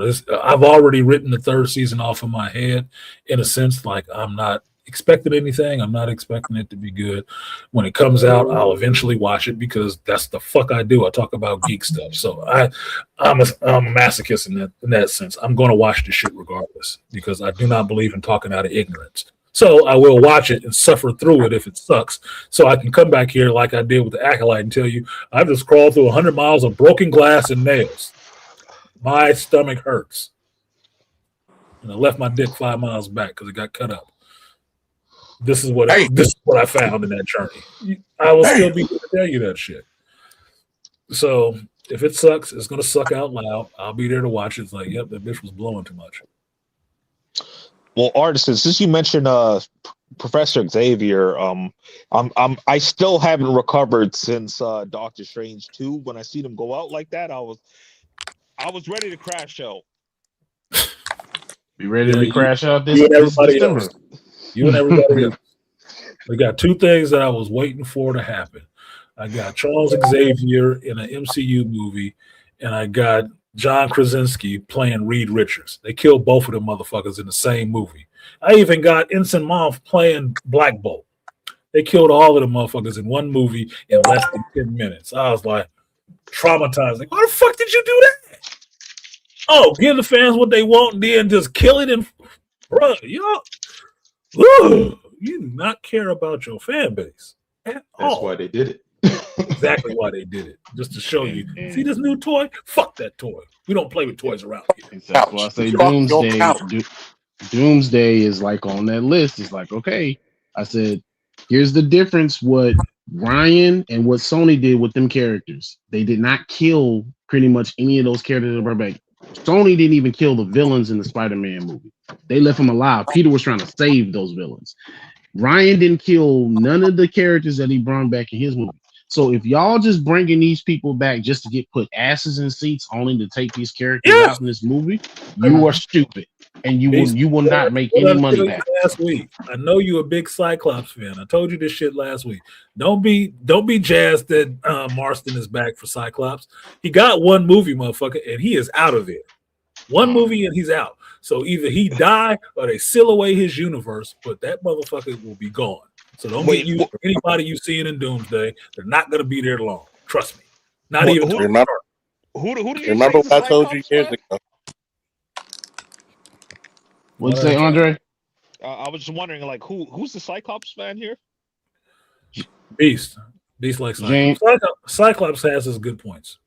Yeah. Wolverine's my favorite, so I'm automatic. Of course he is. You're fucking Canadian. Of course. What? You and every other goddamn person on the planet. Wolverine's my favorite too, but still. You know what? Guess who's the other X-Men, man? They got a big roster, okay? Well, guess who's my favorite X-Men of all time? Guess what? Guess who's my favorite? Magneto. Oh. No, it's Deadpool. Colossus. Nope. Nightcrawler. Maggot. Nope. Rogue. Of course. Yeah, I could rock a Rogue. I like Rogue. He's interesting. My boy. Yeah. Rogue is interesting. Because I guess it must be an imprint because one of my teachers from when I was small was from down south and sounds just like that bitch. Hey, look, if you want a white Southern girl, Rogue would be the archetype. I'm sorry. Look. Sugar. Look, I am not one to date white girls, but if Topanga from Boy Meets World hit me up, Daniel. That white chick. Fucking. My Milka. That is the one white chick nobody will ever question. Oh, you got Topanga. Oh, my nigga. I had black women saying my nigga. well, low key, like Rogue is one of the strongest of the X-Men. Like she could take it's not just about her strength and powers. It's not about strength and powers. You kids in that generation, you always about the powers. You understand that there's supposed to be a story wrapped around these powers. A story of a character about these powers. That's why I always say the difference between Marvel and DC is it all about the character or is it all about the powers? Powers and no character. Character and no powers. Well, her character is good, but like her powers, like There I've we seen go. her You just power. keep going back to the power. Going back to the powers. What did I say earlier, Artisan? What did I say earlier? Yeah. Do you know who Sync is? Sync has powers. His powers are similar to Rogue's. Do you know anything about Sync? He black. I'm learning. He black. Came Like, out in the you put me on 90s. game. Generation X. Hold Yeah. up, wait a Never minute, heard of Austin. Same Sync kind is one of the baddest power sets Hold ever. on, one at a time. I'll show. I'm gonna critique this motherfucker myself. Oh, God. Look, do you know about Mimic? Carl Reagan? Mimic? You know about Mimic? I don't personally know, but heard the name. Okay, he's an X-Men. He has the powers of the original 5 all together. Kind of like a rogue. I hate mentioning this one, but white girl Hope Summers. Oh boy. Oh White boy. Hope Summers. What's her power? Like, Same shit. It's a base fucking power. It's not the power that makes Rogue interesting. It's the character of Rogue that makes her interesting. Yeah. Because otherwise, you could put the powers on anybody, and they're not interesting characters at all. Hope Summers is not interesting as fuck to me.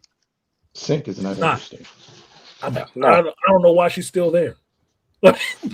No, she's not. She's actually a lame duck. Fucking boring. I'm gonna put it to you this Sinister way. is my ass, Rosie. Mr. Sinister is my dude. You know what? I fucks with you, bro. I fucks with you, Rose. Daniel Ethics. Look, if I ever become a big time Hollywood star, which I never will, and I want to live in a hotel under an assumed name, the name will be Nathaniel Essex. Just tell you ahead of time. Excuse me, is there anybody named Essex here? Oh, Penthouse? Yeah, go right up. You know what's so funny? I said, if you think about this for Wolverine is actually one of the least powerful mutants. Yeah. Of the X-Men. But look how interesting. I gotta hear that. Huh? I can't listen to that. Oh my God. Okay, hold on. We'll end this Wolverine. You can like Wolverine all day long. But I will ask you this question, Andre. Who kicks Wolverine's ass every year? Oh boy. Who kicks his ass every year? Can I give him a hint? On his birthday. Yeah, comic book fan, shut the hell up. A masked android. He's using the superpower of muting. The only one that I know that was kicking Wolverine's ass was Cyclops. Huh? What the fuck? I never read. Can I give him a hint, please? Please. No, you cannot. We're gonna let him stew in this shit. We're gonna turn up the heat and let the frog sit. No, He gotta learn, y'all. He has to learn. Rosie trying to give you a hint. She said his brother. Yeah, Rosie been cooking me all night, all day. You've been jumping on the grill, nigga. God damn, boy. Frog legs off of there. You keep jumping back up there. Let me say this real quick, Artisan. Sabretooth. Every day on his birthday. Every year on his birthday, he comes and kicks Wolverine's ass. And Wolverine still don't know why he kicking his ass every time he comes on that year. He don't know. He does that as a birthday present to him. Happy birthday, Logan. Yeah. And matter of fact, this is how you know you're a comic book reader. This is how you know you're a comic book reader. Sabretooth was not originally a Wolverine villain. He was an Iron Fist villain. Yep. He was a Power Man and Iron Fist villain. Thank you. Yep. Created by I forget Charles. What's the dick called? John Byrne. John Byrne. And by the way, I've met him. Got my shit signed by him. There's a lot of like Eric Larson. Shout out to Wonder Woman, Savage Dragon, and Venom. He actually drew that in a book for me, so I'm gonna hang up a lot of this shit artists been doing for me many years. I gotta hang that shit in my wall. You should. That's the only way it gets seen. Take George Lucas's mentality. The reason why him and Guillermo del Toro did that museum is because they could have all this beautiful art and stuff like that in a private museum that nobody can see, or they can make a museum so other people can see the shit, because you never know who it inspires. Exactly. You never know who it inspires. I've drawn more characters looking at comic books because I see how other people and other artists draw. That makes me love their fucking work, and it only spurred me to want to do my work better. Yep. That's it. Shout out to Ed McGuinness. Sabretooth. Sabretooth to me would be one of the most underpowered, dangerous mutants out there, next to Omega Red, because Omega Red loves shit. Sabretooth, old school Sabretooth with the bloodlust, he will fuck up anybody. Yeah. He will fuck up anybody and enjoy it. You put him against the fucking Avengers of the movie, bodies are dying. Yeah, bodies hitting the floor. Bodies hit. There's a lot of cards they toned down. A lot. Look, like the only way you mess with Sabretooth is you get Wolverine. Somebody who can actually heal and take their guts being ripped out and still keep fighting this motherfucker. Because that's what he does. Rage against rage. Sabretooth ain't even angry. That's the whole thing. He's not angry. He's a fucking sociopath. He loved doing that shit. He loves it. He loves it. He has no empathy. He has no empathy like that. He was not raised like that, man. Them Creeds was not cool people up there. Daddy was whooping his ass. They were not cool peoples. They were not cool people. Actually took fucking pliers and pulled out his fangs. Belongs in a museum. Good thing they grew back. Look. And you gotta think, some of your supervillains, that's how you know you have a good supervillain.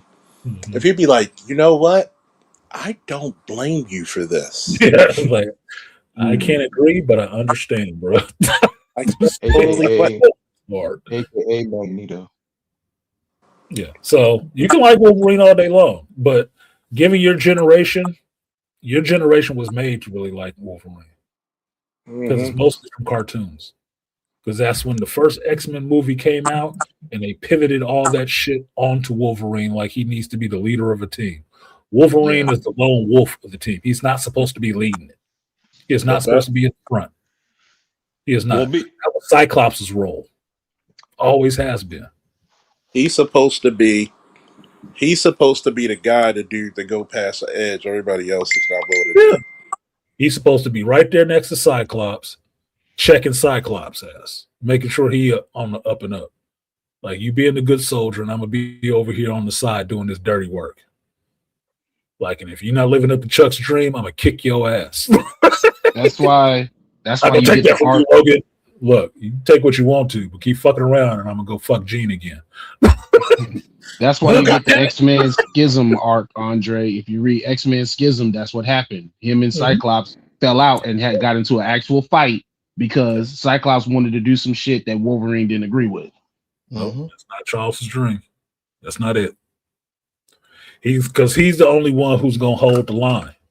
Keep everybody honest. Yeah, one of the best, because they ain't fucking with him. That's why. Yeah. One of the best books of Wolverine being on a team, which once again, fuck you, Marvel, was that X-Force book. Mm-hmm. Yeah. When he was on a Black Ops team, when they were killing all the threats to mutants. Yeah, only killers here. That's what they should have called that team. Only killers here. Well, you had nothing but which I loved. I couldn't tell you who was my favorite person on that team. They were all killers. They're all my favorite characters. I even took Phantom X in the group. Like, I'll take Phantom X. Warpath. Come on, man. Warpath. Warpath, Psylocke, Archangel, Wolverine, Wolfbane, Phantom X. You had killers because he had his black and white outfit too. Yeah, even X-23. Here's another good book that Marvel fucked Team up. That kills. The X-Men that kills. Here's another good book that Marvel fucked up that I thought was great. Red Hulk's Thunderbolts. Yeah, I love that one. Everybody has a body count that can fill up a country, and that's the Dylan run. Punisher, Deadpool, Punisher, Elektra, Deadpool, the leader, Red Hulk, Venom, Agent Venom, Flash Thompson Venom.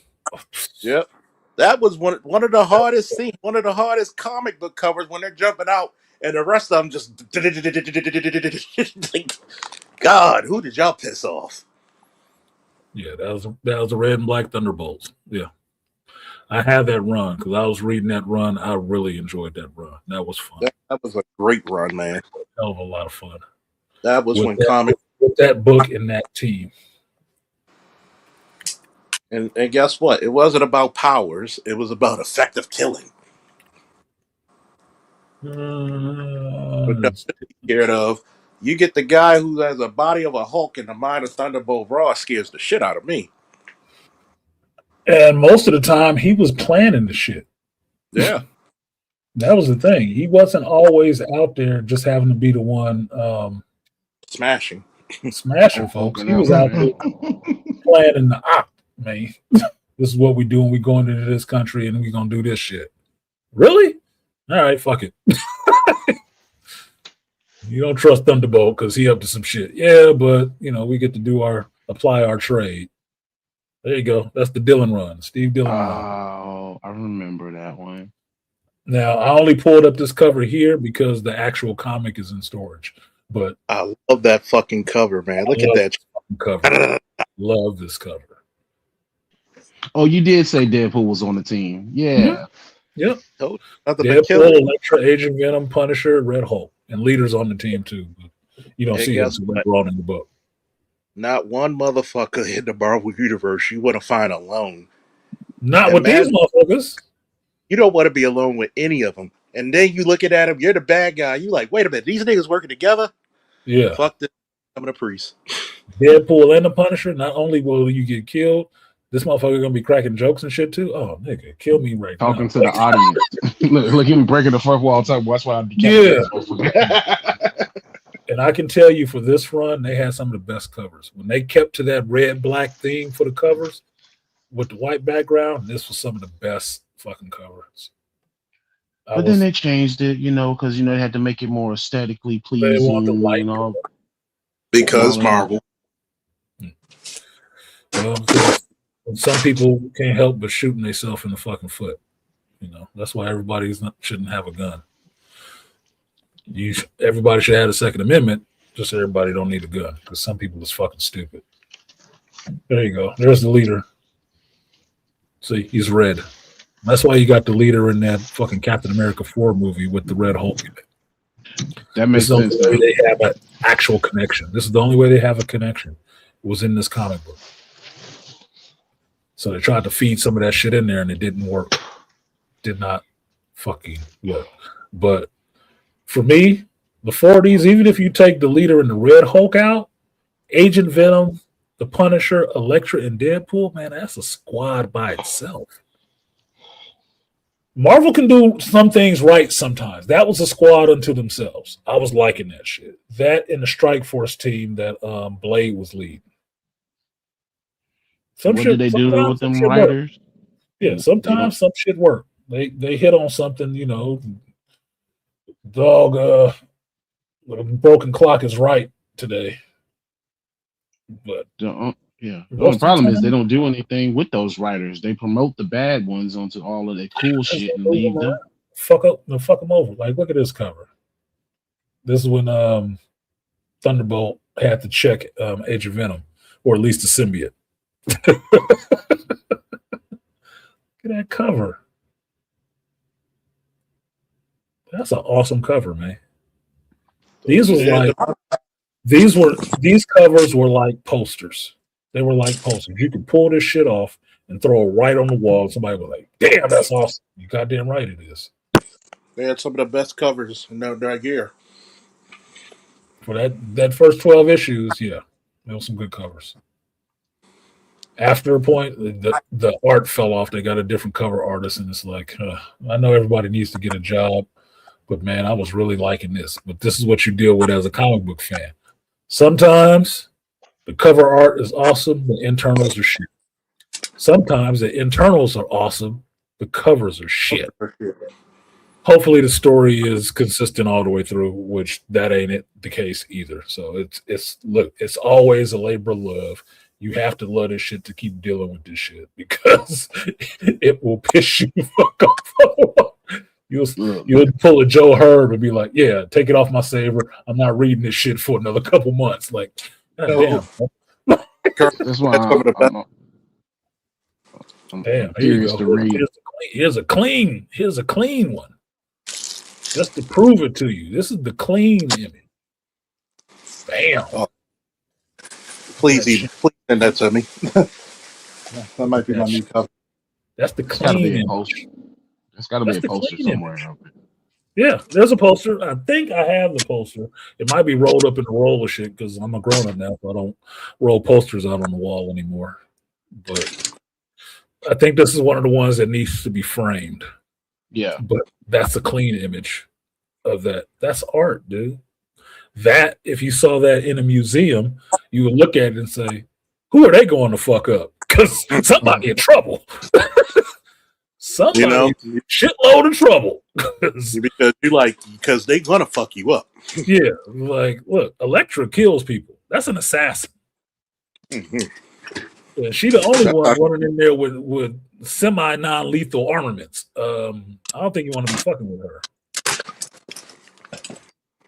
So I'm gonna say that one. I'll send it to you, Charles, later.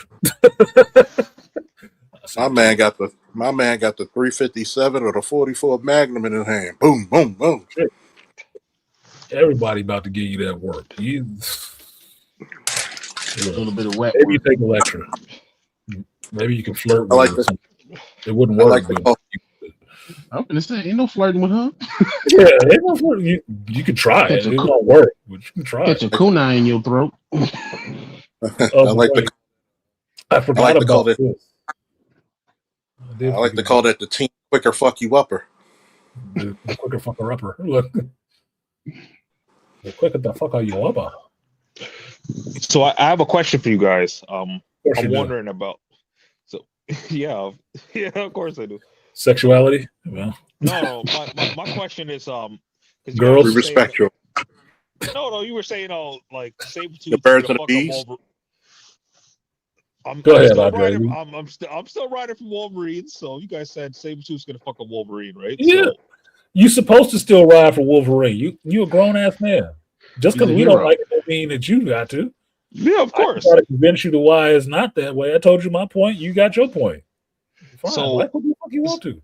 So I'm thinking like Wolverine without the adamantium, like that version that was in Deadpool 2, like that. I don't remember the name of it, but that version that was in Deadpool 2 without the adamantium, like is he fucking up adamantium?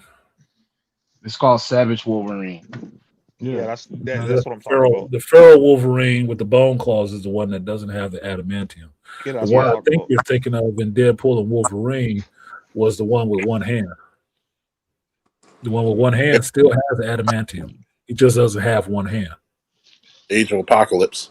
Yeah, Age of Apocalypse Wolverine. Him and Cyclops. And he lost a hand. And Cyclops lost an eyeball. So Jean Grey, by the way. He still got adamantium, but adamantium is not in your joints. I heard there was one. I heard there was one comic where Wolverine killed Cyclops.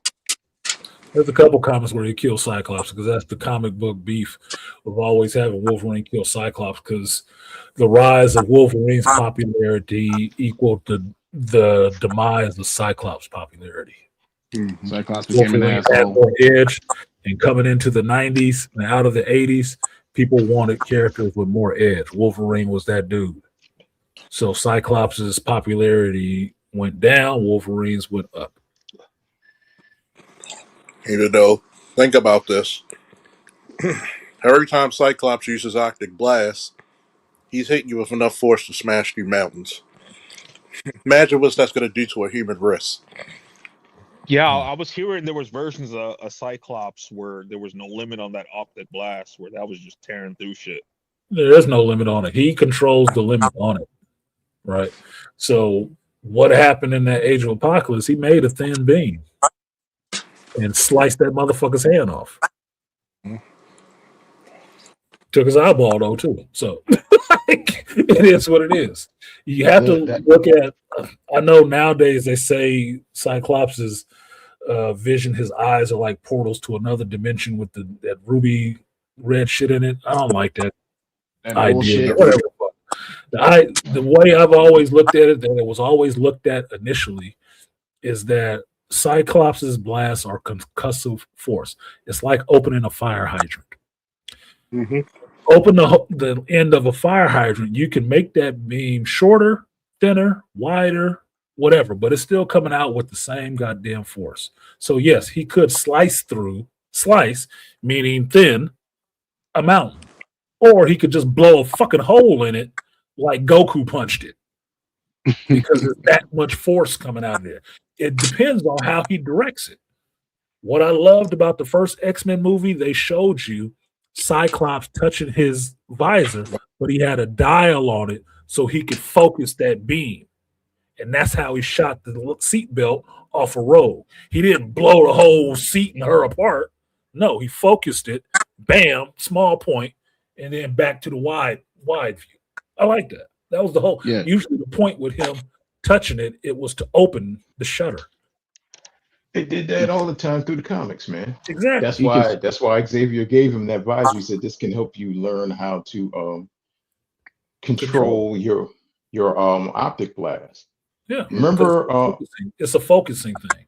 Yep. Optic trigonometry is what it's called. He has optic trigonometry. Bullshit. They started giving him dark side powers. They gave him dark side, to beams, and they gave him if you ever read Image Comics, you know about Flashpoint. Flashpoint could do that. He could go around shit with his beams. Cyclops never had that shit. He was always straight one direction, and that's why other people came along and made characters that had eye beams, but could direct it. It was a lot better that way. Because Flashpoint was a close quarters combatant, so you didn't want to fuck with him in close quarters because he would tear you up with his eye beams. And the great thing with Cyclops, well, one, he was a great tactician and a great leader. Yep, that was his. Even though he had his optic beams, and because he had the limitation, because he had the ruby quartz visor to help him control it, he became tactical and very, very, very good doing trick shots. See, back in the day, he could do cool stuff. If there was a mirror or reflective surface, he could focus his beam and make it bounce off and hit targets like that. Yep, bing, bing. That's why that scene in X-Men '97 was so cool, where he was sliding all with the bitch. He was using it to move himself around and shit. I love that scene. That's the stuff that we grew up on, where you saw, okay, this character using great power stunts. He's doing stuff that was cool. That we throw hands. So throwing hands and close quarters optic blast, which was actually really cool. Thank you, Bo DeMayo. So a good thing about like X-Men '97 is like they were talking about Gambit, because I like Gambit too, but I didn't know he wasn't a mega level mutant. I didn't know that. He's not a mega level. Alpha. He's not. He's an alpha level. Very few mutants are omega level. Very few. So this is Flashpoint from Stormwatch. Came out in the '90s. This is a Jim Lee creation, or Willis Potasio, put it that way. And this is him using his optic blast. You see, it's coming out of his eye and redirected because he's guiding it where it goes. Now, Flashpoint had a problem because he had an attitude. He did kill a dude. He did kill a guy. He took his visor off and blew that motherfucker's head off. That's the '90s. Face with him and just gave him the what for. It was the '90s. A dick. Kind of a dick. But the power that he had, because Stormwatch was that like X-Men team or X-Men JLA team, that's what he did. And that's another picture of him. Gotta love those '90s belts everywhere. Exactly. I was about to say the same thing. Patches and belts, baby. Pouches and belts. Pouches and belts. Big guns. Nobody made me want to wear those. Almost like the 2000s leather. Black leather everywhere. Black leather. Why? Because the X-Men movie hit. My name's Scott Summers. If your girl's a telepath, I'ma fuck your bitch. She's already in my mind. There you go. Stormwatch. Natutika. I'm forgetting how to say her fucking name. It's Nautica something or other. Backlash in the background, Flashpoint up front. Brett Booth. What is that? Cy Regal, Jeffrey Storm, and Alec Gardner. There you go. 90s for you. See? 90s art, too. 90s Yep. Zero issue. You can blame Image now, for the extra covers. You're not talking about the greatest you're not talking about the greatest comic book ever called I'm Not Starfire? Oh God. Sal Rigo. I own this book. And it's probably in 9.1 condition, but I do own this book, but it's not slabbed. Because I read comics. And that means I don't give a fuck what company you are from. If you're writing a good comic, I want to read that shit. So I know a lot more characters in comics than just the mainstreams. And Image was my shit for the 90s. I was reading all of that. And Stormwatch was good. I like that counterpoint. If you ain't fucking with Valiant, kiss my ass. Come on, man. Valiant was You good. gotta have your Exo Man of War and Solar in them. Better have your Armstrong and Archer, which is hilarious. Armstrong and Archer. I'm surprised. That's a show I want to see somebody make. A warrior monk and an immortal hedonist. Yeah. And they're traveling together. That is good writing right there, man. Mm-hmm. So we have 5 hours. This is will end my programming day. Y'all got some final thoughts you want to say?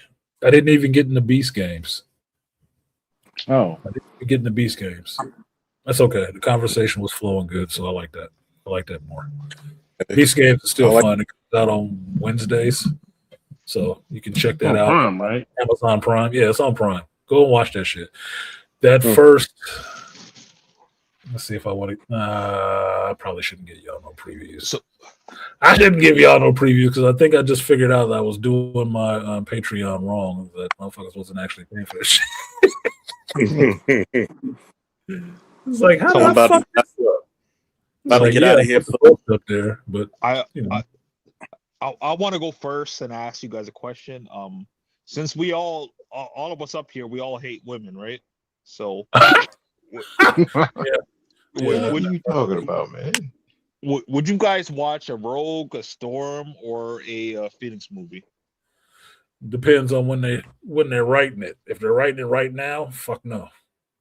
If fuck no. Wrote it 10, 15 years ago, yeah, maybe. Possibly, yes. All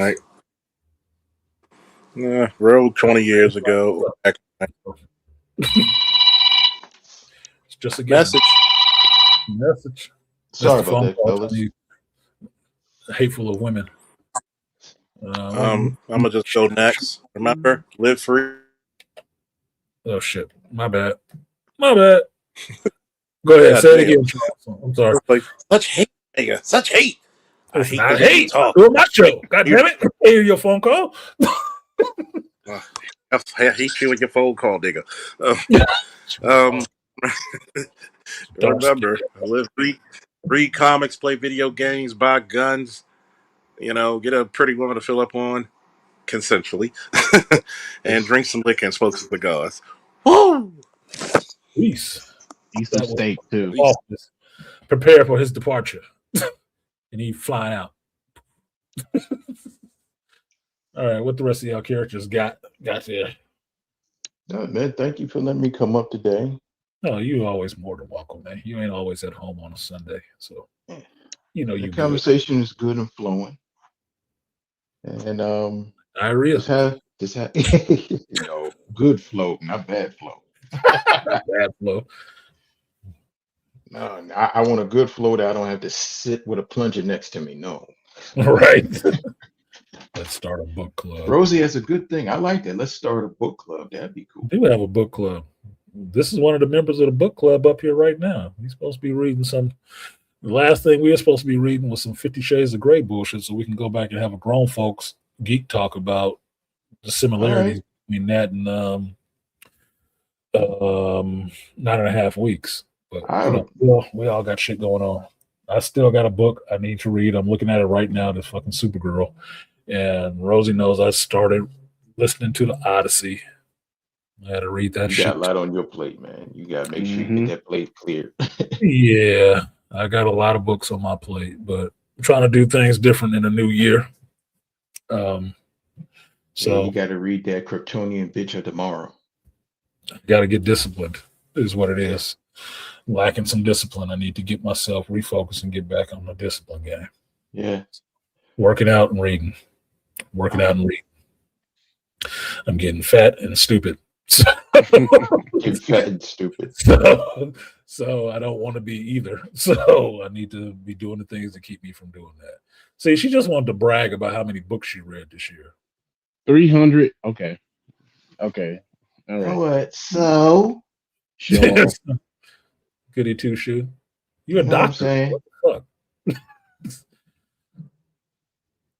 What did you read? One book in one day?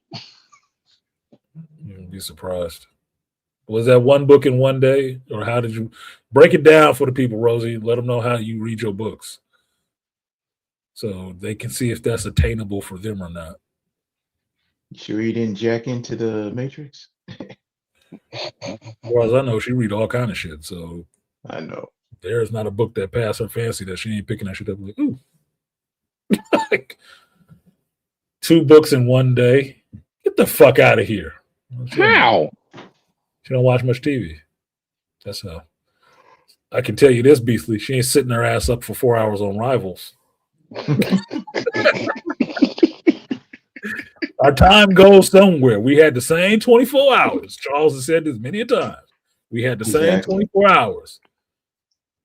I didn't read 2 books. I didn't read 1 book, a half of one today. I know. Yesterday.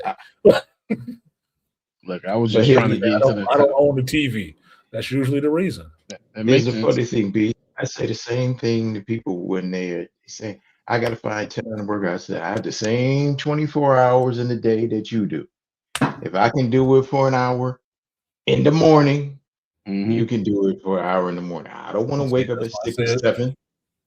That's why I said I have to get disciplined again. I was lacking discipline. I was outside of the disciplined life of getting up at a certain time, doing things at a certain time. I was playing that shit fast and loose. You know what Joe Rogan said? What's that? Write a schedule. Old school. He said write a schedule. Yep. We about the same. No, Joe Rogan's probably about 5 or 10 years older than me. But it's the same mentality. We always have schedules. And that's what I keep thinking of in my head now. To what time do I go to sleep? What time do I wake up? What do I do when I wake up? What time do I leave? What do I do after I've come home from work? I need to get back into that discipline. I'm having a hard time even saying the shit because free. Being free make you fat. So I gotta get some discipline about how I do shit and just keep it at that. But I like variety sometimes. That's the thing. I like to switch shit up because I don't like to be overly predictable. But that's actually no excuse for not working out or doing your videos and getting shit finished so you can put it up in a timely manner. Because you know what? You are a disciplined person. It's just sometimes we get caught up in stuff, but the thing is, you got to figure out health is more important. So you got to have a routine with that. Yep. I always say to somebody, I say, don't be like me because you're not like me. Yeah, what I choose to do. I said, dude, no, I'm saying because I don't drink and I have a strict diet. I will drink. Me and my Trader Joe's whiskey bourbon was having a good time Friday night. Can I say something? That's not bad, but I mean, you know how to do stuff. You know how to do stuff within moderation. The same thing with exercise. I tell somebody at least put in 2 days. Right. Start off slow. Start off like 30, 45 minutes. Like,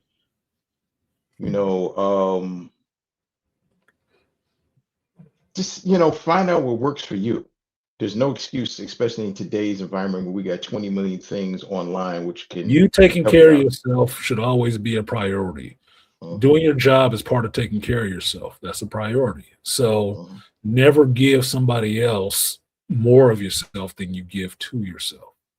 If Exactly. that makes any sense to you. It's one thing for the people to get 8 hours of your life, your blood, your sweat, your stress, your mental energy, your physical strength, whatever. What are you giving back to yourself? How much of that did you spend on taking care of Andre? Doing what the Maple Leaf like. What did the Maple Leaf like today? Well, fuck, I felt like having a hamburger today. Did the Maple Go Leaf for have it. a hamburger? Or did you say, nah, I'm going to do this other thing? Nobody will make time for you if you don't make time for you. Nobody. Nobody's prioritizing you like that. Mhm. You have to be the one prioritizing yourself like that. And stick to it. People will respect you a little bit more when you do that shit. Oh, he's not always available. No, the fuck I'm not. Because I have shit I want to do for me. That's the priority. Now that's amazing discipline that Rosie got right there. Yep. I'm impressed with it. 307 books, I felt ashamed because that means, at least for me, my idea of at least reading a book a month, just one in a month, was too low. Mhm. 307, god damn, phenomenon. I feel shame. I consider myself intelligent. I read 2 books in a day, and I finish a book on the second or third. I read at least 3 chapters every 3 hours during the day. You have 3 hours to read a book? Damn. But see, Rosie reading a book, how she's describing reading a book, is like somebody else or Charles or somebody going to the gym. Her muscle Yes. is in shape, so she Mhm. can power through a book. Because first time I heard that shit, I asked her if she speed read it. She's like, no, what the fuck is that? Like, come on, motherfucker. God damn it. Like, really? No, her muscle Yeah. is trained to go through that shit. And after you've done it enough, it's quick. Can I It's mention quick. 2 words for you or just one name? Yeah. David Goggins. David Goggins. Mhm. When Now, you're in that zone, I'm sorry, go ahead, Beast. No, finish your point because I was gonna make another point after that. I said when you're like for him, when you're in that zone, like sometimes if I feel on doing something, I said, what would Goggins do? And I'd be like, God damn it. I get up, go down there, and I work out and I get in my groove and I'm like, okay. And I like the results. Who's gonna carry the And boats, Malika? yeah, Go carry the boats. exactly. You get it done. And to that You're point done. about the brain being the muscle, I remember somebody on these YouTube pages tried to argue that point with me about the brain not being a muscle. I was like, the fuck are you talking about? Like, do you not read books? I say you can exercise your brain. It's just like any other muscle That's how that you you have. exercise it. Yeah. That's how you exercise it. Do you realize that part of the problems with people when they get old, this is just coming from, study some psychology. You Yep. did some brain chemistry and stuff like that. Part of the problems that people have when they get old is their brain gets really rigid. Mhm. I see it with my mom today. She's 80 years old. They can't really think the same way. That's why I understand my plan for getting old and holding off Alzheimer's is I switch what I do. I have to get into doing more word puzzles as opposed to number puzzles, which is my strong suit, to keep the brain loose and flowing and not getting just rigid block of fucking granite where you can't take in any new information and can't learn anything new. You have to do that. It's opposite for your actual outside muscles, but come on. Your body is a system. It works better if it's regularly maintained. Regularly maintaining your brain is not plopped in front of a television and opening your brain up and letting people pour any kind of bullshit ideas into it. Unless you're watching, I don't know, educational shit that you can learn something from. documentary science shows and stuff like that. Your brain has to chew on something that it struggles with for it to grow any, just like your muscles. If it doesn't If you're challenge not you, it doesn't confronting, change you. if you're not confronting the idea that you can challenge, your brain's not really growing. But I can tell you, I know what it feels like to read material and have your brain hurting after you read it, not because it's bad, but because you're really grasping and going through the thought process with really turning this shit over. Like the engine has warmed up in this bitch and it's completely turned over. Like, wait a minute, I don't know. Well, maybe this and maybe that. I know what that feels like. It is a good feeling, but it's like straining your muscles after you had a good fucking workout. Like, God damn, I gotta walk down these motherfucking stairs. I just burnt these bitches out. I'm gonna die in this gym today. I'm gonna die going down protein these shake. stairs. Yeah, I need some bananas and some orange juice. I need something. No, can we just get 3 steps in the gym? Do we need a whole flight? I feel like Mr. Glass. Like Mr. Glass. But think about what we did, like, you know, we were telling like Andre, he was always referring to stuff that he's seen, but he hasn't talked about anything that he's read. Right? But then we're coming to him and we're saying, no, this, and this. No, you're watching and you're taking information on surface area. You're taking on superficial shit. Like, no, dude, like, you know, take $30, $50, go to your local comic store and go flip back some books and get this, or at least get the graphic novel, and it will tell you what's going on. Oh, this happened. Look, I'm not telling you not to donate, but $7 can get you a paperback of a really good book. Exactly. $7 can get you some good Star Wars, a good Star Wars book. A paperback. Like he did, like the great part was he didn't know about Cujo. He says, "Oh, I heard about it." And we're like, "What?" A book. Oh, and you show him and said, "Well, first of all, I love what you said because you said it before me. Cujo, the movie, was based off of the book created by Stephen King." And if Andre was paying attention, the movie said Cujo, 1983. I remember seeing that in the movie theater. Then, if you go back in the late 70s, Cujo was written by King.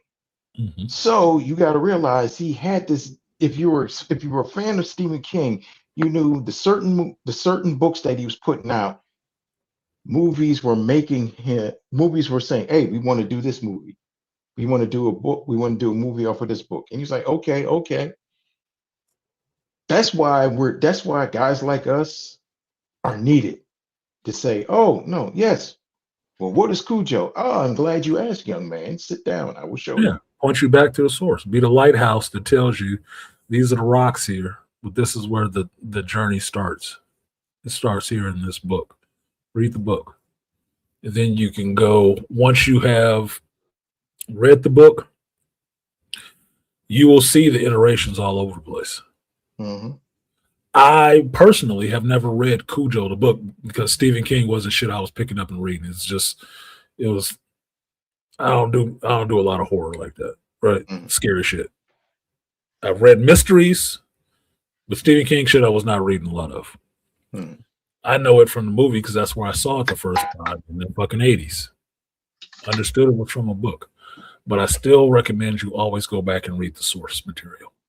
Read it from the source first, because then if that's the first way you take it in, everything will have to abide by that. You can see where everybody takes their derivations off of it. That's why Primate looks like Cujo with a monkey. Or that other movie you was mentioning, Bats or whatever it was, sounds like a remake of Cujo. Because it probably is. No, yeah, but if you never read Cujo, didn't know shit about it, didn't grow up in the 70s and 80s, you wouldn't know anything about it. And these motherfuckers sitting in the studio passing this off to you like they did some original work. Get it? Regurgitating somebody else's idea. You know what? That I suppose that was your want to get paid for it. Sitting up there with a big smile. suppose that was your 5-minute elevator pitch to the producer or somebody. So what are we talking about? Yeah, 2 minutes. 2-minute elevator pitch. I've read 800 plus Cujo with chimps. in a day. Good, you had time. Were you locked up or what? I'm not saying you don't read. I'm just saying everything has a balance. And when I talk about for myself of being disciplined again, is having that balance. Like there are so many hours to play video games. There are so many hours to read. There's so many hours to actually cook, prep my fucking meal, chop up my fucking vegetables and shit. Get my ass up in the morning so I'm not running out the house. I can stroll out this bitch, drinking my coffee, eating my Pop-Tart. Like, raindrops keep falling on my head. Yeah, like I'm having a good goddamn day. And not being in the rush of things, but being in flow with things. So, final thoughts. I'm 5:20. Let's get out of here at 5:30. What else y'all got? No, that's it, home man. I bumped my guns enough. Oh shit! It ain't bumping guns. Oh, have you heard of British TV show Night Manager? Night Manager? Yeah. The name sounds familiar, but Hugh Laurie. Hugh Laurie. What's the actor that played Loki? To play what? What's the actor's name? Tom Hiddleston and Hugh Laurie. Okay. It Yes. was based on a book. Okay. I was just looking on YouTube and they were comparing that to what's the name? What's the character Karansky did from Harrison Ford? Huh? Remember Karansky, he did his version of Harrison Ford's character. Karansky. Dude that played Mr. Fantastic. Krasinski. Oh, Jack Ryan. Oh, Jack Ryan. Jack Ryan. Okay, they were comparing Jack Ryan, Karansky's portrayal of Jack Ryan to Hiddleston's portrayal of this agent. Mm-hmm. And I just got intrigued. I said, night agent. And I started researching it. And it's like 10 o'clock at night. And before I started to press play on the night manager, I knew I was going to be hooked and watching it. Mm-hmm. And I was like, okay, I got to let the guys know about this. And I said, it looks awesome. And they got awards. And it came out recently, 2016. And then they're doing the second season, started in January this year. Okay. I might put that on my list to check out because that's the second time I've heard about it. So psychological priming works. The third time I hear about it means I have to go do it. I must watch Night Manager. Rosie, read the Meditations. She's telling Andre to read the Meditations by Marcus Aurelius. Yes, it's an awesome book. The Meditations is sitting right there behind me. I can see it right from here. Marcus Antonius Aurelius. And I got onto that book from watching the Gladiator movie. Realizing that Marcus Aurelius was a real person. I said, oh, this is set in real time? I got to read this. That's some good ass philosophy from an emperor telling you about the world, which actually works today. Deep. And that book, Rosie, I read books like you do. I go through a book. That's why I have to have a tactile copy because I'm underlining all kind of shit.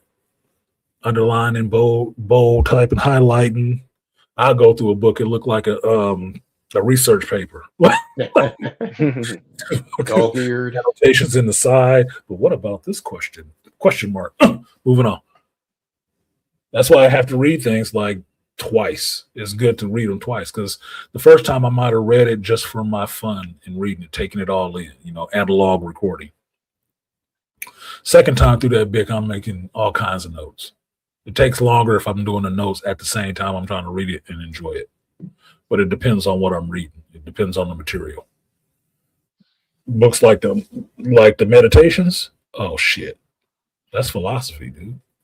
You have to underline that. You have to read a quote and then just sit back and be like, that makes a lot of sense.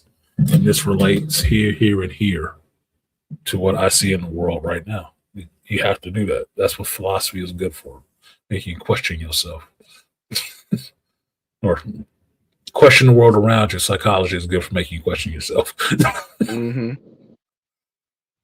But look, gentlemen, I will catch you on the flip and have a excellent week. You too, All right, Malika. sir. Have a good one. If you want to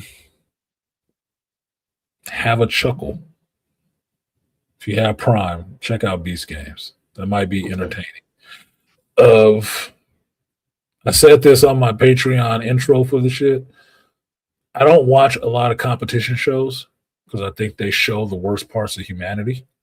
Mm-hmm. So I'm not into it. But the two that I do watch, and I get excited to watch every time it comes back, Physical 100 on Netflix, which is an Asian show because it's actually good. Even with the dubbed and subtitles, even with the dub, it's funny as fuck. And then this Beast Game shit, I really enjoyed the first season. Second season, they dropped 3 episodes on the 6th. It's off to a good damn start, dude. I was having actual emotive reactions watching this shit. Like, holy shit, laughing my ass off the same way I was laughing at that Primates video trailer. It was good, and apparently I've mentioned it 3 times to you guys, so it's not that it's shitty. I think it's actually pretty good. And I told somebody about it. They said it looks like Squid Games. I said it's a little bit of that mixed in it. So for me, I'm giving a lot of props to this white boy who it's not necessarily an original idea, but he took it and wrapped it up together with some other shit and made a really interesting damn show that's equal parts physical and psychologically draining. And you see people, base natures, come out. You see it. You see it. And it's not just watching people do fucked up shit to each other. There's actually some real money on it. $5 million? Constantly getting bribed. I'll give you 100,000 if you walk away from this shit right now. 100,000? Yeah, cash right here. Cash right here. You want to take it and go? Or what? This dude got a good business model. I don't know what the fuck he do. I didn't know who Mr. Beast was till I watched his first season and found out he was a YouTuber. I went back and watched some of his old videos and shit. I was like, this is fucking goofy. This shit sells? Yeah, he knew how to market himself. Way wrong, man. I am no good at this, apparently. At all. Hey, but he got sponsors. He got people who back him. He can sell something. Mm-hmm. People are comfortable looking at his ass and believing in shit. Fine. He's doing what he's doing. He's putting a product out there, and I don't think it's hurting anybody. So I ain't hating him. I'm just like, shit. Make your money, player. Get your money. You and a bunch of your other goofy friends is making good money. Good money. And you look like a dude who could have never cut bait in Hollywood. You couldn't get somebody coffee. But you got a game show giving away $5 million and you the host. Okay. Mind you, he didn't even use his real name. He's still Mr. Beast. That ain't your fucking name. What did Charles say about people giving themselves nicknames? You said that shit just because you was trying to think bigger of yourself. I'm Mr. Beast. Oh, you're not. You soft. You soft. Soft, Jimmy. It's okay. But he's a multi-millionaire soft, though. But he's a multi-millionaire. Yeah, the bed is really soft with $1 million under it. Like multi-millions under it. So you don't have to care about what the fuck I say. No matter what I think. You don't. But I'm out, y'all. I will holler at y'all later. All right. All right. Peace, Micah. Stoicism. Yes, Rosie. Stoicism. I rocks with that. I rocks with that as well. It's amalgam. It's an amalgam, as most people are. So, what you got, Beast? Malika has drop my like it down. What you got? Trying to avoid these Avengers fucking leaks since everybody keep want to talk about that damn movie. I'm like, okay. There was another one came out today. I just saw Everything Always popped up on my thing. It was like, oh, such and such plot leak. I'm like, I'm not watching that shit. I don't want any plot leaks for this shit. I'm not watching one of those goddamn leaks. I'm not. I got, 11 months? Can I watch the movie? Yeah. Or do I still need to hear about it? They got a countdown for you every time you watch one of them trailers. Yeah, I thought it was a movie, but they're telling it to me like it's a read-along book. Like, there's another leak, and this is the plot detail. Why don't you shut the fuck up? And you know these leaks are not coming out by accident, right? So why do y'all are just priming everybody? It's like a pressure cooker. The leaks are coming out because it's designed that way so it doesn't blow over. But they have to keep the movie in the forefront of people's mind because they're really worried nobody's going to come out to this bitch. Mm-hmm. So the leaks are there to keep it in the front of your consciousness. Psychological. To keep it there so it's always in your mind. Doomsday, doomsday, doomsday, doomsday. Motherfucker, I haven't heard people repeating doomsday this much since before 2000. I'm showing up. You doing this shit for the regular people who won't care one way or the other. The movie will show up in the theaters and it will do what the fuck it will do. First couple days, it's all the comic book geeks showing up and MCU fans. Yep. So your numbers will be kind of high. The following week, that's when you're going to see what's what. That's when you're going to see what's what. In today's audience, it might fall off even before that. Because if you hype it up too much, like, oh, people are buying their tickets now and they camping outside and waiting, people will just figure out they're not going to the theater to see it early. They'll wait.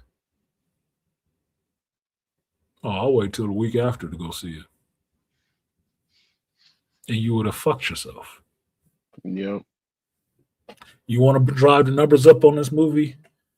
Say it's coming out and it will not be on Disney Plus for a year. Oof. Say that. Say it will not be on Disney Plus for a whole year. They will have to wait until Christmas of the following year to see that bitch. I bet you the numbers go up on it.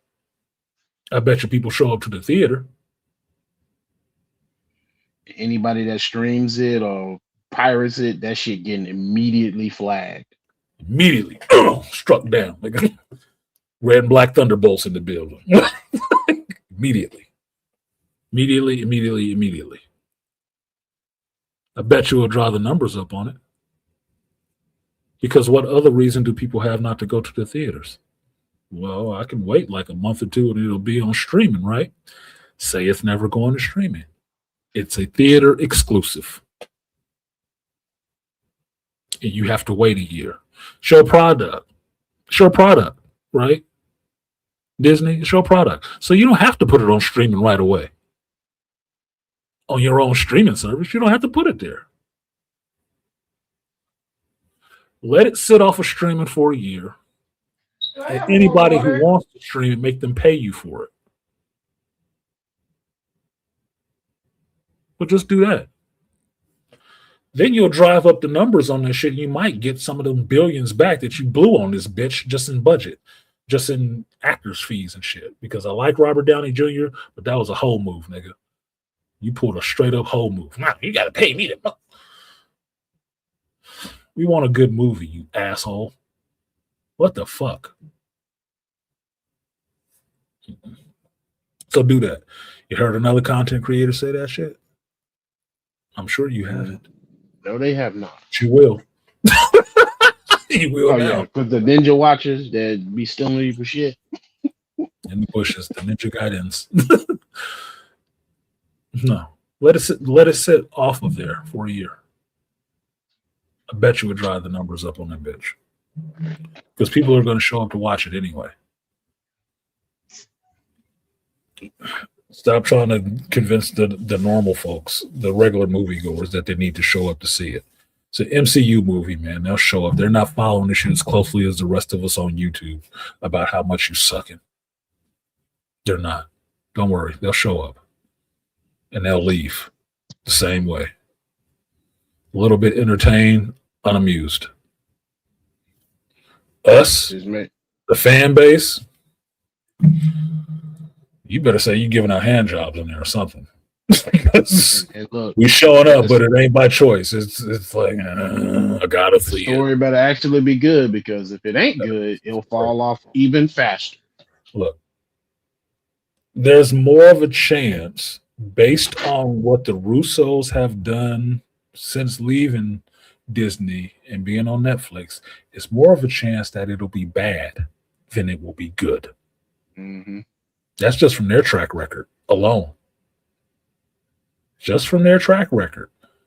Your track record without the Russos has been bad too. Why do I think two people making bad products, making one together, is going to be good? What, you're going to cancel each other out? I don't think so. But I hope. I hope so. I hope it's good. I think you're blowing way too much money on it to be profitable, but I hope it's good. Because I don't want to sit in the theater and watch another Avengers movie and have it suck ass. It'll sully the experience of the last Avengers movie I saw, which was Endgame, that I thought was actually awesome. Mm-hmm. Had some beats in it that sucked. He's not alone. Oh, fuck. A4, sit down. Why aren't any of you getting killed? Why do you have time to all pose together? I thought there was a huge battle going on. Nobody hitting y'all? Ain't enough outriders out there? Fucking giant ass Chitauri ships. Yeah. Fucking Leviathans. Y'all can't take out a Leviathan or something? Oh, shit.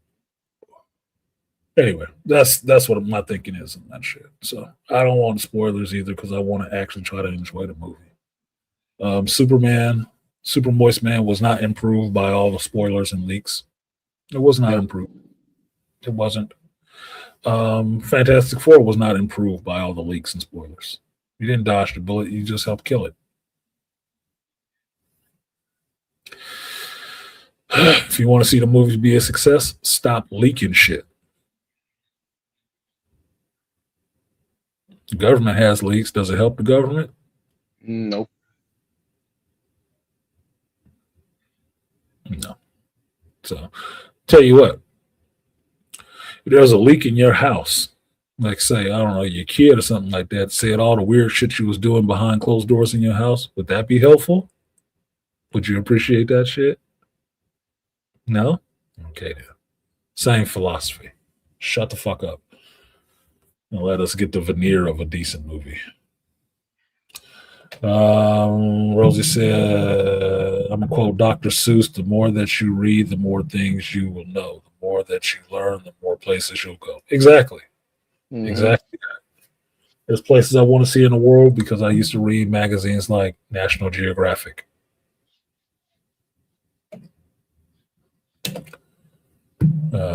And James Bond, because he was always in another country. That seemed like the awesome thing to do. Okay, have a great rest of your day. I'm going to take my ass in the shower. Ooh, sexy. Oh, shit, I said that out loud, huh? Don't miss no spots. I want all the soap. All the soap. Not the smoke, the soap. We want all the soap. For me, was I waited a year or two just to pirate. Yeah, fuck you, pirates. Swim the high seas or sail the high seas if you must. But, yeah, wait a year. They make pirates wait a year, they'll be mad as fuck. Rosie thinks I'll be mad. She took the book recommendation. Let's see if he does. Facts. Exactly. Keep the leaks to yourself. Yeah. It's like personal information. You know, a little inside info. It's okay. It used to be discretion about leaks and shit like that. Now it's just every day. Every day there's a leak. How you can believe these people? How? And what is it serving? The audience base that can't wait 5 minutes for a movie to come out? You fucking kids grow up. Read a book in the meantime. Read the comic. Yeah, they're supposedly basing this stuff on, so you can have some understanding of what it is. And you don't need leaks. Captain America Civil War could have made $1 billion if they had kept Spider-Man under wraps. Yeah, I said that. At the time, you didn't need to see Spider-Man. It was not necessary to see Spider-Man in a trailer. It's not necessary to see Spider-Man in a trailer. If you didn't see him in the trailer, it would have made $1 billion because everybody would have went back to see it again. Yep. Which spoiled it in the trailer, which means there's no need to go back and see it again. Or tell your friend, like, oh my God, dude, Spider-Man was in that bitch. Really? I gotta go see it for myself. Really? Marvel got Spider-Man? I thought you gotta see this shit. He went toe to toe with Captain America. Bullshit. Let's go to the movies, nigga. Let's go see. You used to you got do time? I'll go see it right now. I got $20. We can go see this motherfucker right now. You here? I'm here. The theater is right there. Let's go. Let's go. Spider-Man fans. Oh my God, my favorite characters in this movie. I gotta go see. Finally in the MCU again. Oh my God, dude. Fumble. Classic fumble. Unbelievable. Anyway, thank you, Beast, the Cyclops fan, for. I ain't played Rival this week. I played Division 2 this week because I was still killing Krampus. Oh man, and that game has gotten harder. That motherfucking game has gotten harder, boy. That Krampus invasion bullshit, that shit has gotten a lot harder. Bro, I'm just trying to get 1,000 on my skill level. This motherfucker, it's hairy. It is hairy. I got killed. How many times did I get fucking killed yesterday? Like 5? I had to put the sticks down and go play Pokemon. Some shit I could win at. This motherfucker was on my ass, dude. Oh my God. I had teammates. I was just trying to hit Grandmaster before the season is up. I'm at D1. I just the next few matches I'm in there. I'm up in there, so I'm in the top 7%. Top 7% of the player base. Any competitive this time around. I haven't. I know I got some accomplishments I need to do, but I haven't played any competitive this time around. I keep going back to quick play, which is my problem, which is the part that irritates me the most. Dumbass. I keep doing that shit. But I figured out a way not to play quick play. I just haven't played the game at all. Kind of works that way. And I was annoyed. So I was annoying myself on the Division 2 because I was slacking in my Mackin, and that shit takes a little bit more time management for space because they increased space and I filled it up again like a goddamn hoarder. So I got to start deleting weapons and shit so I can have some storage. Because right now I have no storage on my character or in his cache. There is no storage, nigga. If you got another weapon, you better leave it there because you can't take it with you. You can't bring it. And you can't look at it because there's too much activity happening in the streets, people shooting you and shit. So you don't have time to be scrolling through your menus like, oh, can I compare this weapon to oh shit. Ah, damn, I got killed. I just got killed. God damn it. No time. This motherfucker is playing for keeps. And I spent half of my day waking up at 4 a.m, not intentionally, but playing that goddamn game, trying to get back my control points I lost.